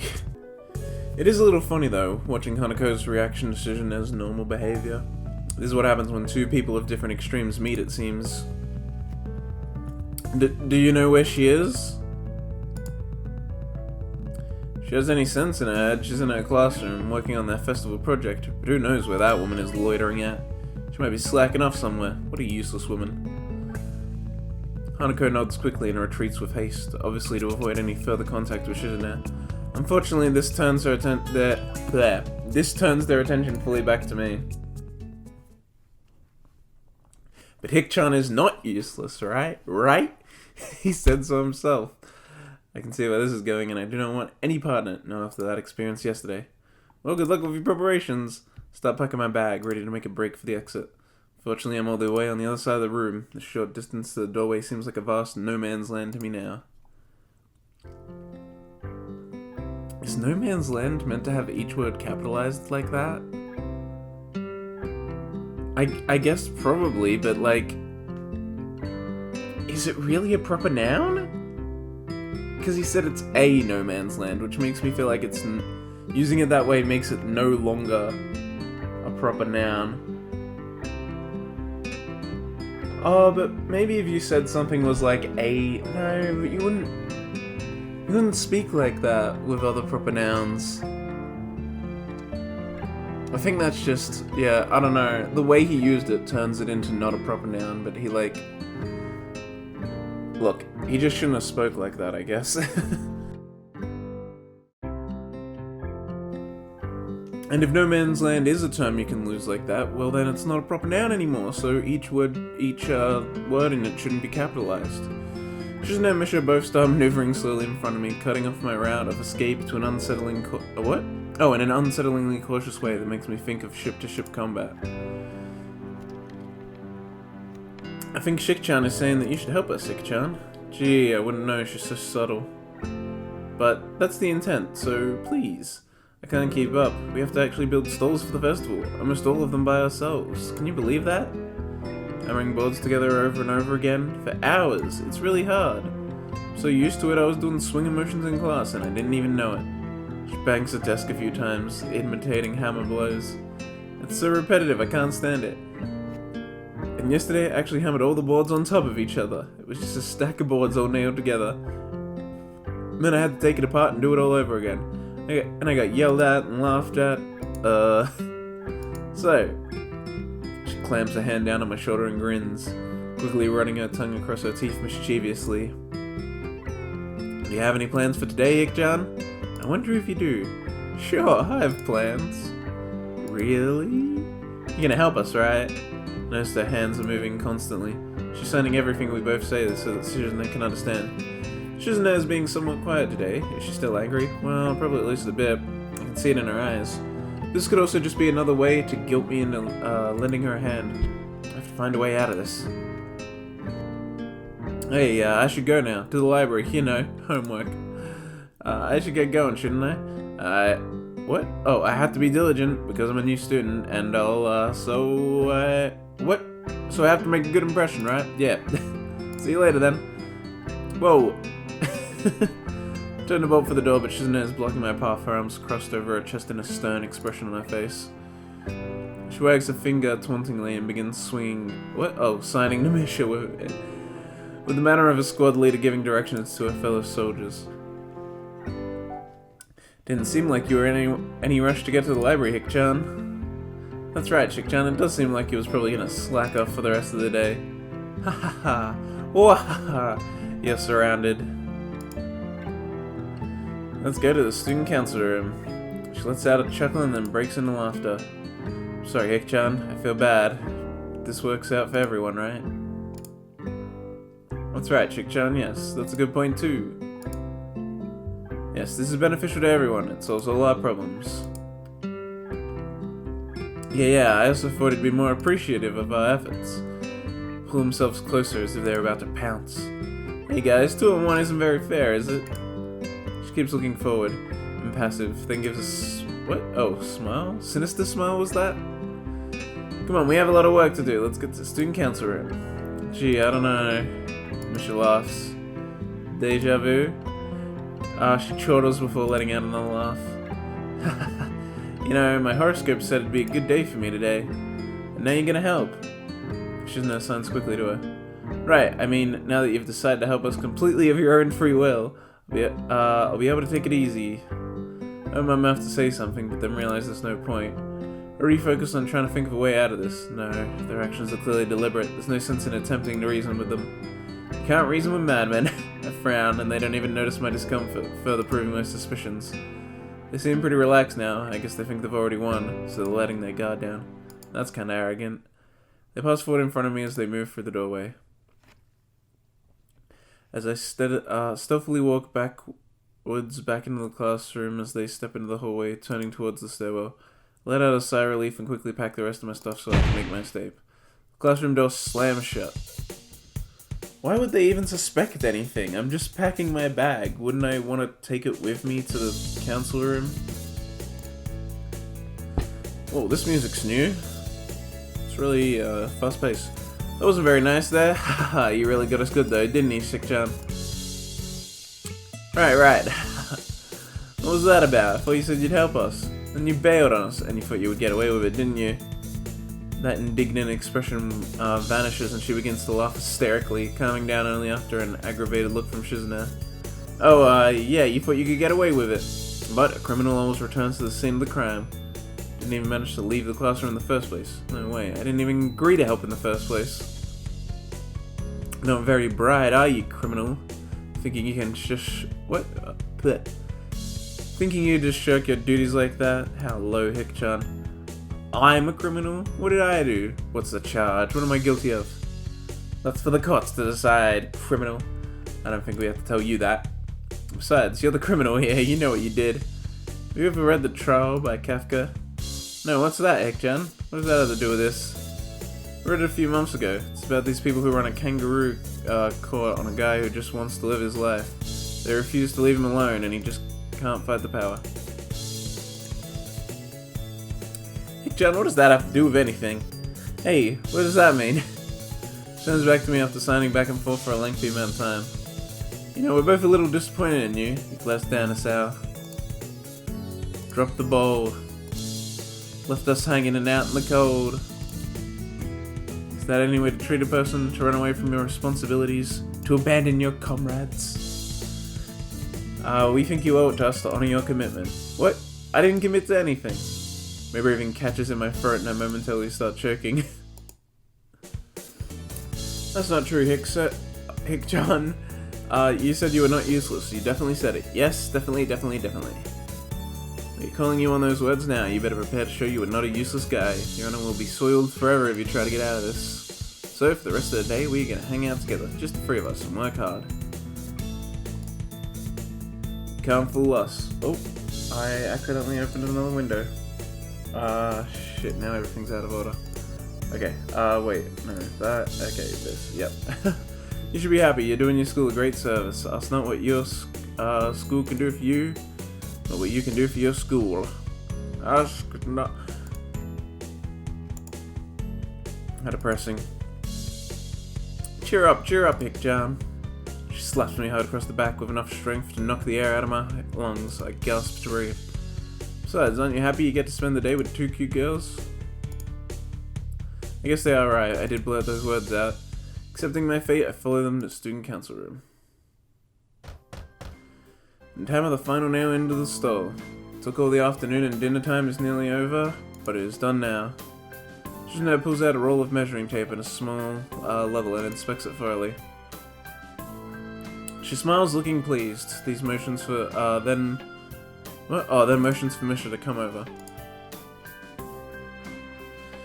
Says you did a very good job. In fact, you might actually have a gift for this. Wow, I'm impressed too. And that was fast. Have you done this before? No, never. Never before. And I never will again. Well, our quota for the day is 6 stalls. In a few minutes, me and Shik-chan should finish this one. That means 4 more to go. Making good time, she says. Isn't this great fun? What? I can think of a million things I'd rather do. But I suppose everyone has to do their share for the festival, even me. You're both lucky that I'm helping you 2 out. If I really didn't want to, I could have gotten out of it easily. Really, Hick-chan? Shik-chan thinks you were just running your mouth. Japanese people have no what? Oh, Japanese people have no flight or fight reflex, Hick-chan. Shizune treats her finger Definitely. If you really wanted to escape, you would have taken immediate action. This is how you know someone is serious, when they have no doubts, no regrets. Maybe it's a bad idea to tell you that, since now Hikchan knows what to do next time. But just the fact that she is alright with telling me shows that she doubts I'll be able to act on it. It only makes me want to do it more, and I almost want the opportunity to do so to arise again. But if that happens, she might get me again, somehow. Sikchan says she is happy now. Much later in the evening, we are looking at 6 completed stalls. With the pride of a job well done, we sit back and admire the fruits of our labor, not sharing a word between us. Just admiring. I realize I'm feeling quite thirsty. Hey, isn't there a vending machine out in the hall? They're on all day, right? Yeah, the drinks are really cheap too. We usually get something from there on days like this. I dig around in my pocket and find a single 100 yen coin. Is this enough? I'm feeling kind of thirsty. 100 yen? You can get any drink in a machine with that. That's good. That's very good then. Oh, wait a second. What is it, Shikchan? Do you want him to get you a drink too? Hikchan, you really helped us out. So today, Shikchan will treat you. Hey, what about me? What would you like? I'm feeling thirsty myself. So am I. I don't know, anything's fine. I guess the melon soda. Hey, wait, Shikchan, I also want a drink. It's times like these that I think she's just teasing me. That's probably it. I'm sure she'll get you something, right? Yeah, she usually does, but you never know. Shouldn't comes back with 2 melon sodas and a can of fruit juice. She hands me one of the sodas and the other to Misha. Thanks, Shikchan. I had total faith that you'd get me one. I know I could count on you. But how did you know this is what I wanted? I usually get something else. Wait, you knew I want to try it, and that I like these kind of childish things? I just show my thanks to Shizune, who smiles and nods. Hey, Hikchan. Yeah? We've been spending a lot of time together already, and in such short time, we've done so much. We should both stop beating around the bush. What I'm trying to say is, oh no, have I ended up on the Shizune route? Sounds a lot like she's gonna ask me out, but that can't be it. Nevertheless, my heart is beating like a jackhammer. Damn, this reminds me of another similar scene earlier this year. I try to say something, but my brains can't decide whether to stop her or to tell her to continue. I feel myself blushing all the way to the ears. What I'm trying to say is, would you like to join the student council? Ah, what a disappointment. Did you think she wanted to ask you out, Hikchan? That's a lot of laughing. I feel very embarrassed right now. I can feel myself getting even redder in the face. I mean, they got me in real life. I thought I was on the Shizune route. I thought it was about to, officially be on it. Shizune also tries to hide a blush after Misha translates, and then puts a few sheets of paper in front of me. So how about it? All the paperwork is right here. And you were sitting down anyway. You look very at home here. Drinks and everything. What do you say? She quiets down a little and asks again a little more solemnly. Hikchan, what do you say? You don't exactly hate this, right? I'm more than a little surprised by the sudden change of tone. I don't really know how to react to it. For one thing, she isn't shouting uproaringly with no regard for tact. Before, I'm sure she already knew that I was going to say no. This time, she seems actually serious. I think maybe you should join, not just because we could use your help, but, well, you're hanging out with us anyway. I think Shikchan would like it if you would join as well. It's not like you hate us or anything, right? Wouldn't hurt if you joined, and I'd appreciate it if you would. She seems to be having a hard time getting new words out, which is strange for someone talkative like Misha. For some reason, I'm almost troubled by it. My eyes drift over to Shizune, who stares back at me attentively, absent-mindedly cleaning her fingernails. If you don't want to join, I promise we won't ask again, but if you did, we would be really happy. But Shizune and Misha seem to be unable to look me in the eyes. I can't lie, the thought of being around 2 such cute girls is something that I couldn't possibly pass up. Is this the Shizune route anyway? God damn it, I'm not sure what's going on. I'm not looking forward to this kind of work every day, but there should be less after the festival. At least, I hope so. Alright, I guess it can't hurt, so why not? Wonderful, wonderful! Shizune tense her fingernails in satisfaction. She'll fill everything out, Hikchan. Congratulations. You are officially a member of the student council now. Great, I'm not looking forward to a lot of work. To be honest, I've never done any student council activities before, but maybe it'll be a positive experience. Misha starts the clap, laughing exuberantly as she does. Congratulations, Ik-chan. Congratulations. Congratulations. Is this the Evangelion reference? Congratulations. I get the message. I can't help but smile, finding such a display childishly cute. Student council is always busy, you know, but for today, we're done. See you tomorrow, Ik-chan. Still have work left, so I'll be counting on you. Also, we'll be counting on you. I leave the room feeling totally wiped out. The grounds are totally deserted, and the school looks pretty ominous this late. The council office is the only window with lights on anymore. Is this what the student council will be like? My body might not be able to take it.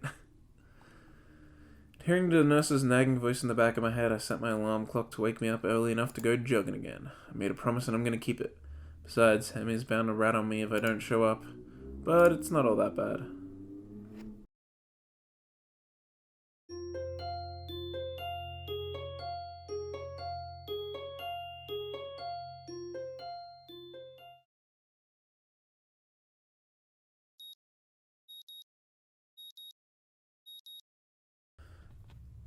My morning alarm goes off, and I flail about uselessly for a while until I remember that I've decided to give morning runs another shot. I know this was my greatest idea, but I'm determined to keep going. This is about my health, after all. Sure, things haven't been great lately for me, but that hasn't made it, what? Oh, blah, blah, blah. But that hasn't made existence so intolerable that I'm gonna try everything I can to stay healthy. Besides, it's all about asserting some kind of control over this thing, right? If I can manage that, well, I can manage anything. At least that's what I keep telling myself. Once again, it would appear that I'm not alone in my run. Emi has apparently been here for some time. Looks like she's already working up a good sweat. Just when the hell does she come down here anyway? Oh, it's you. Surprised to see you again. Why is that? Oh, not many people actually manage to come back for a second try. She frowns, seemingly annoyed by a passing thought. Like the rest of the track team, for instance. Still, I was only supposed to be on a volunteer basis, so it's not that big of a shock. And I guess it's pretty early in the morning. A shrug, and suddenly it appears that she's forgotten what she was talking about. The frown disappears entirely, and she seems to snap back to her previous train of thought. So come on then. What? You had to run again, right? Well, yeah. So come on. I find myself suddenly grabbed and yanked onto the track. Things seem to be set, what? Things seems to be set on mirroring yesterday's run. That is, I seem to be struggling, while Emi moves with an effortlessness that I find enviable. It's incredibly bothersome to be so easily worn out. I know I should be patient, work towards things gradually, but it's difficult to stay positive about this. We round the track and start on our second lap. Emi seems to have grown impatient, keeping pace with me, and begins to pull away. This is where I gave up yesterday. Will I be able to do more?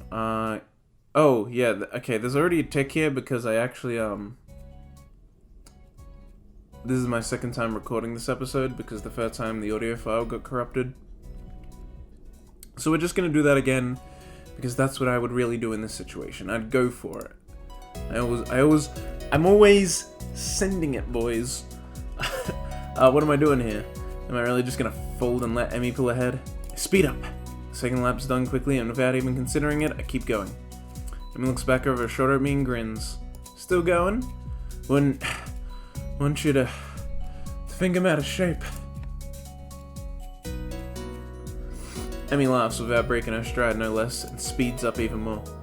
Well, if this is the way we're gonna play things, I increase my own pace as well. I can feel my lungs burning and my legs are starting to question just what the hell I think I'm doing. Lactic acid screams in my muscles, but I close my ears. I can't let myself fall behind because that would be a loss. That rational voice in my head inquires mildly just when we started playing a game. I'd answer it, but I'm having a lot of trouble thinking at present. She's so fast. How the hell does she keep it? It's like a string pulling at my chest, a choking feeling of narrowness and pain. Before I can think of anything else, then oh shit, the track disappears from under my feet. I stumble, one hand shooting down to clutch at the chest, the other hitting the track to keep me from falling on my face. Emi whirls around as her eyes widen. Sao! She yells at me, sprinting from the other side of the track. What's wrong? Nothing, just keep your breathing steady. Calm down, don't panic. Don't panic. Do you need me to get the nurse? I close my eyes, shutting out the outside world. My heart struggles to regain its rhythm. Slowly the pain in my chest begins to subside. Soon it's gone like nothing happened. It was nothing. No. Something happened there. Open my eyes again and glance at the very worried Emmy. I think I'm fine. My voice sounds weird, even to myself. Oddly, even the matter... what? Oddly, even the matter of fact... What?